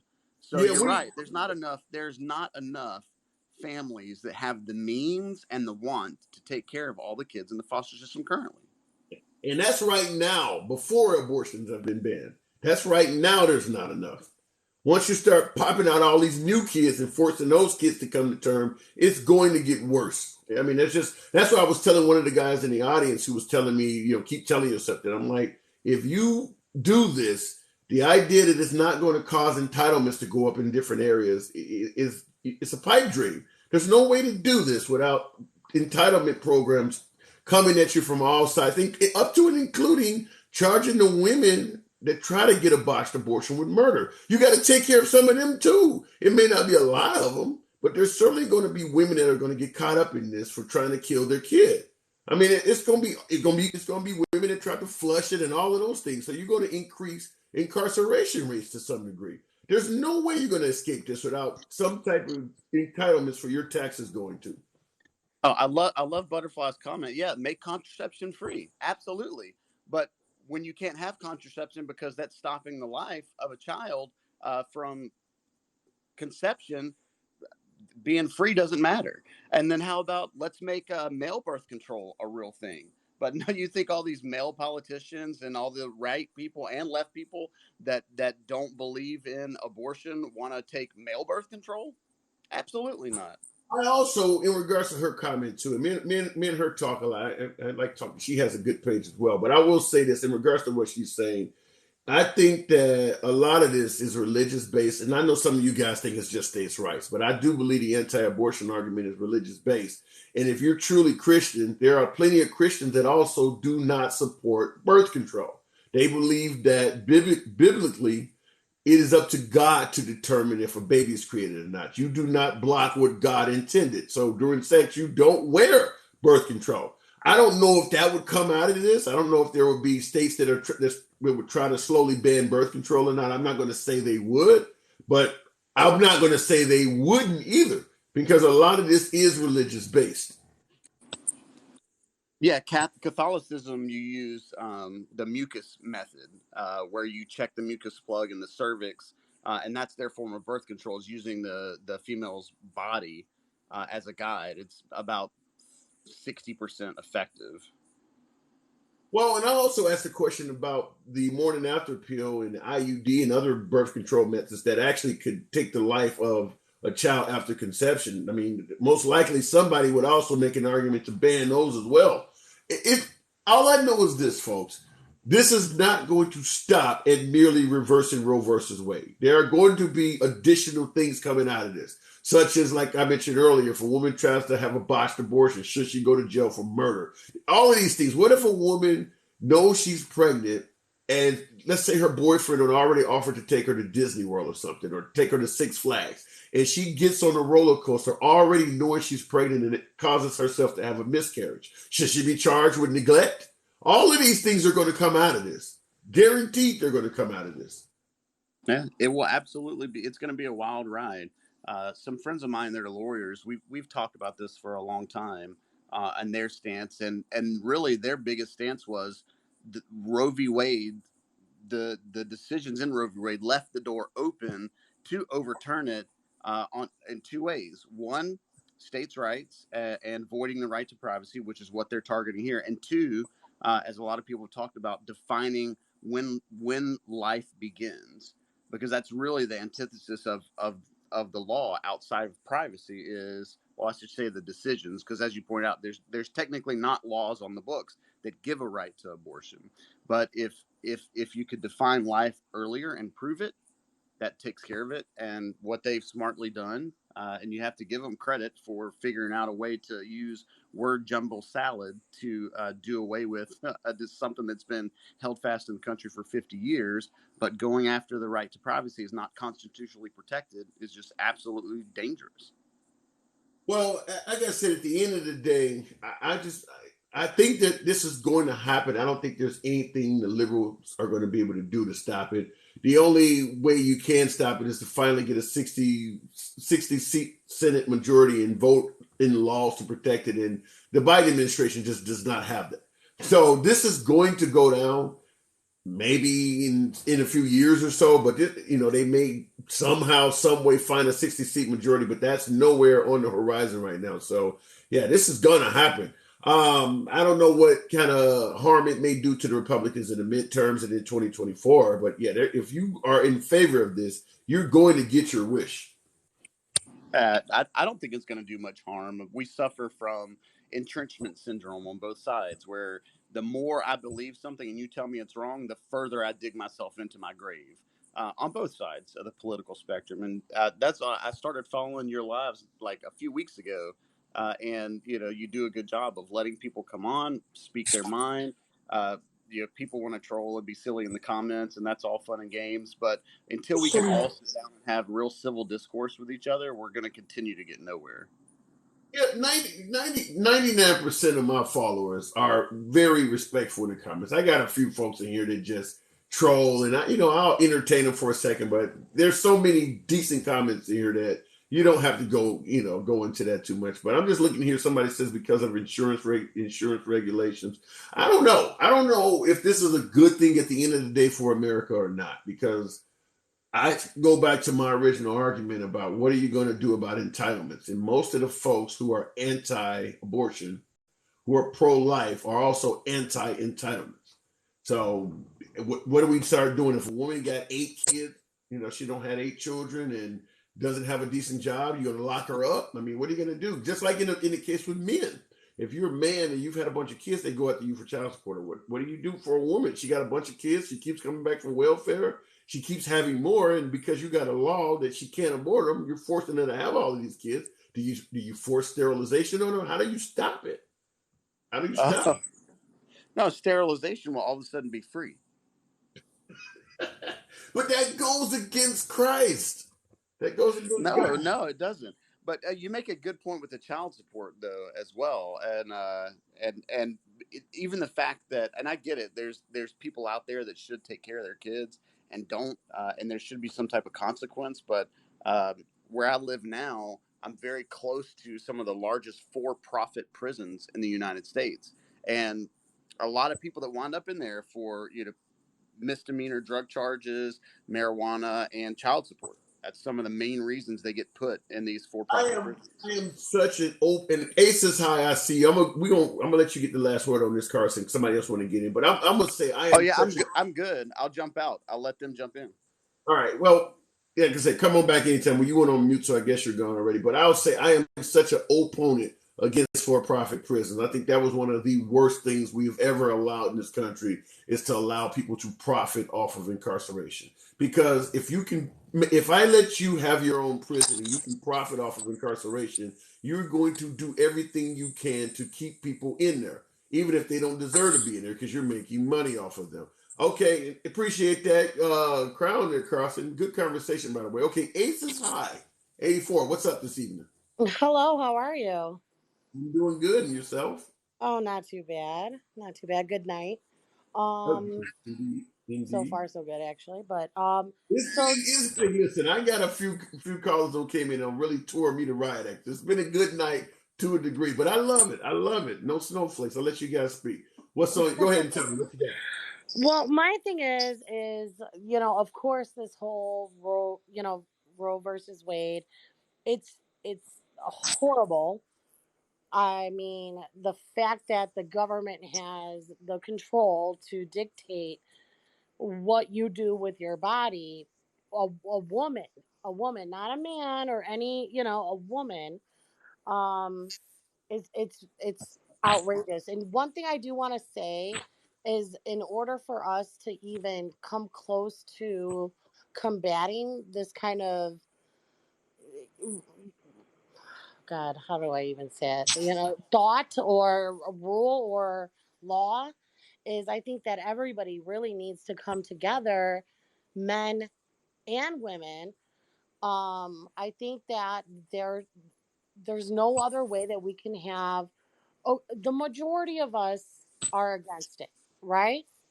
Are against pro life. We are pro choice. We don't want the government to dictate what anybody does with our bodies, not male, not female, correct? Nobody should have that power over yourself other than yourself. And I think the only way that we're actually going to get through in any way is not only for, like, protests, of course, strikes, okay, but I think that it needs to come to the degree of where it's really going to make a difference. As what is one of the most money making franchises in this country? Sports. I think the NFL, the the MLB, NHL, all of them, all those franchises need to come together and strike. I bet you if they did, I bet you if they did come June when they pass this law, You think then you think I that think they'll overturn it. you think they would overturn their stance on Roe versus Wade from if the athletic teams went on strike? All of them, every single one of them. I don't. I can't say I believe. What do you think will? What do you think will do it then? Well, I was watching. Like I said, I watch news on both sides today. I watch a lot of right wing news, but I watch some left wing news. Joy Behar, which I know is not. This audience is not a fan of Joy Behar from The View at all, but she made an interesting, funny comment because she's a comedian. She said there have been a couple countries in reality that had women went on a sex strike by not giving the men sex in the country, and it actually accomplished things. I forgot the two countries she mentioned, but she gave examples of where the women went on strike in terms of having sex, and it actually caused the politicians to change their legislation. The girls just I, won't. you know what? I don't think that would. It would help, but I don't think it would change their view. Absolutely not, because they're able to rape or hide it. They're able to hide everything that they do. So why? I wasn't expecting you to go there. Wow. Okay. Well, I'm just saying. Literally like they're able to hide all of their crimes and cover everything up. So why it goes unnoticed or they pay them off or whatever? Like why? I don't think that I would don't. work. I think we I have to don't be think. drastic. I I don't. think we have, as I drastic personally. as this law is, as horrible, to actually have a country that's going to dictate what you do with your own body, and it has to be that drastic. Okay. And I go ahead, Let me go ahead, go let me ahead. say this. I don't think that a sex strike or a strike by the professional teams would do it. I think the same thing works in every other thing, and that is to hit people in the pocketbook. And I really believe that if the country ultimately is flooded with requests for entitlements, that will make them make a change. If you all of a sudden children born to unwanted families, the incarceration rate goes up, the dropout rate goes up. No, we're talking years at that point. I mean, Exactly. It's no, going to be it years. needs, if Exactly. everybody striked at, well, especially the large franchises such as, the football, baseball, hockey, basketball, all of them. If they did not play, if they did not play and they sat and they kneeled and they, whatever, did whatever for us women every single game, how many days do you think that will, especially playoffs are going off, I how can't. many days? I can't entertain it because I don't think I mean, keep in mind I most of the know it folks. won't happen, but it would. I Yeah, wish. I mean, keep in mind most of the sports that we know and love to watch is men. So men are certainly not going to do that shit. You So don't think that they will stand up for their women? They will stand up for their daughters. They will stand up for their sisters, for okay, their mothers, for let me put anybody. it this way. Let me put it this way. I'm making several $1 million as a running back.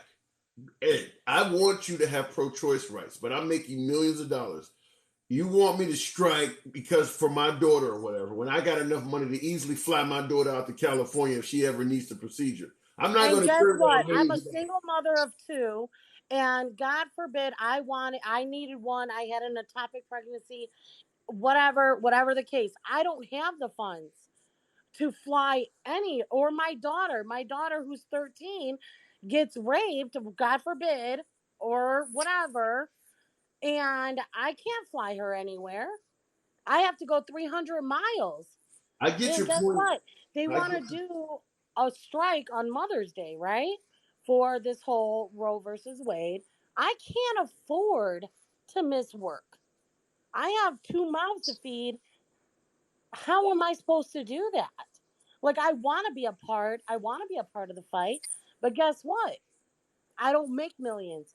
I don't make I don't make more than six figures. So how am I supposed to fight for something I passionately believe in, that the government should never have a part in what my choices or my daughters or my nieces or my nephews or my whatever, my sisters in this country have a right to their own choices.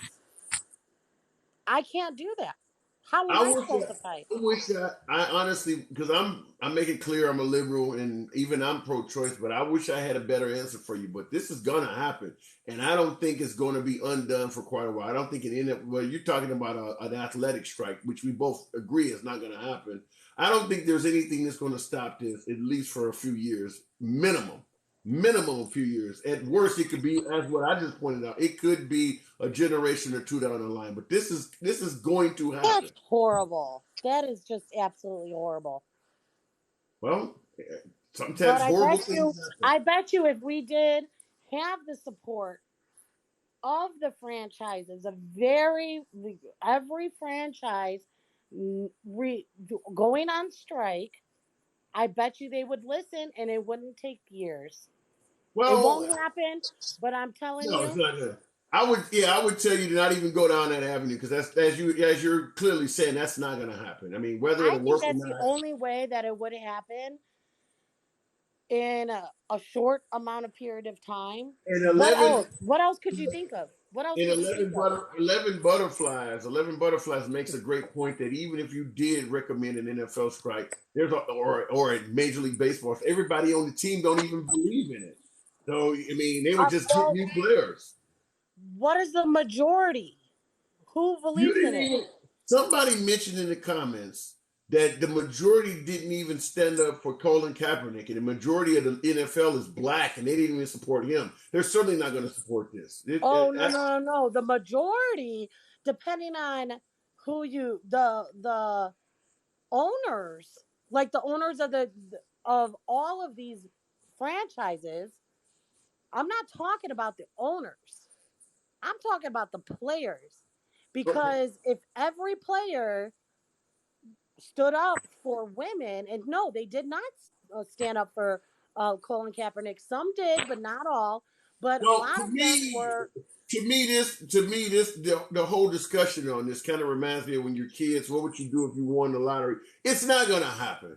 Is this what we're talking about now? That as far as the sports teams going on a mass strike, it is just not. It ain't even going to be discussed. That's how bad it is. It is not going. In fact, you But haven't. and that's you. But you know how sad that is. That we can't even talk about the franchises who are making all this money for this country to even stand up for the majority of the population who agree with pro-choice and the right for a human being to have a choice on what they do with their selves. Well, you got to keep in mind that, as Evan Butterfly said, there are plenty of athletes that are pro-life. Plus, this is their livelihood you're asking them to sacrifice.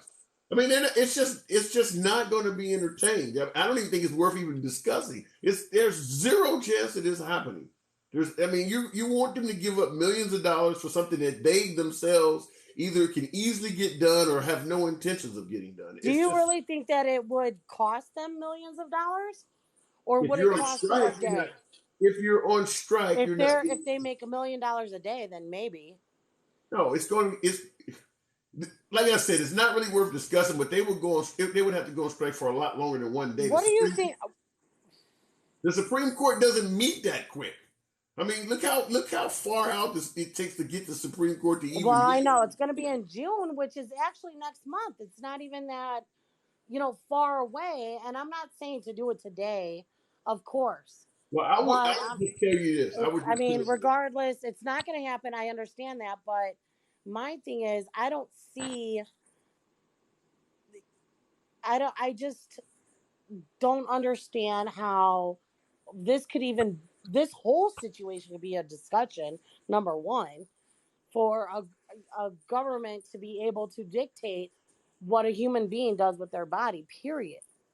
Okay. Well, I wish I could give you something better, even though I'm pro-choice. I'm willing to admit, this is one where I won't say throw up the white flag because keep the fight going, but this is one where you need to regroup your soldiers. This battle right now has been lost. You need to regroup your soldiers, go back and go back to the drawing board. But this battle right now on this day has been lost. They're going to overturn this.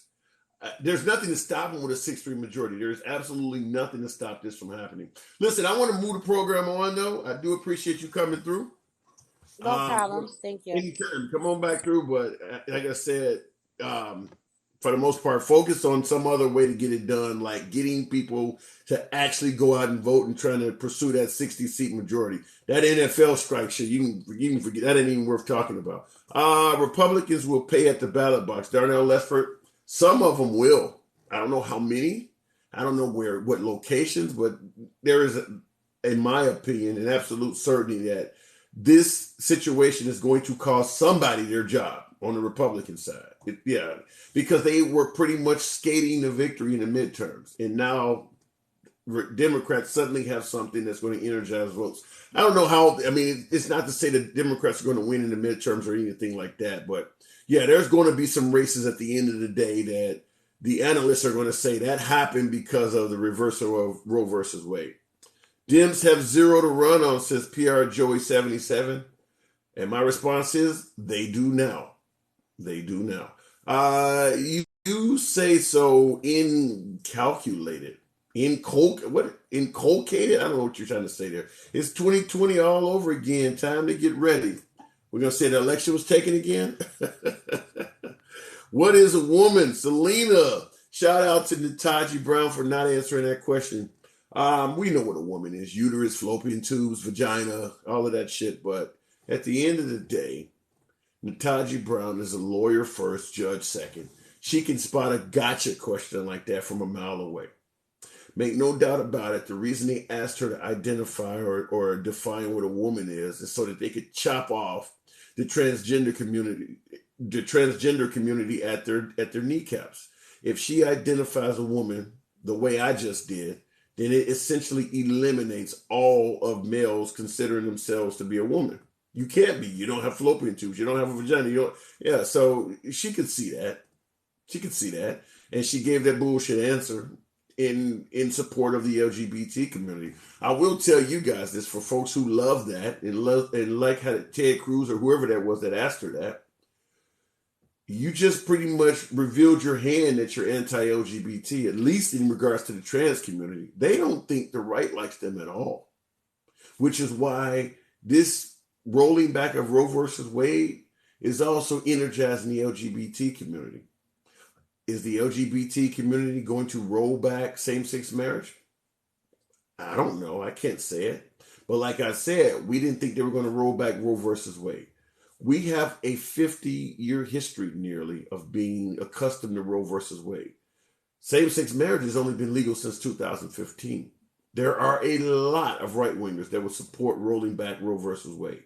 So instead of what some of my callers were talking about, like Rainey talking about rolling back segregation and shit like that, that's more far-fetched. Rolling back marriage to the point where it defines between a man or a woman, I do believe that is highly possible.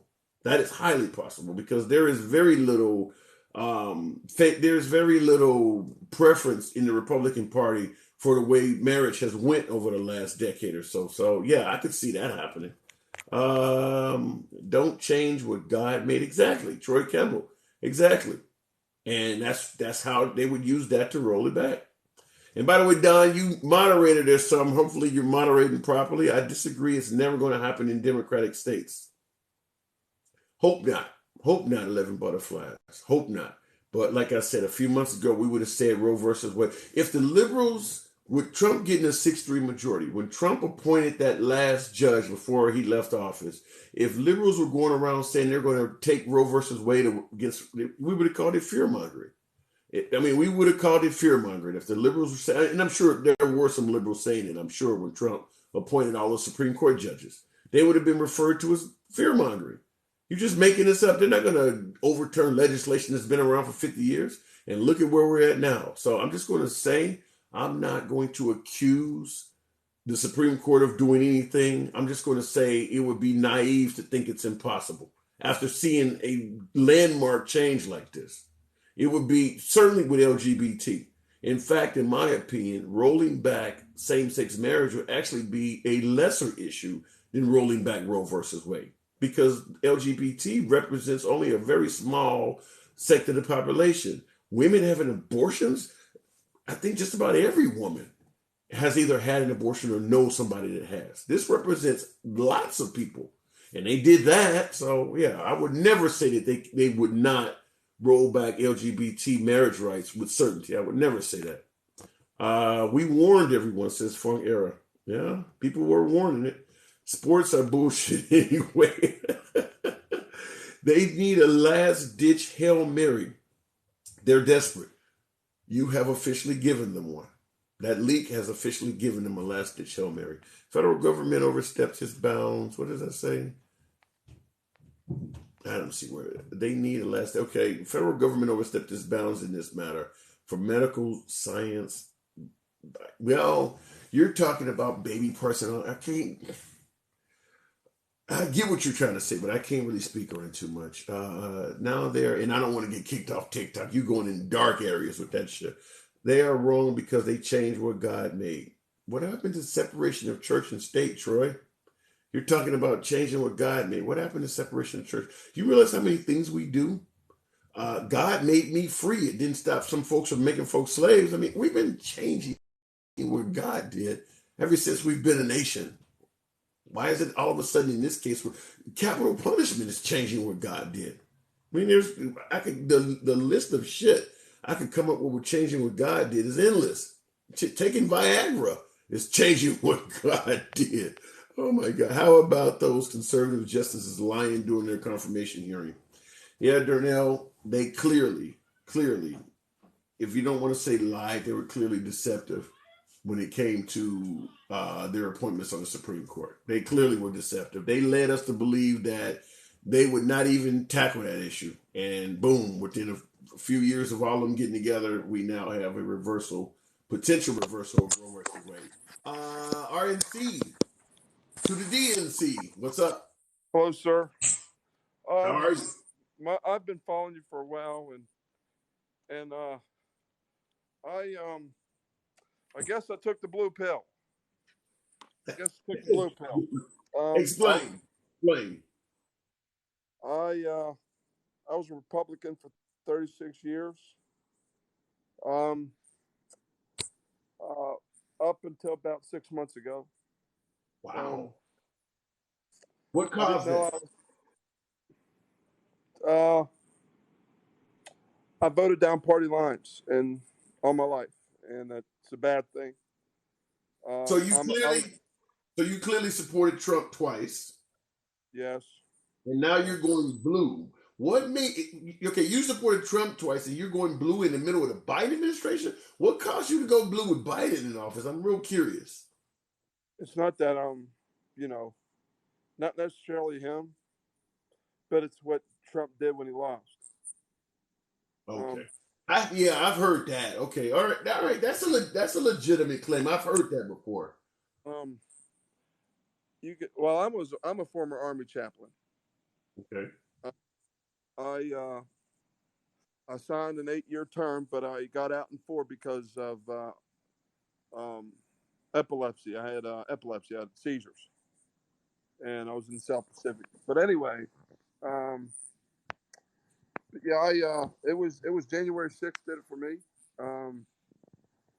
but I was still on the fringes, and then I got on this app about 3 years ago, And it wasn't until I got to 1,000 followers midway through me being able to go live when on a lot of liberal content and creators, and just seeing what they had to say. And I did a lot of soul searching, and it turns out my entire life I was systemically racist, and I grew up in it, and I didn't know about it because I guess I didn't care at the time to want to know that I was, and I had a lot of animosity and hate in my heart. Hold on, After that, hang on, hang on a second. Hold on 1 second. I'm not laughing at you, but somebody put in the comments, "Oh man, now I can't say anything bad to him." When you, I'm not laughing at you by any means. You're having obviously this is a very serious comment, but apparently somebody was ready to rip you a new one, and when you admitted and confessed that you had those racist views and things like that, somebody said, "Oh man, I can't be bad to him now." But continue. I didn't mean to interrupt. That just happened. I had to point that out, but go ahead. it's okay. So I had a lot of animosity and hate in my heart, and I had this towards the people I prayed for and went and shared the gospel to, and I was hypocrite, you know, and I grew up in this you know this culture of bigotry and racism and being systemically racist. I can't believe I did. I spent months, weeks and months just researching and looking at books and researching about the BIPOC communities and indigenous people. And the more I read, the more bad I felt about myself. And Wow. you know, I tell you, now 10 months ago I was still a Republican. Mm-hmm. Okay, but it was 6 months ago I changed. So 10 months ago I was deep into it. Like I was still deep into the racism. I was deep into being a Republican and stuff. And Do you believe? I have to ask you this because you switched parties. Do you believe? I'm trying to see how I can work this, and let me be clear. My predominant audience is MAGA. I make it clear. I prefer talking to MAGA because I like to hear the other side of the aisle. But do you believe there is a little bit of racism in the Republican Party? A lot? Do you believe it's the norm? Do you believe it's accepted? What about that party made you leave that party for racial issues? well, I, I guess there's bullshit on both sides. True. You know, there's bullshit on both sides. So me changing my party, thinking that there's a savior on the other side is blatantly wrong. But it's just um, I believe in right if it's done right. I believe in right wing policies because but it's the hard issues, man. It's I don't know. Um, it's how Trump went about himself this 3 months or so, uh, November, December, 3 months, the last 3 months of his presidency, and he just kept on feeding into it, and that whole thing with January 6th, and Let me say this. And by the way, folks, you might as well tap your screen since we're still here. Give me up to 35,000. Just tap your screen, show your voice some love. It doesn't sound like you have an issue with the Republican Party. It sounds like you have an issue with the former president, President Trump. Now, it may be also an issue of you not liking the direction that President Trump has taken the Republican Party. That's what it sounds like. yes, sir, I'll agree with that statement. I'll agree with that segue. Fair enough. That's what it sounds like. Now, this is what I hear coming from the liberal side. Oftentimes, is that Trump relaxed the party to the point where they can say the quiet part out loud, or he encouraged a lot of negative activity to come out in the open. That's what you hear from liberal circles, and also it's what you heard from the FBI under Trump when they suggested that white supremacy and all that was raising. Like I said, I prefer talking to MAGA. I'm not here to call anyone racist and things like that. I'm just giving you guys what I claim I've heard, and I'm letting you speak. I got to admit, bud. I love. I didn't. Maybe I switched. I guess you shouldn't change because of your feelings being hurt, right? That's And what they say. so, I was I didn't write it on paper, but I came out and I don't know. Okay. Well, I Sorry. appreciate you. I appreciate you being candid. What you just stated is not hard for not easy for folks to come out and say. I mean, I can understand the hesitation in saying some shit like that I mean, there's still a couple hundred of us here at least almost. So, man, I I mean, tell you what, you remind me of Tim Scott, sir. Really? You got that reflection. Okay, Tim Scott out of Carolina. Yes, sir. I'll take that as a compliment. Me and his politics might not necessarily be the same, but I would certainly take that as a compliment. So I take it you're a Republican, sir, or libertarian? Look above my head. That's the name of the program. The handsome. I can't see because the four favorite. Look at the screen. Look at the monitor. The handsome liberal. Yeah, I lean left, but I consider myself to be a moderate, and I can see both sides of the aisle. I'm not here to bash Republicans. I'm not here to promote liberals. I'm here to talk about politics and point out the flaws on both sides. But I do lean left on I won't say most, but a lot of social issues I lean left. So that is the name we go by here.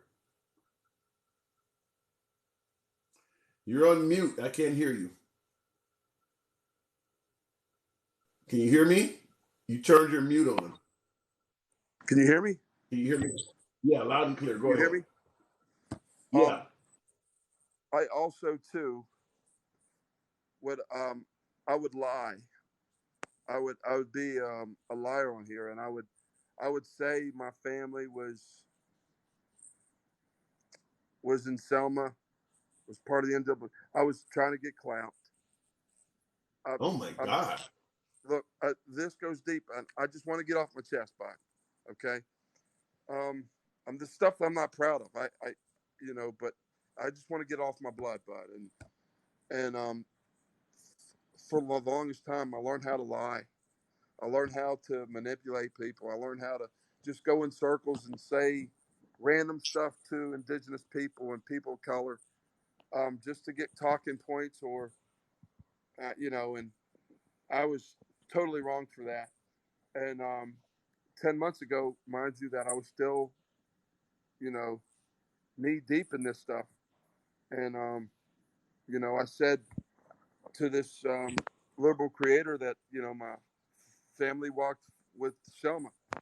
And I was born in Hershey Park, and I said I was white chocolate and stuff like that. And so the change, my change started, and my eyes started opening up 6 months ago to my behavior as a kid, and I took that with me into my adulthood.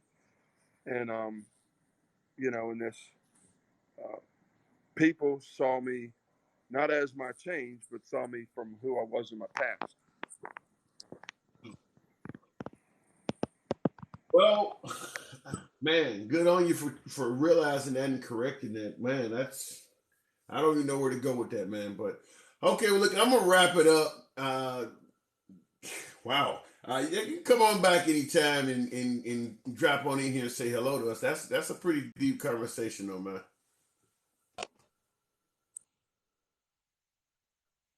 I don't know if we lost him or not. Can you hear me? Yeah. Can you hear me? Yeah, like I said, come on back. Yeah, I can hear you. I can hear you. I was just wrapping it up, but yeah, feel free to come on back through anytime. I'm sorry. Wow, I'm sorry. You just I'm sorry if I offended you.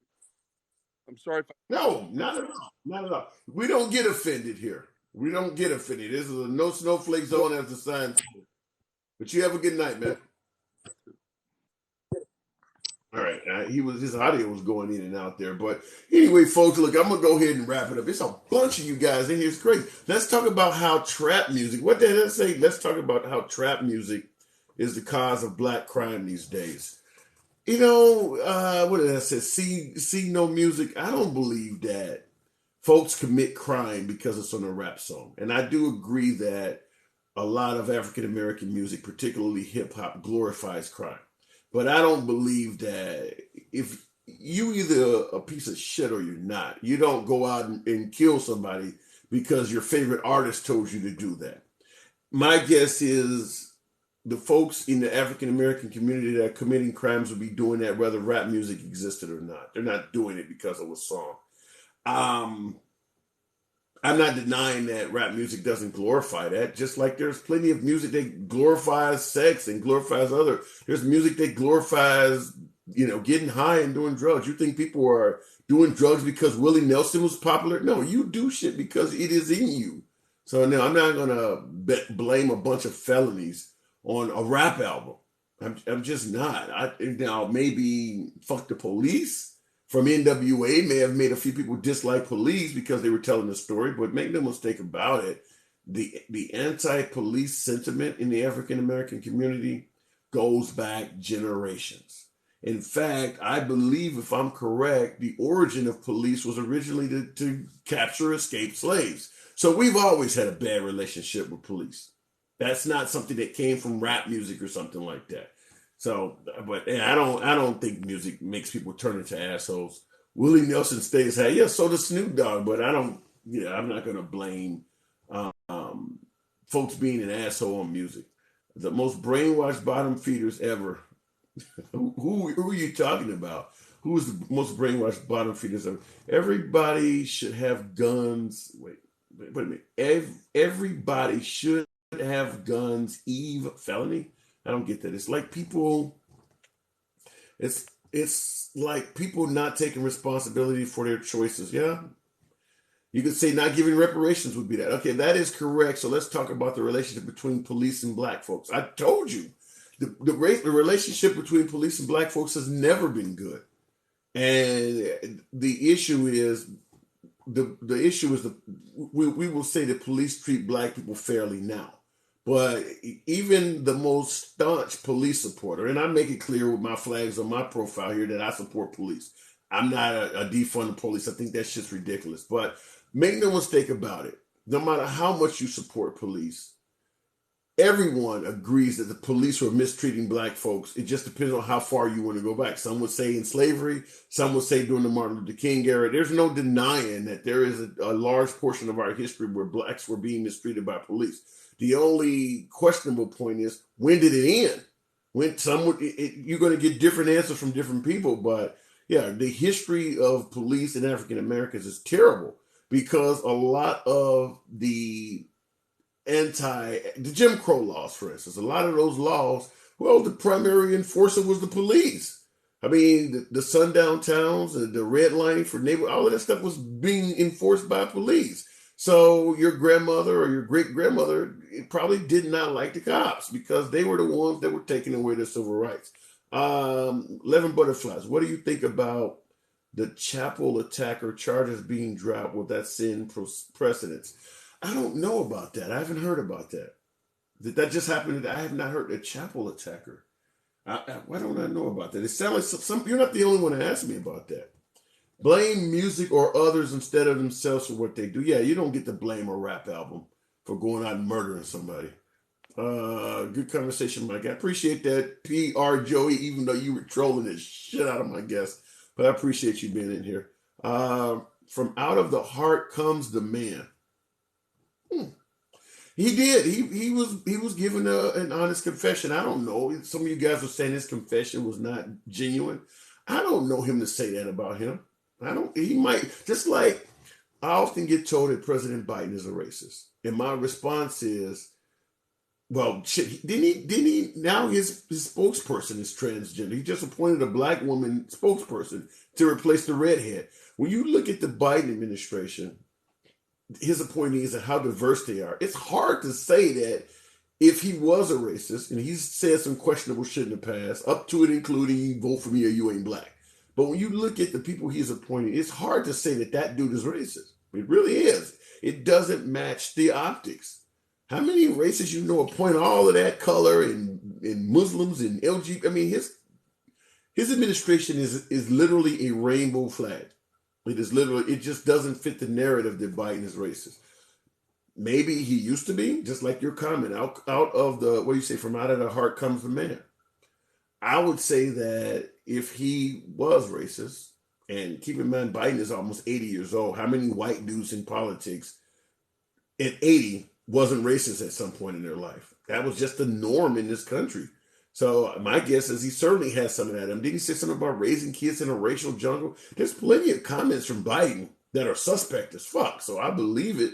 But it's looking at Biden today, I would say it's clear that he's trying to make amends for that. And there's no way I'm going to look at all of that on his administration and stuff like that and say that he hasn't made some kind of changes. Agree, Hans. Appreciate that, Katie Meyer. People make decisions. Stop blaming someone or something else. Guns don't pull the trigger themselves. Here's a comment. That's a good. Biden pooped in his pants. Here's something I said in regards to that. The gun crowd strongly believes a gun will never jump up off the table and shoot somebody on its own. Guns don't kill people. People kill people. But those same folks will turn around and ban guns, or ban drugs rather, believes that drug bans work under the guise that, well, a needle would not jump off the table and shoot anybody. You believe that in guns, well, if you ban guns, people will always find a way to kill still. But you believe banning drugs will work? People will always find a way to get high, which our war on drugs has proven to be true. So how could you believe a gun ban would be ineffective, but a drug ban would be? I think we have enough proof at this point, because we've really never had a genuine gun ban in this country. We absolutely have a genuine drug ban. And I think there is more than enough evidence to show that banning drugs don't work. I mean, I think there's far more than enough evidence. We've done everything we could, up to and including taking away their freedom for the rest of their lives.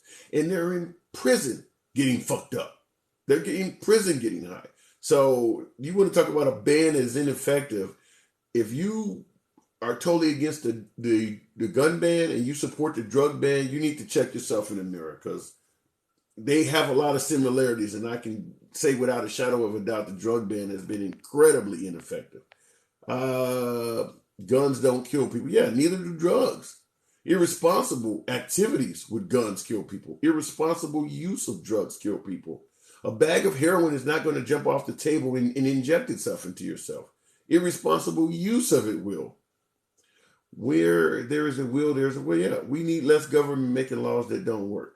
Fair enough? Fair enough. All right, folks, I have got to run. We are in our fourth hour. We're well in overtime. 7 p.m. Central Time, Monday through Friday is when we are here normally. I will catch you guys later. Follow the channel, by the way. Show your boy some love. Got me up to a ridiculous amount of likes in here. Should have been 50,000. Some of you guys were slipping.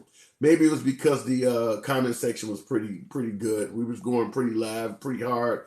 A lot of passion in here. But follow the channel, folks. Nobody wants to ban guns. That's not true. Did you not hear Beto O'Rourke? Didn't he yell out, "You damn right we're going to take their guns," or something? No, there are people who want to ban guns. God bless you too there, Troy, whatever they say there. And I've been saying, bro, since I was 3. Yeah, James, I really believe that. And I've never used any types of drugs. Never smoked a joint, never smoked a cigarette, never even had a beer in my entire life. But I can tell you from the data, it's pretty clear that drug bans do not work. I mean, we've tried everything, and they just simply found another way to get high. That even go back, even as far back as Al Capone and Prohibition, they just found other ways to get high. And it creates a horrible black market that results in all kinds of other crime. I'm out of here. Catch you guys later.